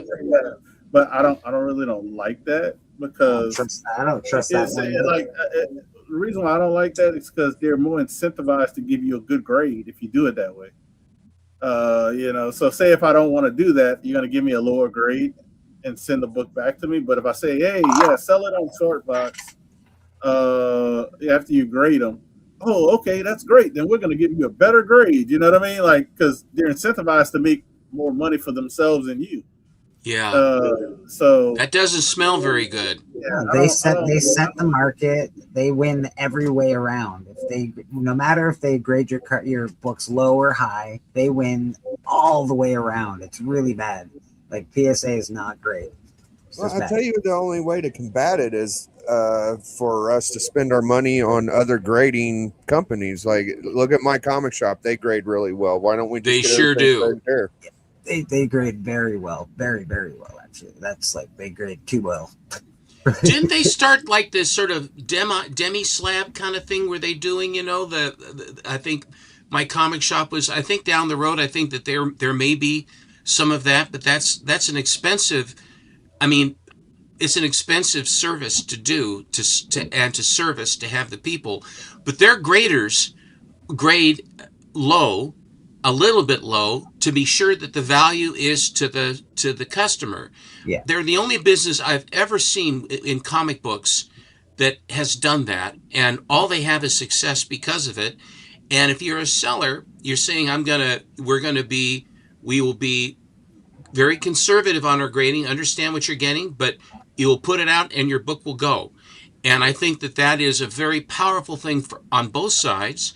And if you've enjoyed any kind of appreciation on the thing that you've held prior to selling it, that if you give the seller, if you give the buyer a little bit better reason to buy your book, you're turning that money and you're turning and burning with the money. So if you wait 10 months to get your price that's $50 over the top of what it should be, and you sell it for 50 less, you've already turned that money over 3-4 times in the interim, making more money. It's very, very wide. I mean, Saunders has a good system there. I really, I swear by it. They've treated me extremely well. I don't often buy from my comic shop, but I do look at them, especially. I just don't do it because they're from the States, and if I can, I'd rather buy from somewhere from Canada because my book gets here in 2 days rather than 2 weeks or whatever it is. I tell you, the books I get from them and they come with grades, I keep the grade. They're always good. Yeah. They're at least a half a grade lower than what they are. Usually a full or 1.5, honestly. Yeah. If they say it's a 3, it's probably a 3.54. Like it's almost always a 3. A 3 is a 4. Yeah, like without a doubt. That's right. And I love it when they have some consignments right next to it. So you have X-Men 29,000, and you have the consignment, same grade, and it's like 2/3 higher to the one that they have right next to it. And you look at the two pictures. I mean, it's a no-brainer. You buy the lesser expensive one. You got it. It's in your hand, and you're home free. That's one thing you have to be careful if you're going to use them, because they buy books too, and when they are their books, they can be as motivated as they want to have to move that book along and get it going, which is it's a beautiful thing. I hate to be called a shill for anybody because I'm not getting paid by them, so I'm not shilling for them. But from what I know, for their grading, we've talked about their grading. It's great. They've also done something wonderful for a friend of ours here on the panel who bought a very expensive book, and they sent it to CGC on their own dime and got it reholdered and sent back to Steven. So I know it was an expensive book, and you should do that for expensive, but you don't have to. That's the thing. They didn't have to do that. They could have said, no, here's your book. I offered. It's my Batman #1. Yeah. And the inside of the shell was foggy. Even the Mylar, the sleeve, had discoloration and stuff on it. Yeah. And it had not been slabbed all that long ago. And it looked just terrible. And so and I offered to, hi there, madam. I offered to ask them to do it, and I would pay them. They said, no, sir, Mr. Gendler, we'll do it for you. And they did. I can't speak highly enough of them. They didn't have to do that. And on a big book like that, whatever they charged, CGC charged, because there is a charge, whatever the charge would be, and they took care of everything. It was great. That's above and beyond. They took care of the shipping. They took care of all of that stuff. So it's pretty good. It's pretty good. Like, that's at least $50. I know it doesn't seem like much, but it's at least $50 just to get it reholdered, shipped. Oh, Batman 1. I thought they charged extra because it was a big book, even if it not was to rehold it. They got two different levels. It's $25 or $50. $50 would be for the Batman one. Yeah, $50 for the Batman. Well, that's not bad. But then there's the shipping and the insurance too, they covered all of that, and they covered all of that as well. Okay. I was going to say one more thing about it is it's a good way to sell comics is to undergrade, because people look at your books and they give you good pictures, and you look at a book that's listed as a 2.5 and you're saying that looks like a 4 to me, and people buy them. So it's a good way to get your book sold. So yes, even if you're if you're a flipper, oh my God, you buy a 3 at a 3 price and you get a 4. Right. You do the math. You can, you know what I mean? Like, it's fun, yeah. It's pretty Once good. it's in, while they have it, the deals are there. Now, I'm not saying that 110% of the time, every single one is, but the vast majority of what they do. I mean, I've never had a problem, nor have I ever been disappointed with what I've gotten from them. They've always, whereas with Heritage, their grading of raw books is lousy. Frankly, it's Oh not wow. even close. Why don't my comic shop just get some kind of encapsulate? I mean, I know what I get from them. They're kind of cool, but like a little more stiffer, like a real stiff slab. I bet if they did, they better watch out at CGC and all that shit, man. My comic shop might take over, dude, if they had a good capsulation. Well, they would be they would basically bring competition to the marketplace and make them earn it more than having us have to say, well, I have to go. And the reason I was bringing up about Whodat waiting that time is that I am now waiting for quite a few books that MT, Matt from Astonishing, cleaned and pressed for me and have sent in. Two of them, one of them is going to be a trade for another book that I have going with Yaniv, and then I'm waiting on that. And one that I bought, a PEP that I bought that I had him clean and press, and I want to resubmit because it was filthy. But then on top of that, then all my Canadian whites that he worked on, which he did a beautiful job, and then a bunch of others that printing error Thor with Hercules and various my Conan 1, my ASM 101, and all of those others that are all sitting there waiting. They're two separate shipments, and the first two are walkthrough, and they have them. They've acknowledged they have them, but they haven't opened them yet. And Whodat was talking about that. Russell was saying, they have it, but then you have to wait for your turn to be opened, and then after it's open, then you go into the hopper for where it's going to be graded and slabbed and what have you. So it's slowed down quite a bit. Yeah, CBCS was doing a sealed grade. I actually have something behind me that's like that. But I got this done at a show from CGC. So CGC used to do this too.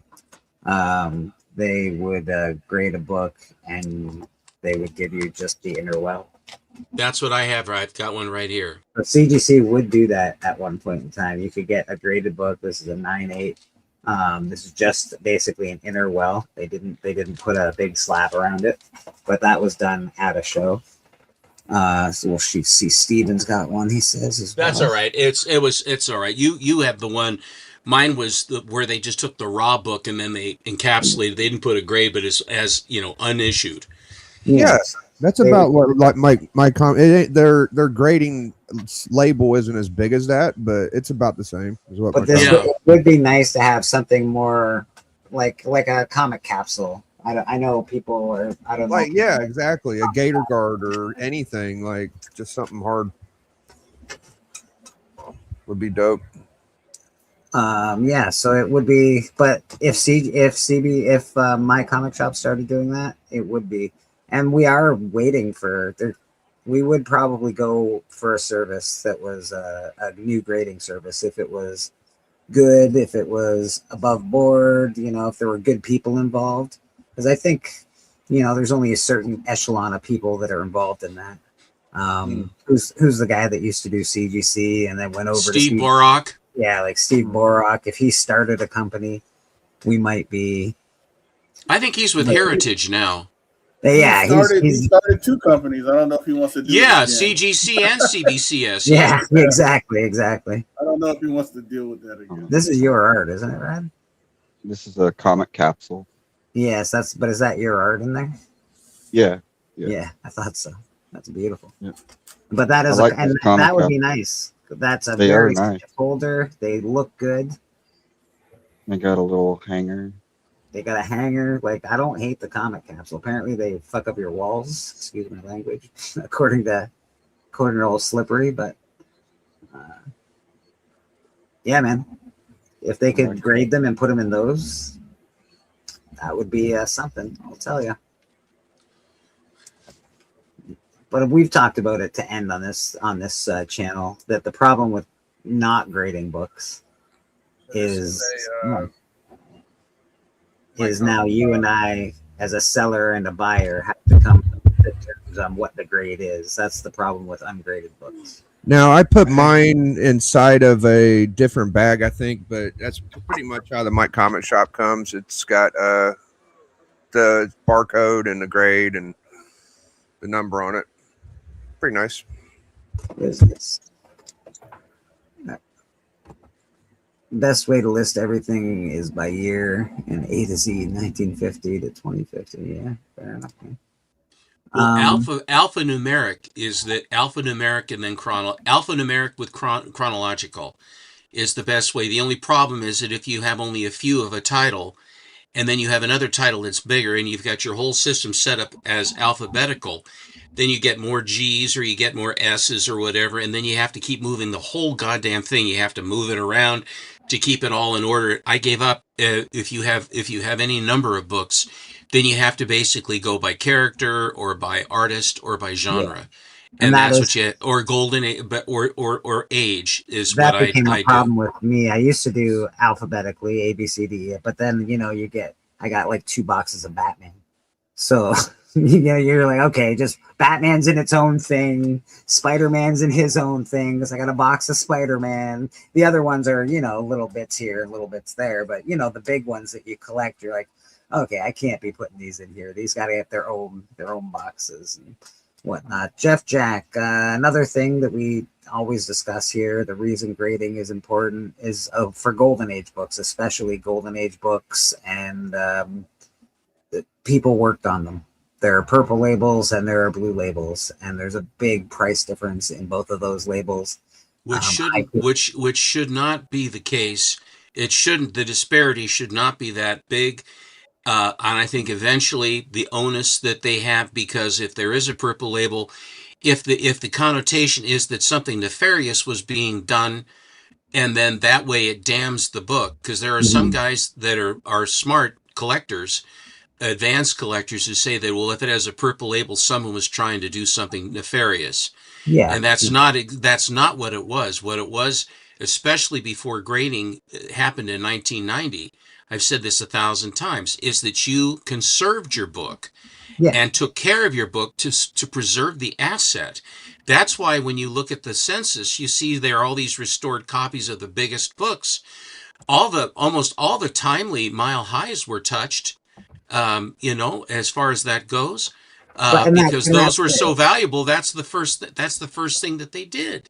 And that's what the point of that. What I was just trying to say is, like, it shouldn't be, of course, the disparity shouldn't be there, but it is.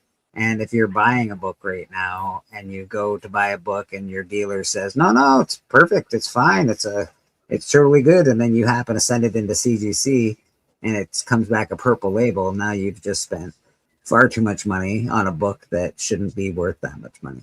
That's why when you buy a Golden Age book, that if you don't know the provenance of it or you don't know the seller very well, the slab is the safest way to go. And there are surprises, even people that swear that there's nothing that has been done, and yet you find out, and I've found out the hard way several times, like everybody has. And it isn't a particular, and of course the question is, did the seller buy it from someone and then selling it to you that they had no idea that it was that there was a problem? So it's caveat emptor. Absolutely, because I can look at a Golden Age book. I can't tell you if it's been trimmed. Like, I can guess. I can be like, wow, those are really sharp corners. Yeah, if the edges are perfect, then you have to really look close. Yeah. Right. Like, so there are books, and it's like, But I couldn't be like, oh yeah, that was touched up. I can see the perfect ink spot right there. That just no. It's hard to tell unless you're looking over it with a magnifying glass or a blue light a black light or whatever the case may be. It's difficult to tell. So yeah, you don't know. If you are buying books to resell, check your books. There are pages missing. Open your books, especially expensive books. Don't be reselling some of these books without opening them and checking to see if all the pages are there, people. Come on now. What were you going to say, Stephen? I was going to say that because there are so few copies of some books, that I have reached the point where if there's a copy, no, they're not. But they are a measure. I Still a mean, if there tool. is something untoward lighting it up and it fluoresces purple all over the place, why then it does help. It doesn't solve all the problems, but it does solve a good chunk of them. But that if there's like about 10 or 25 or 30 copies of a book and one is being offered, and all the dealers, the high-end dealers, know that the book is a Frankenstein problem book, and it's gone around to a few hands, and they all know about that Superman 3, let's say. Mhm. And then you come in and you have some knowledge, but you don't know about it, and you've been looking for a Superman 3, and then you are so excited you buy the Superman 3, and they go, "Oh, Yeah. the ticking time bomb Superman 3. Yeah, Joe owned that one and he found out, yeah, so yeah, it looks good, but and so that's what you don't want. So when you're dealing, one of the things, the benefits of dealing with a dealer who knows these books, and you may pay a slight premium for their knowledge, but in the long run, that knowledge that they have, you are paying not only for the book, but you're paying for the expertise to find the right book for you and put it into your hand. And that has to account for something. And that is, they are not eleemosynary institutions. They are for profit. And so you have to understand that when you're going in there. Oh, Bobby, I got you, buddy. Did I not send you a link today, Bobby? Yeah, damn, I'm slipping. I'm slipping, Bobby. I'm slipping. Slipping or slipped? Well, it can go either way at this point.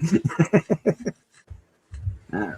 Yeah, it's one of them deals. That's what's great about the hobby. We all have different ways of collecting, and as bad as CGC or has maybe had rumors and stuff, they've also made a lot of money for people. So it's hard to take out a business like that. And they have tried to make it right. I mean, they're not perfect. No one's perfect. The only Right. perfect person died a long time ago. But we are people, and they do try to correct. What's the story on people getting 9 9s and 10s now? I mean, remember all that big stink about Oh, 9 yeah, 9s and they acetate covers stopped and all that this right other away. stuff? Yeah, they stopped that 9 nonsense right away, actually. Not really. If you send 25 books, you can still do it. Yeah, I don't think we can get That's how they do it.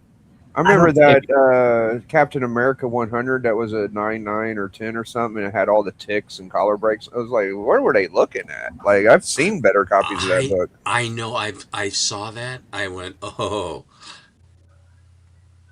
That's because they're trying to get one out there, I think. But yeah, the best way if you're trying to get a 9 9 or a 10 is submit.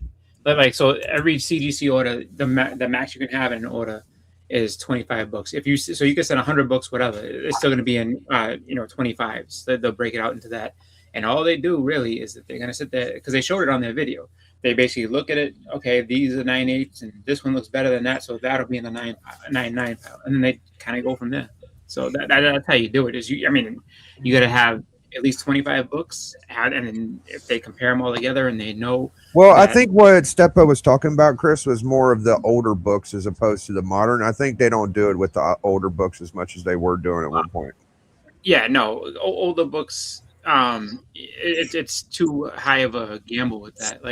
I mean, to an extent, like if it's a very high print run book, you can probably still kind of get away with it. But I think that in the end of it all, what does it do for them to have a bunch of 9 9s running out there of Well, you're killing the 9 8s. I know that. Well, that's what I mean. It's because then it's if let's say something that's higher print run, like a ASM 129, right? If you put out people get a hold of them, they get a bunch of 9 8s. Let's say they crack them all out, and then they're like, you know what, press them, see what we can do. And then you get, let's say, out of 25, 7 come back 9 9s.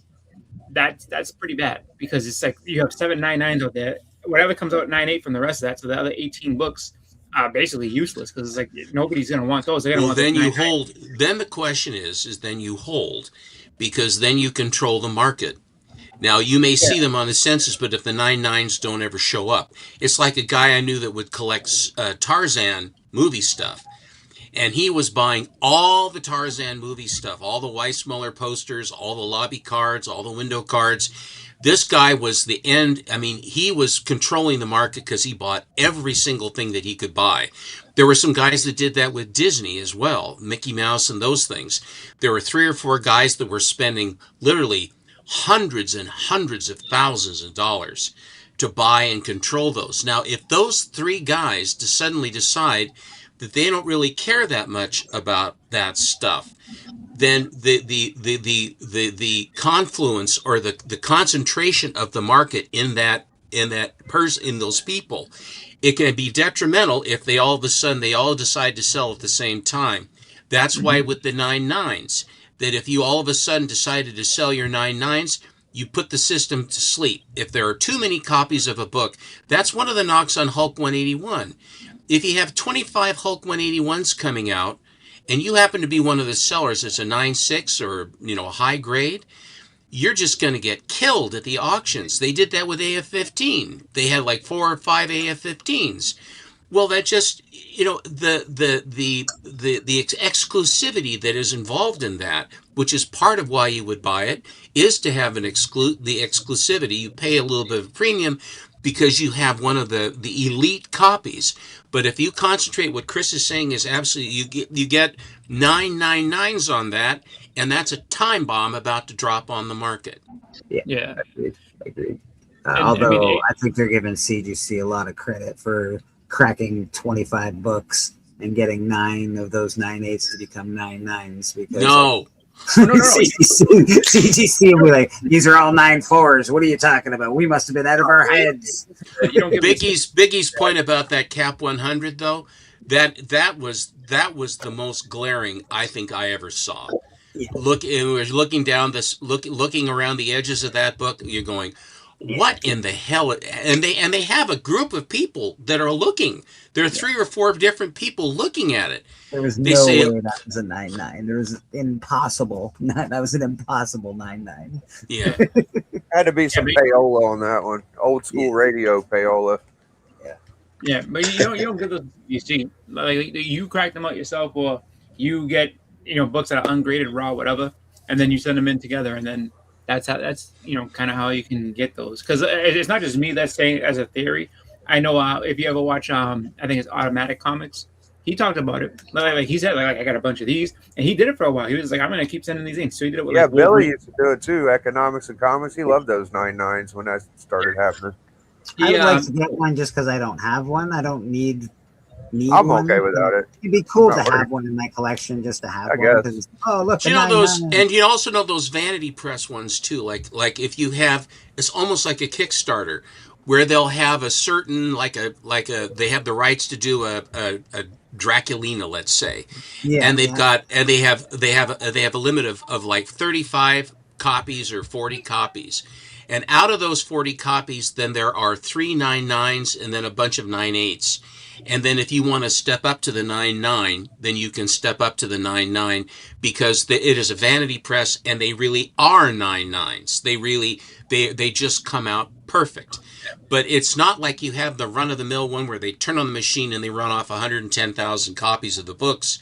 You're just the way they wrap and the way they come together and stuff like that. It's the chances on that. But the specialized print copies that have very, very low numbers coming out, you do see those in 9.9s and stuff like that. And I think those are kind of fun because there's so few of them that the market will how you go on that. So, hey, what are you doing? I mean, 9.9s are fun. They're not something I look for. I think 9.8 is the grade that we've all grown up with. I can suffer with 9.8s. And actually, if a 9.9 comes out and it puts my 9.8 and puts the 9.8s to sleep, then I would like to go and buy a 9.8 while they are asleep. Yes, 100%. Yeah. Before things wake up again. I'm not so brittle. I Like agree. the 9.9s are ridiculous, just because initially people don't really full out know how to price them or whatever like that. So you sit there, you get one, and then it's like, all right, so this book is a $300 book and a 9.8 and a 9.9. It's like almost like 800, 900. Sometimes like it would be like 1,200. Like, it's crazy. It's like I think Automatic was trying to do like a multiplier. You know, in some cases, some books like 15 times like what they were as a 9.8, as a 9.9. It's out of control. So it's just like if you get a raw one and you get one, great. I would say do not buy one though. My advice: don't buy one just because it's going to be out of control how you're going to pay for one initially. It's like that. Well, that's because. What can I just say? I want to say one more thing. Then I'm going to be quiet. My local comic shop got in 6 copies of the Alex Ross Joker Harley Quinn. That fancy prestige format book, and he sent them in. He sent all of them in when Borak was at CBCS, and out of the 6, 5 came back 9.8. Some guy had bought them on spec, and he got them in a collection. They had been stored. They were stored perfectly, and so they were so pretty. He says, "I'm just going to take that chunk and send them in." One of them came back 9.9. One. And I bought that because I stepped up and paid the premium for that, because to have a 9.9 Alex Ross first print of that, I don't know how many of those there are. I haven't looked at the census or anything like that, but the chances were it was in a group of books. It wasn't like one individual book that was just sort of there. It was like when they were bought, they were just taken and put to one side and then picked up again and then sent in. And that's how the 9.9 appeared. It was very interesting. Having a cool 9.9 is like that is awesome, but when you get a 9.9 like Bry's Comics did a whole mystery box thing with his cover on it, and there were some 9.9s and 9.8s, and then there was an AF-15 and a couple other books that were like, you could get this, so these boxes are worth $200 or something like that. But he did it all. He made the scarcity. He burned books to make it scarce. So like he printed a bunch of books and then burned 10,000 books and said, okay, there's only 200 of these on the planet. Who did this?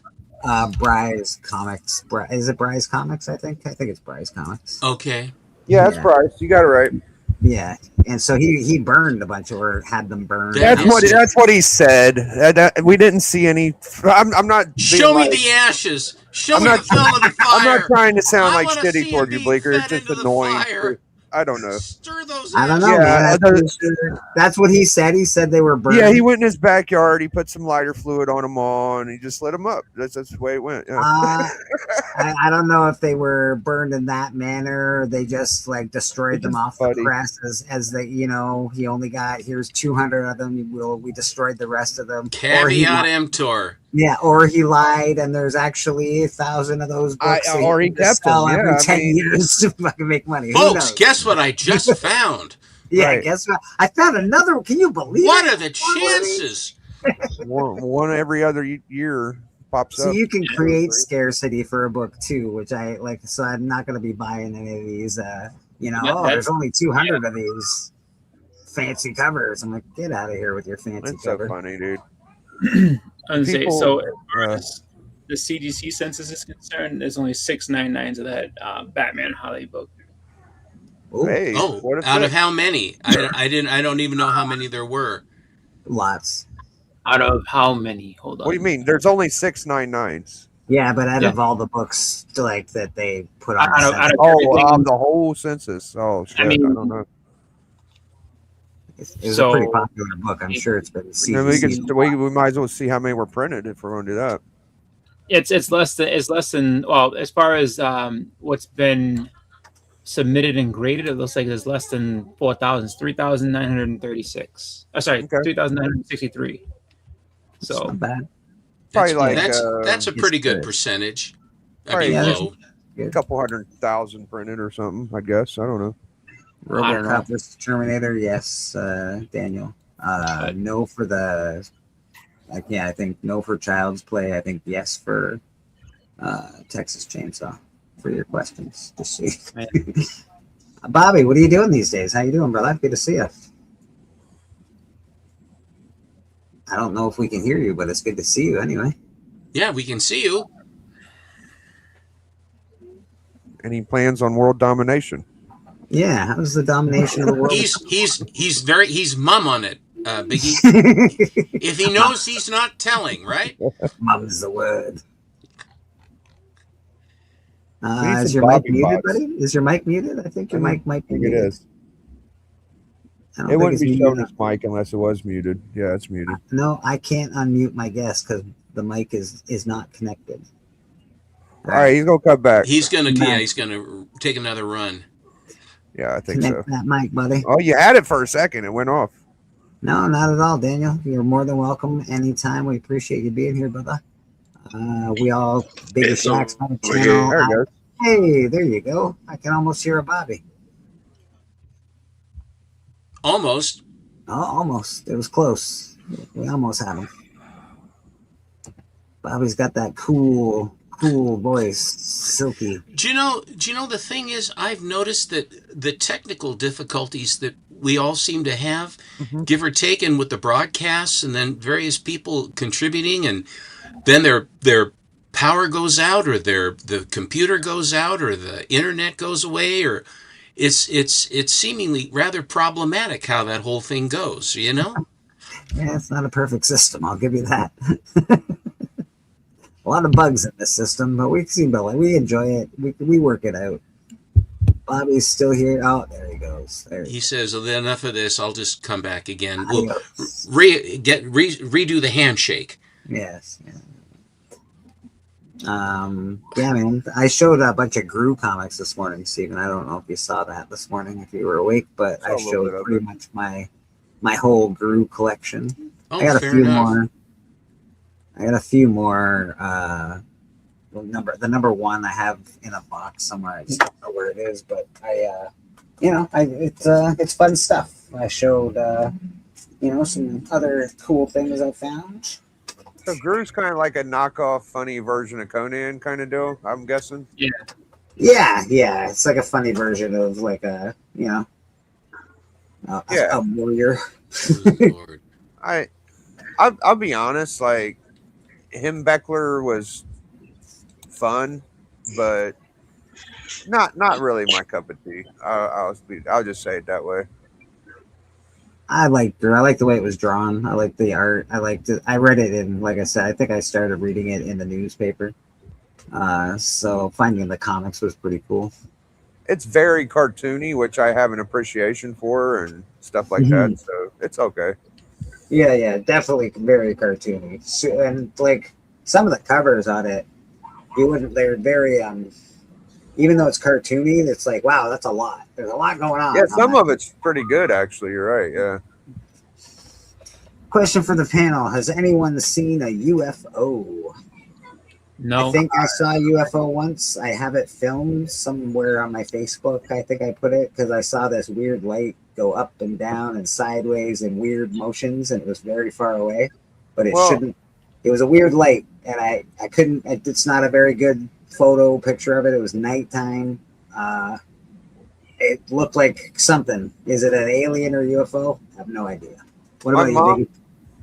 My mom told me in the 70s that she saw them a couple times, but I've seen a weird light in the sky, but with all these drones and stuff, like, I don't know. It might have just been a drone. Chris? No, I've never seen one. Never seen one? How about you, Steppo? You ever seen a UFO? Nope, I have not. Who that? You got any UFOs in your background? No. How about you, Mr. Bobby? Can we hear you now? Yeah, man. There he is. Yeah, I've seen some unexplained phenomenons, but it was a UFO, so it's unidentified. So I don't know what it was. Yeah. Yeah, that's the thing. You're right, Bobby. It don't have to be like extraterrestrial. Unidentified flying object could be a lot of things. I saw a UFO one time, but then I was Googling, and I guess this billionaire made this stuff called Skylink, and apparently you can see it from the ground. It's like satellites flying over. Yeah, it's like they're on a string, kind of. But I thought I saw a UFO for sure when I saw that thing. I saw the International Space Station fly over once. Like, I saw that. Like it was it actually flew over by my house. But they had said that it was going to pass by my area, so I remember we went out there to check it out, and it was kind of cool. You just see this big, just like white dot, just kind of. Every now and then, dude, I'll look up in the sky, and up where all the stars are, if I look close enough, I'll see like it looked like it should be a star, but it'll do like a green, red, blue blink. And That's a plane. That's just a plane. Okay. That's a plane. Right. Yeah. Yeah. That's what I figured. It was just something normal, and I just see it periodically. Yeah. Or it's a spaceship disguised as a plane. Yeah, and I'll be like, it's moving a little bit. That's kind of weird. Yeah, it's like, I don't know. Yeah, man. No, I don't worry about it, man. You never see no dark people get abducted. You know what I mean? It's always lighter folks. I have a feeling that if aliens come, it won't be through spaceships. I think it'll be interdimensional, which means they'll kind of just appear, kind of like on Star I think Trek. it has to be, right? It would sort of have to be, wouldn't it, Rad? Because like the time travel thing, the distance thing the is distance problem is and the distance is always growing. So like it's always getting farther and farther. So that's why I think it's got to be interdimensional. They'd be teleporting with. Yeah, they'd have to be at this point. I don't think it would be. They'd have to be teleporting. Nope, none for me. But I've never actually seen an alien. I may have seen a UFO. I don't know if it was an alien craft, but I may have seen a UFO. I'll tell you the weirdest shit I ever saw. It was my 5th birthday. We was don't what? My girlfriend sucks, man. Anyways, we had a little kiddie pool with a little kiddie slide, and we got water on it, and I'm going down the slide, and I got to the top of it, and I looked over to the left, and we got like woods. It's one of these streets that's in the regular city, but we got hills. So I look over to the side, and it was this freshly dressed green tuxedo leprechaun man. And I was so excited. I went into the water. No, I'm not kidding. Not kidding. I got in the water. I hit the water. I got water in my eyes. I'm rubbing my eyes. I get up. I'm like, did y'all see the leprechaun? And my mom's like, what are you talking about? I was like, it was just right there. And it was gone. The wheels cost $9. Yeah. I saw a little leprechaun, man. I don't know why I saw it. I don't know how I saw it, but I in my mind I saw it. Do you want me to tell her thank you for When I was very younger, when I was a little kid, I would have a lot of deja vus that would happen. I mean, like I'm walking down a path, and then I said, I've been here before. And I've never been there before. And yet it was so powerful that I had been there at some point, been there before. But as I got older, they became less and less. But as a little kid, those things did happen with me. Same. I had this when I was younger. I used to get that a lot too. But yeah, it's crazy. It might have been like my imagination leaving me. I remember as a kid, I'd have nightmares, and I literally fought a burning skeleton man in my bedroom. And after I beat his ass, like I wasn't making contact with him, but I was swinging on him. I never had nightmares again. After I leprechaun, I never saw weird shit again. But I just had a crazy imagination as a kid. My dad let me watch A New Nightmare when I was like 11, and I get like nightmares about Freddy chasing me through a junkyard, and I'd just hide in the trunk of a car. And I'd always wake up right when he opens the trunk. I used to have a reoccurring dream where I'd be walking along, and all of a sudden I come across a dude selling comics, and it'd be a bunch of boxes, and I'd be looking through there, and I'd be seeing books I've never seen before in my life. Cool, crazy. The Thing fighting somebody I never seen. I was like, whoa! And I'm getting this one. I'm gonna get this one. Wow, this is cool. Dude. And I'm making a little stack. And then all of a sudden it hits me, man, how much is this going to cost? And as soon as I think about the price, boom, I wake up and shit. I'm like, damn, that's man. Because you were surfacing. You were surfacing. You're in your in your head you were surfacing from the dream. I've had those too. I have too. I had dreams I'm going over to my grandparents' house, and they open a closet that's there, and here are all these Golden Age books all stacked up. Because Dad had some Golden Age books. I said, these were your father's. We never threw them away. And I'm going, oh, and there are no books that are real, but in my dream they're absolutely real. Can I take? Yes, you can take them home. And I'm starting to pull them out. Then I wake up.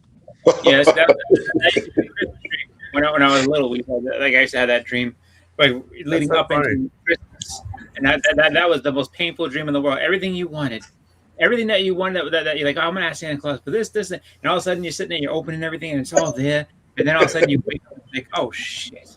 I had the comic dreams like y'all, like being at a shop and running into a long box and like, oh my god, I found that. But before that, when I collected toys, it would be like these see-through plastic, like bright colored Transformer toys. And I'd be like, oh my god, this is amazing. And I'd grab them and buy them. It'd be like the Starscream and the Optimus and all this crazy shit. Yeah. Hell yeah.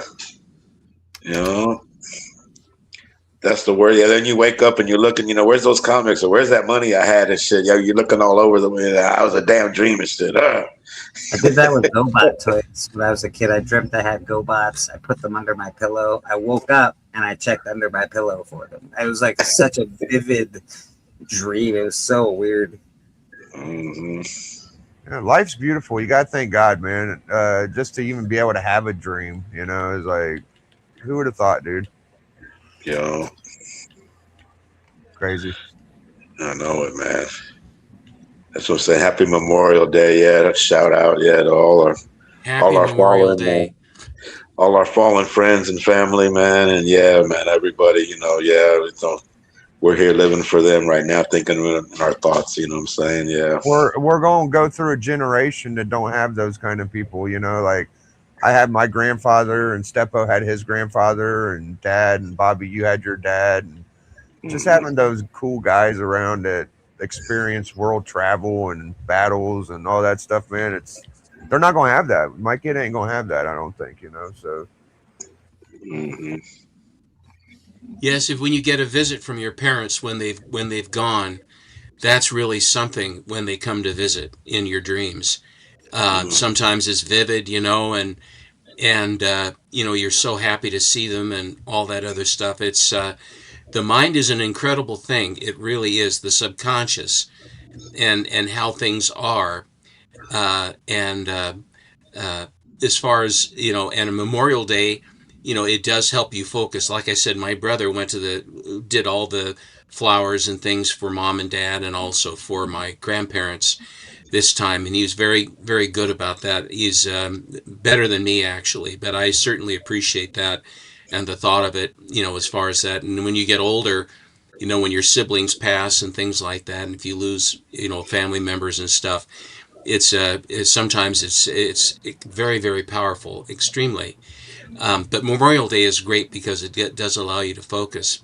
Now, gentlemen, my bride is upstairs, and I'm going to go up into the pews, and I will watch the balance of our church from there. And the offering plate will go around, but I may be in the bathroom when that happens. So I just would like to say Happy Memorial Day, and it's been a pleasure to spend this time with you all. Thank you. Thank you, Stephen. We appreciate you. Always fun to have you. Don't forget, Stephen's on Monday night. The Monday night special with Alan, the Comic Collector Geek. They do an amazing show over there every Monday, and they also do a great show on Fridays. But check them out Monday for some real special stuff. I'll see everybody. Take care. Bye-bye. Thanks, man. Love you. Yeah, to kind of like piggyback off what Steppo was saying about his brother, like leaving flowers and stuff, right? So I spent many weekends going with my grandmother to go and clean my uncle and my grandfather's grave. I haven't done it in so long. I felt kind of guilty talking about it. But we would clean it and we would put down new flowers annually, stuff like that. It was a very beautiful thing. It was some of the most time I spent with my grandmother. And my mom didn't have time to do that like I did. But whenever my grandmother passed, when I tell you, she bought her the most crazy tombstone you ever want to see. It's like the most dope stone in the whole graveyard, and it's really nice that she got that because she appreciated that a lot, like going and visiting people that passed away in her family and shit. So I wish she could have been able to know what she was getting before she passed, but it's nice she has it now either way. Yeah, that is nice, man. That is nice. No one's gonna come see me. No one's gonna miss me. So I'll probably have a little footstone that says Man, he was I'm here. missing you already, bro. I'm missing you already. Don't go nowhere. He was here. He's now gone. He was here and now he's gone. He left his comments to carry on. You know? That like shout outs to Papa Willie's family, man. Yes, it's our first go around without old Papa, you know, and his story won't die, you know. Papa will always be remembered, like Jabroni and Sam's Tangle Webs. My boy Pete, what was my boy's name? Peanut Butter and Jelly. Like he passed. He was pretty fun. JT for me, and Jen, of course. Jen, comics will break your heart. Yeah. Yeah. I miss Papa, man. Honestly, the little bastard. Yeah, I know it. I was just on my side, but I spent some good time with him. I treated him like a good friend. He treated me like a good enough friend, you know. Well, we had our arguments, we had our issues, but like in the end, we were close friends, and he always, you know, invited me to student wrestling. And I enjoyed his company. It's just it missed the little bastard. Bugger. Anyone here remember Kirby? Are you kidding me? Like Jack Kirby or Kirby like from the Community? Missing Mars is know the Community Kirby guy. No, I've seen him. I saw him in K-pop's chat and Nauman's actually. He's an artist. Kirby something. If that's what you're talking about, that's the only one I knew. Maybe that's Missing Mars is asking actually. Kirby from the Community. Yeah. I was just telling him if that's the same guy. That's only one I knew. There's been a few since I've hung in. Was that a sale you showed, Rad? Animation sale? Was that an animation show? Yeah. I was seeing if what color blue he was. You're color matching. Yeah. Your hot 10 in this week, Blake? My hot 10. No, I haven't done it. I haven't done it. You're running pretty close to the buzzer. If you ain't gonna do it, it's already. Yeah, we can get in that hot 10. Let's check her out. You think so? All right. Yeah, we'll do that. We'll do the hot 10. We're doing a buzzer beater today. Man, we can push the buzzer back, man. It's Memorial, so push it. We can do whatever we want, man. Right, it's a free country. Well, you know what I'm saying. I just figured I missed it. I thought you probably already did it by now. I was going to see what was up. No, I just I do want to show you the new segment for church though. I saw it. I can check it out again. Yeah, it's cool. Maybe you'll give us a comic confession. All right, a comic confession. My comic confession is that Invincible is cool, but I think that there's too many copies for a modern book for it to keep its momentum going. That's my confession. Fair enough. That's a hell of a confession. I saw a warehouse with like 30 copies today, but go ahead. Yeah, you can drop the clip. Yeah, no, that's good. All right, so we got this guy here. We do it every week. Key collector. We'll go quickly. We don't have to go through all of the we'll do the trending 20. Let's do the trending 20 this week. This is big. I don't know if everybody saw Choose a Thing again. So there it is. Shoe number 1. Yeah, we all had our chance to get that while it was a little cheaper and stuff, but I don't think that we're going to have to worry about that staying a big book. Or I don't think this TV show is going to be that gangbusters like everybody says it is. It's a cool premise. It's a very cool premise. It really depends on who's doing the show, I guess. But the actor's supposed to be really good. I know that, but I just can't see it blowing up. We'll see. Blumhouse Productions. I would hate that power. No, if you eat something and then you can tell its history and all that, man. No, I don't. Yeah, We got Absolute Evil, number 1. This is the first Absolute Evil introduction of Joker in full human form, yada, yada, yada. Okay. It's the introduction of Joker in every book in one of these things. That one I Introduction got. of Absolute Green Arrow, introduction of Absolute Hawkman, introduction of Lex Luthor. Yeah, I'm 0 for 3 for now. I don't have any of this One shit. for three.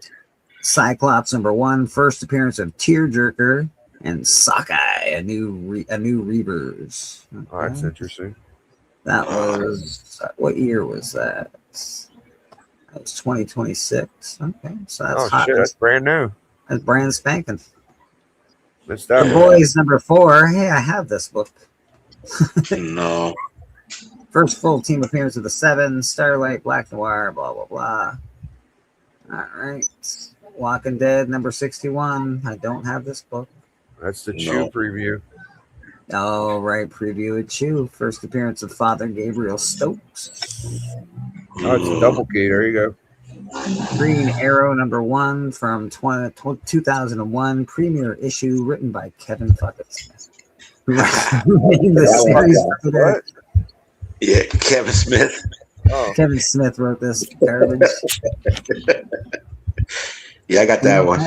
I don't think he finished it, did he? I'm pretty sure he didn't finish it. Probably not. Because that's what Yeah, Kevin Smith if he started it, he probably didn't finish it. Yeah. This is all in DCKO battle, boss battle number 1, variant cover. The only reason this one, it's not just this book that's popular, it's this particular cover. Yeah. Homelander versus Superman. I don't have that. Homelander doesn't stand a chance. Get out of here, Homelander. Yeah, cut it out. At least Thrag stands a bit of a chance, but Homelander, not even close. Batman and Robin, year 1. I got that. We got they're Avengers 57. Yeah, book I actually have nice. I have really quick. I have Homelander and I have Omni-Man in Mortal Kombat, and Omni-Man whoops the heck out of Homelander. Yeah, Right. Omni-Man would kill him. That's a nice book. Again, Biggie loves this book. It's one of my top favorites. Yeah. One of your favorites. This book we all knew was going to be in the tops this week. Everybody's after this bad boy. Yeah, shout outs to TM. He was ahead of everybody I knew on speculation on that one. We shouted that shit out 3 months ago, I think. Yeah, I was talking about it a few weeks ago. I was like, "That's gonna be look at this cover. That's gonna be a good book." New Mutants 87. Finally, I own this one. I own the last one as well, but I own this one. First full appearance of Cable. This book used to be bigger than Deadpool, but not anymore, people. Not anymore. It's a badass book. Captain EO number 1. We got Michael Jackson on the cover. Michael Jackson movie just came out. Everybody very happy with Michael Jackson again. Books with Michael Jackson are going for money, I guess. Hey man, I've always been an MJ fan. It's fun to see all these new bandwagon guys, but you know, that's what's up. It's cool. It's a cool Eclipse. I dig Eclipse comics. I collect all the firsts when I find them in the wild. Like, if Eclipse is on it, I'm like, let me check that out.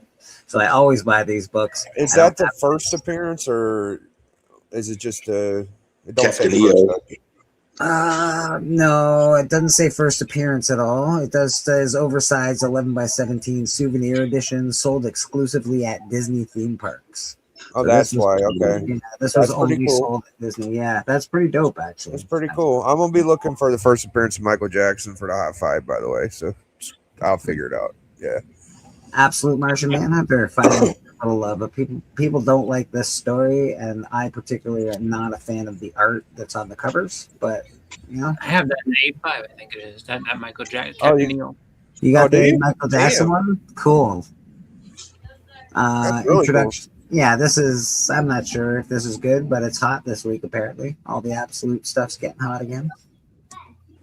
Nectar. Hey, I have this one. I just bought this. Yeah. So I got a copy of this bad boy. Had the curb on that one.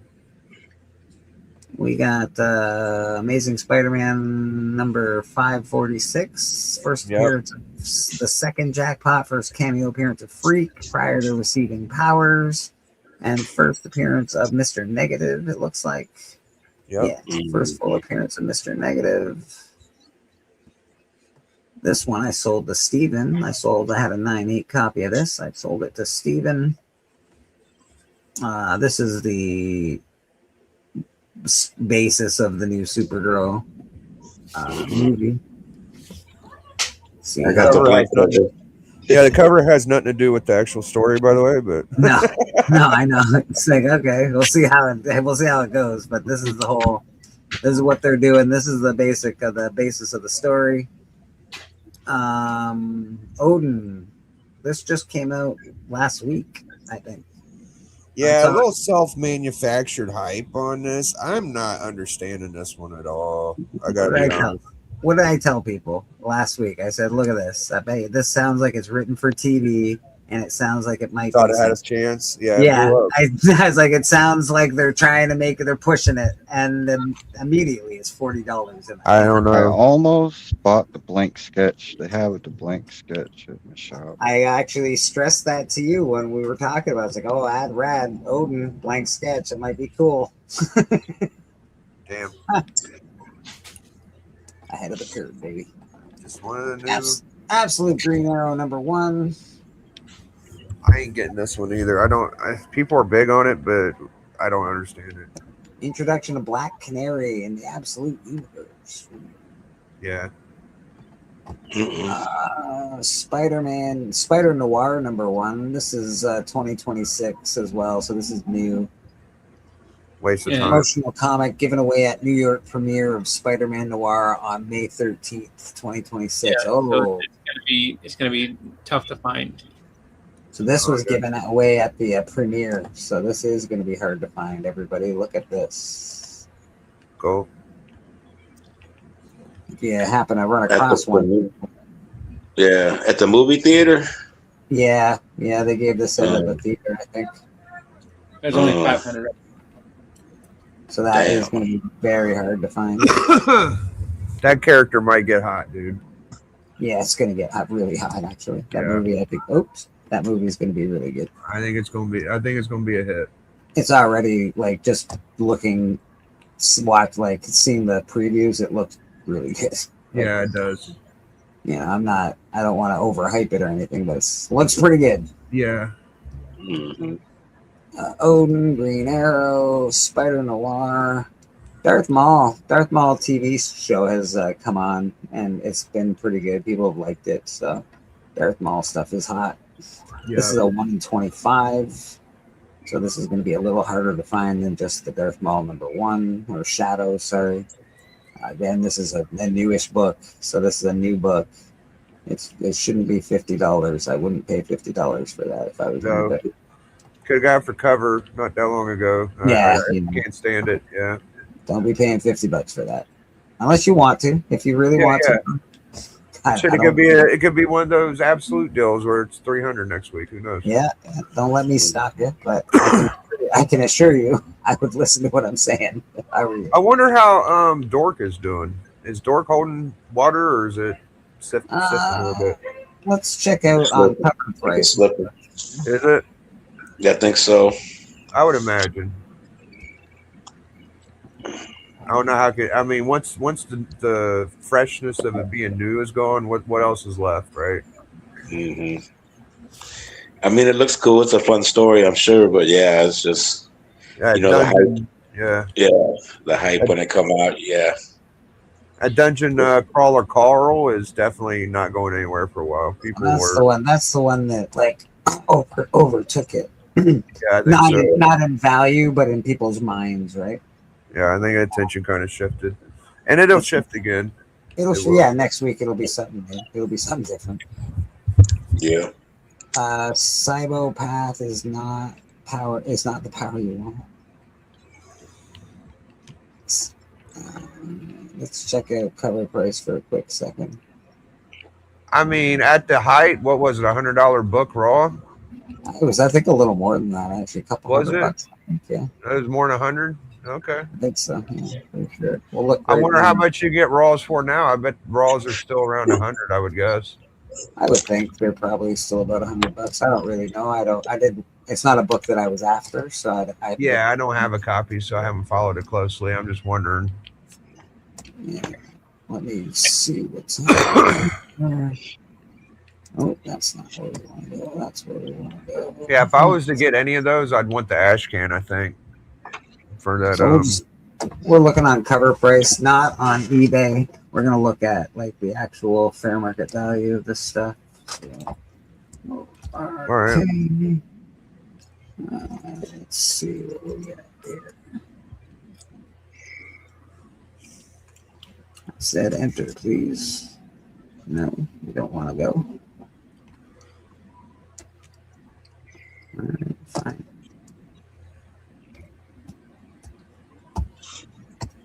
Number one, right? Yeah, it's number one. Dork number one.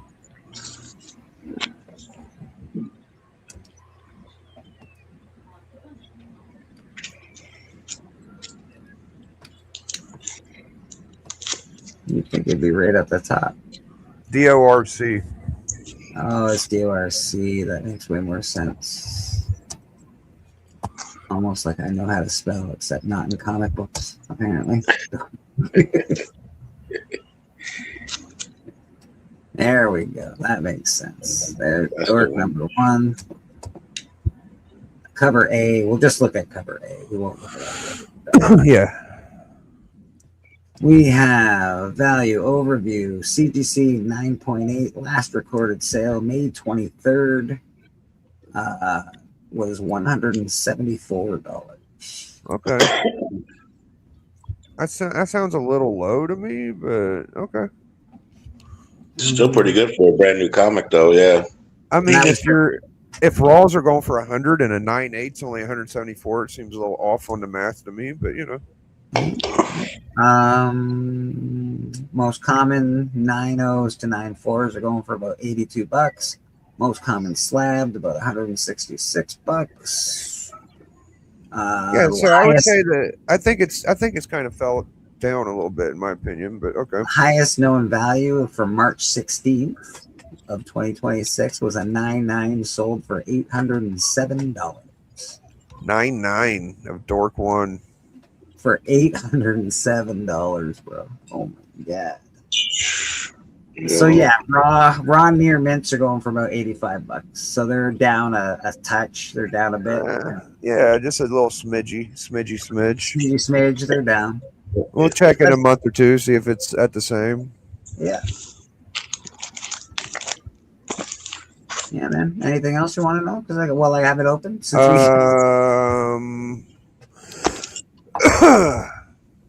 I mean, you can look at Invincible 1, I guess. Let's check out Invincible 1. Do I need to get that in my PC, or am I okay? I don't know. I wouldn't go for like a 9.8. Like that's what people want, but I would go for like an 8.0 or something, maybe, just to get it. I'd like a number 19 would be cool. I wonder. I don't know how much more legs this has because I'm not big on the cartoon. I've tried a couple episodes now, and I just want to watch Dragon Ball when I watch this shit. I get the whole story fandom of a hero, and it's just not my taste. I absolutely love it, but I completely understand. First full appearance of Invincible, first appearance of Omni-Man, yada yada yada. Woo! CDC 9.6, last recorded sale 4,700. Hey, that's a 9.6. That's not a 9.8, people. Hey yo. Yeah. All right. So the trend is up 0.11%. Near mint 9.0 to 9.4 are selling for over $2,000. That's raw. What year did this stuff come out? I think it was like 2003 or something. 2006. No, I mean I think the actual comics and stuff came out in like 2003. 2003. All right. I think I could be wrong, but I think it's early 2000. Yeah, it's modern enough to where it could be in anybody's shop, just sitting there. It's that modern. Yeah. We've got a lot of variants to it. highest known value, not in COVID. This just happened May 9th for 9.8, just sold for $7,930. So 9.8 just sold for almost $8,000. Yeah. I don't know if it gets any higher than that. That's high for that. That's high. That's Oof. pretty big number. Yeah, that's a lot of number. But you know what? It's popular. It's a big book. They're gonna do more with it. It's gonna be a live action at some point in time. It's got room to grow over the years because they can do a lot with the. Can they add on to the story? Can it keep going? Well, they can make a movie. They can make a TV series. They can do spin-offs. They can do. Cartoon has all new storylines that were never in the book. I feel like they can just keep creating. Yeah, they really can. This is what I would. This is this generation's Superman. I know it's nobody wants to hear that, but it is what it is, right? That's the closest thing to it. Yeah, I don't quite look at it like a Superman clone exactly, but it's close. It is a clone. It's not the closest one though. No, it's a clone for sure. Yeah. Yeah. Yeah. I don't know. It's good. It's enjoyable. It's a good hero. The hero that has to, make all the decisions. Sometimes he makes the right ones. Sometimes he makes the wrong ones. You know what I think stupid about it is, I mean, it's the same thing with Superman, but why does all the damn aliens gotta look like humans? That happens in most stuff. Oh, they don't. They don't in Invincible. Oh yeah. Some look like mantis. But we are going. We have gone into overtime. We're gonna, I think, get out of here after we check out what Rad's doing. Rad, what do you got going on with yourself this week, my friend? Just drawing and watching the top 10 commandments on Friday. Nice. All right. And hanging out back here at church Sunday. We appreciate you, brother. Give him a check out. You need something done. You need something drawn. You need a commission. Brad's your dude, man. He draws here for you every week on Sunday. Yeah. He does an amazing job. That's freaking awesome, dude. Yeah, man. Can't wait to see that finished product. Boston Chris, what do you got going on with yourself, sir? Big Boston, you're muted, bro.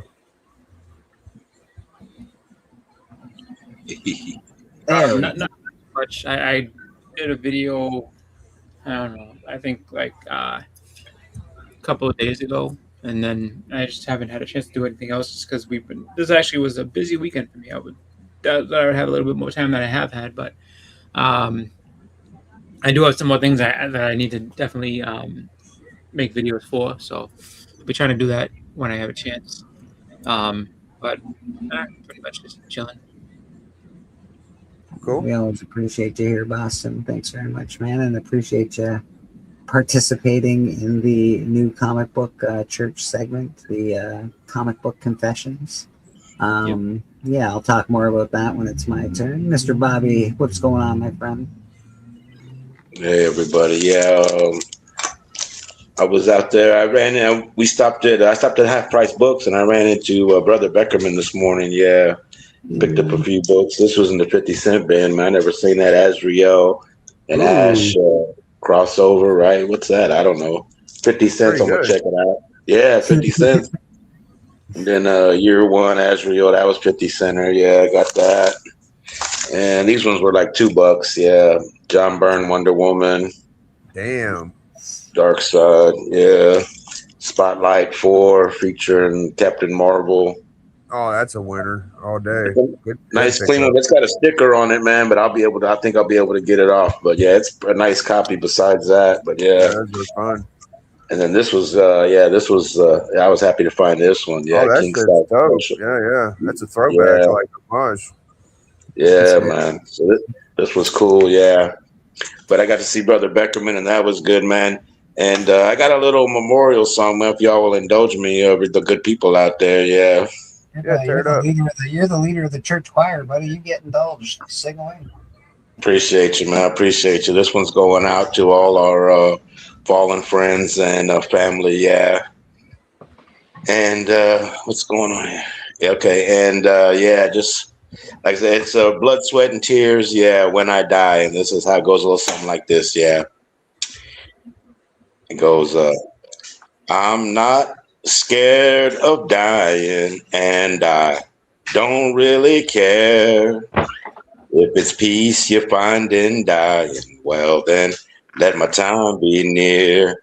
If it's peace you find in dying, and if dying time is near, just bundle up my coffin, 'cause it's cold way down there. I hear that it's cold way down there, yeah. Crazy cold way down there.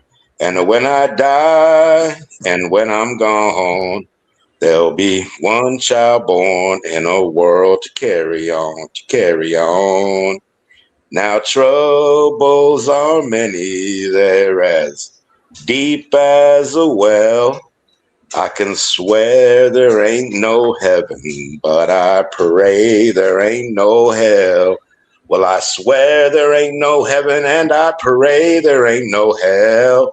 But I'll never know by living, only by dying will tell. Yeah, only by dying I can tell. And when I die, and when I'm gone, there'll be one child born in this world to carry on, yeah. Bum, bum, bum, bum, bum, bum, bum, ba-dum. Ba ba ba ba ba ba ba yeehaw ba ba ba ba da ba ba da ba da ba ba ba ba ba ba ba ba ba. Give me my freedom for as long as I be. All I ask of a living is to have no chains on me. All I ask of living is to have no chains on me. And all I ask of dying is to go naturally. I only want to go naturally. He said, here I go. Hey, hey, here comes the devil. Ha, he's right behind me. Look out, Judas. Ba-da-ba. Don't want to go by the devil. Don't want to go by the demons. Don't want to go by Satan. Don't want to die uneasy. Just let me go naturally. And when I die, and when I'm dead, dead and gone, there'll be one child born in this here world to carry on. She got to carry on, yeah. Thanks, everybody. Station. Bobby, Wow. break it down for us. Damn. Holy shit. That was a exclusive director's cut right there, boy. I tell you. Thanks. Mr. Hudak Comics, what do you got going out with yourself, my friend? Big Hudak. He's probably busy. He basically runs Short Box, so he's over there, He's probably doing doing some family stuff or something. One or the He's other. doing astonishing auctions. He does graphic content with Boston Crypt. He does unboxings. He's always buying comics. A lot of the stuff that you see him show, a lot of that stuff's for sale. Some of it's not. A lot of it is. So check him out. He's awesome. I'm waiting for a book from him right now. He'll be on Astonishing Auctions tonight, I believe. Don't quote me on it, but I think he'll be on Astonishing Auctions tonight. Mr. Biggie Shack, what do you got going on with yourself, sir? Well, not a whole lot. I got my birthday coming up next week. Excited for that. I'm gonna grab me a little banger, and probably celebrate it with y'all. I'll probably stop by, say hi. So it'll be next Sunday. 20th. Yeah. Sunday, brother. Fuck, It's this Sunday coming up. Yeah. So the next church will be my birthday. Yeah. We'll have a whole birthday church for you, man. That's cool. All right. Hell yeah. That's it. Yeah, go check out Collector Club, check out the High Five Commandments and Book Club. This week on Book Club, we are doing the first appearance of the Superhero Legion of Superheroes. Best speculation in town. If you're into speculation, if you're into buying books before people mention them. Honestly, watch the Top 5 Commandments. It's one of the best shows on YouTube, man. Thank you. And it's a pleasure, brother. It's just the truth. You and TM do a pretty good job at that shit. Yeah. Myself, you can catch me here at church every Sunday. I will be reaching out to the community. We do have a new segment at church. I'll play the video real quick because it's not too long. We do have a new segment. I would love for people to send in videos. If they do have a comic book confession, we could play them here on church. If you are going to send me a video, make sure you do it in the horizontal mode, not the vertical mode. And other than that, please start sending comic book confessions. You heard a lot here today. Even though I love Stanley Kubrick, I do not care for Clockwork Orange at all. These are confessions. One of us has never watched Star Wars. Can you believe that shit? Somebody confessed that today.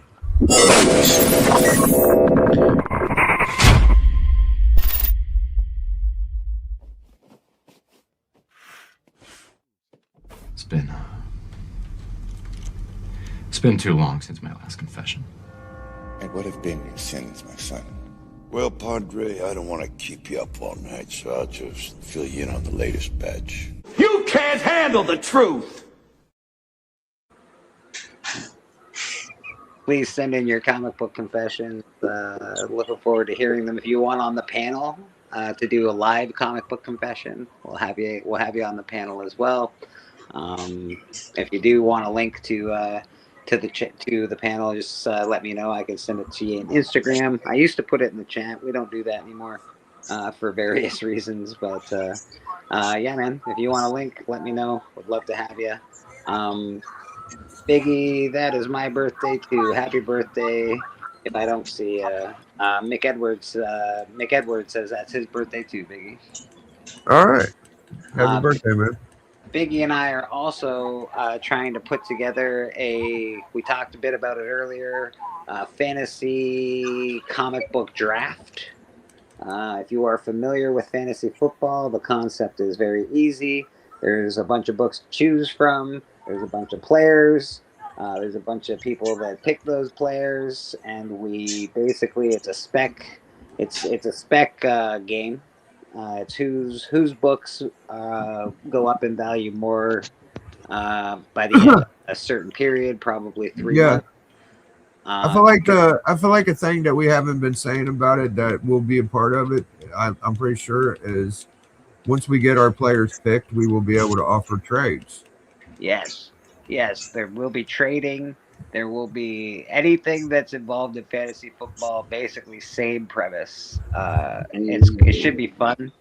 Hopefully, we can keep score over the course of the next few months. We can check it out at church. We can check it out on the Collector Club or one of the 2 to 4 hangouts. Whatever the case may be, on Biggie's channel as well. Yeah, man. So I think it should be a fun game. I'm looking forward to it. Yep. Entropy says, "Great show, guys." And of course, you catch me here every Sunday, Comic Book Church. And yeah, we do it every Sunday. If you do one on the panel, let me know. We're pretty open panel here. Is there any MLB graphic novels, like Major League Baseball graphic novels? I have no idea, brother. I'm sure there is. Yeah. I know they got like they got like Hank Aaron, like they had like sports comics like featuring Michael Jordan and Reggie Jackson and shit like that. So yeah. They got weird World of Sports as comics as well. I think series weird World of Sports. It's pretty cool. It's a genre that ain't brought up much, but you got all the way back to the Golden Age. So yeah, sure. Yeah, they do some cool stuff. Hey Cliff, how you doing, brother? Good to see you. Yeah, so comic book confessions. Cliff, I'm going to hit you up for a comic book confession. Hopefully you can make me a video. Yeah. Anything else that we should be telling people before we get out of here? Chris, what you up to? Chris? I think you're muted. Yeah, we've talked to Chris. Chris told us. My bad. He wanted to know himself, man. My bad. Yeah, Shout out to Astonishing, dude. Go check out Astonishing tonight. That'll do something. Let's go around again one more time. Let's go, everybody, one more time. You got any more songs, Bobby? Can you breaks another one up? Man, I can get one off the top of the dome. Yeah. We're gonna get out of here with the Biggie Shack music because all right, Biggie Shack, baby, let's go. Hell yeah! Happy birthday, bro.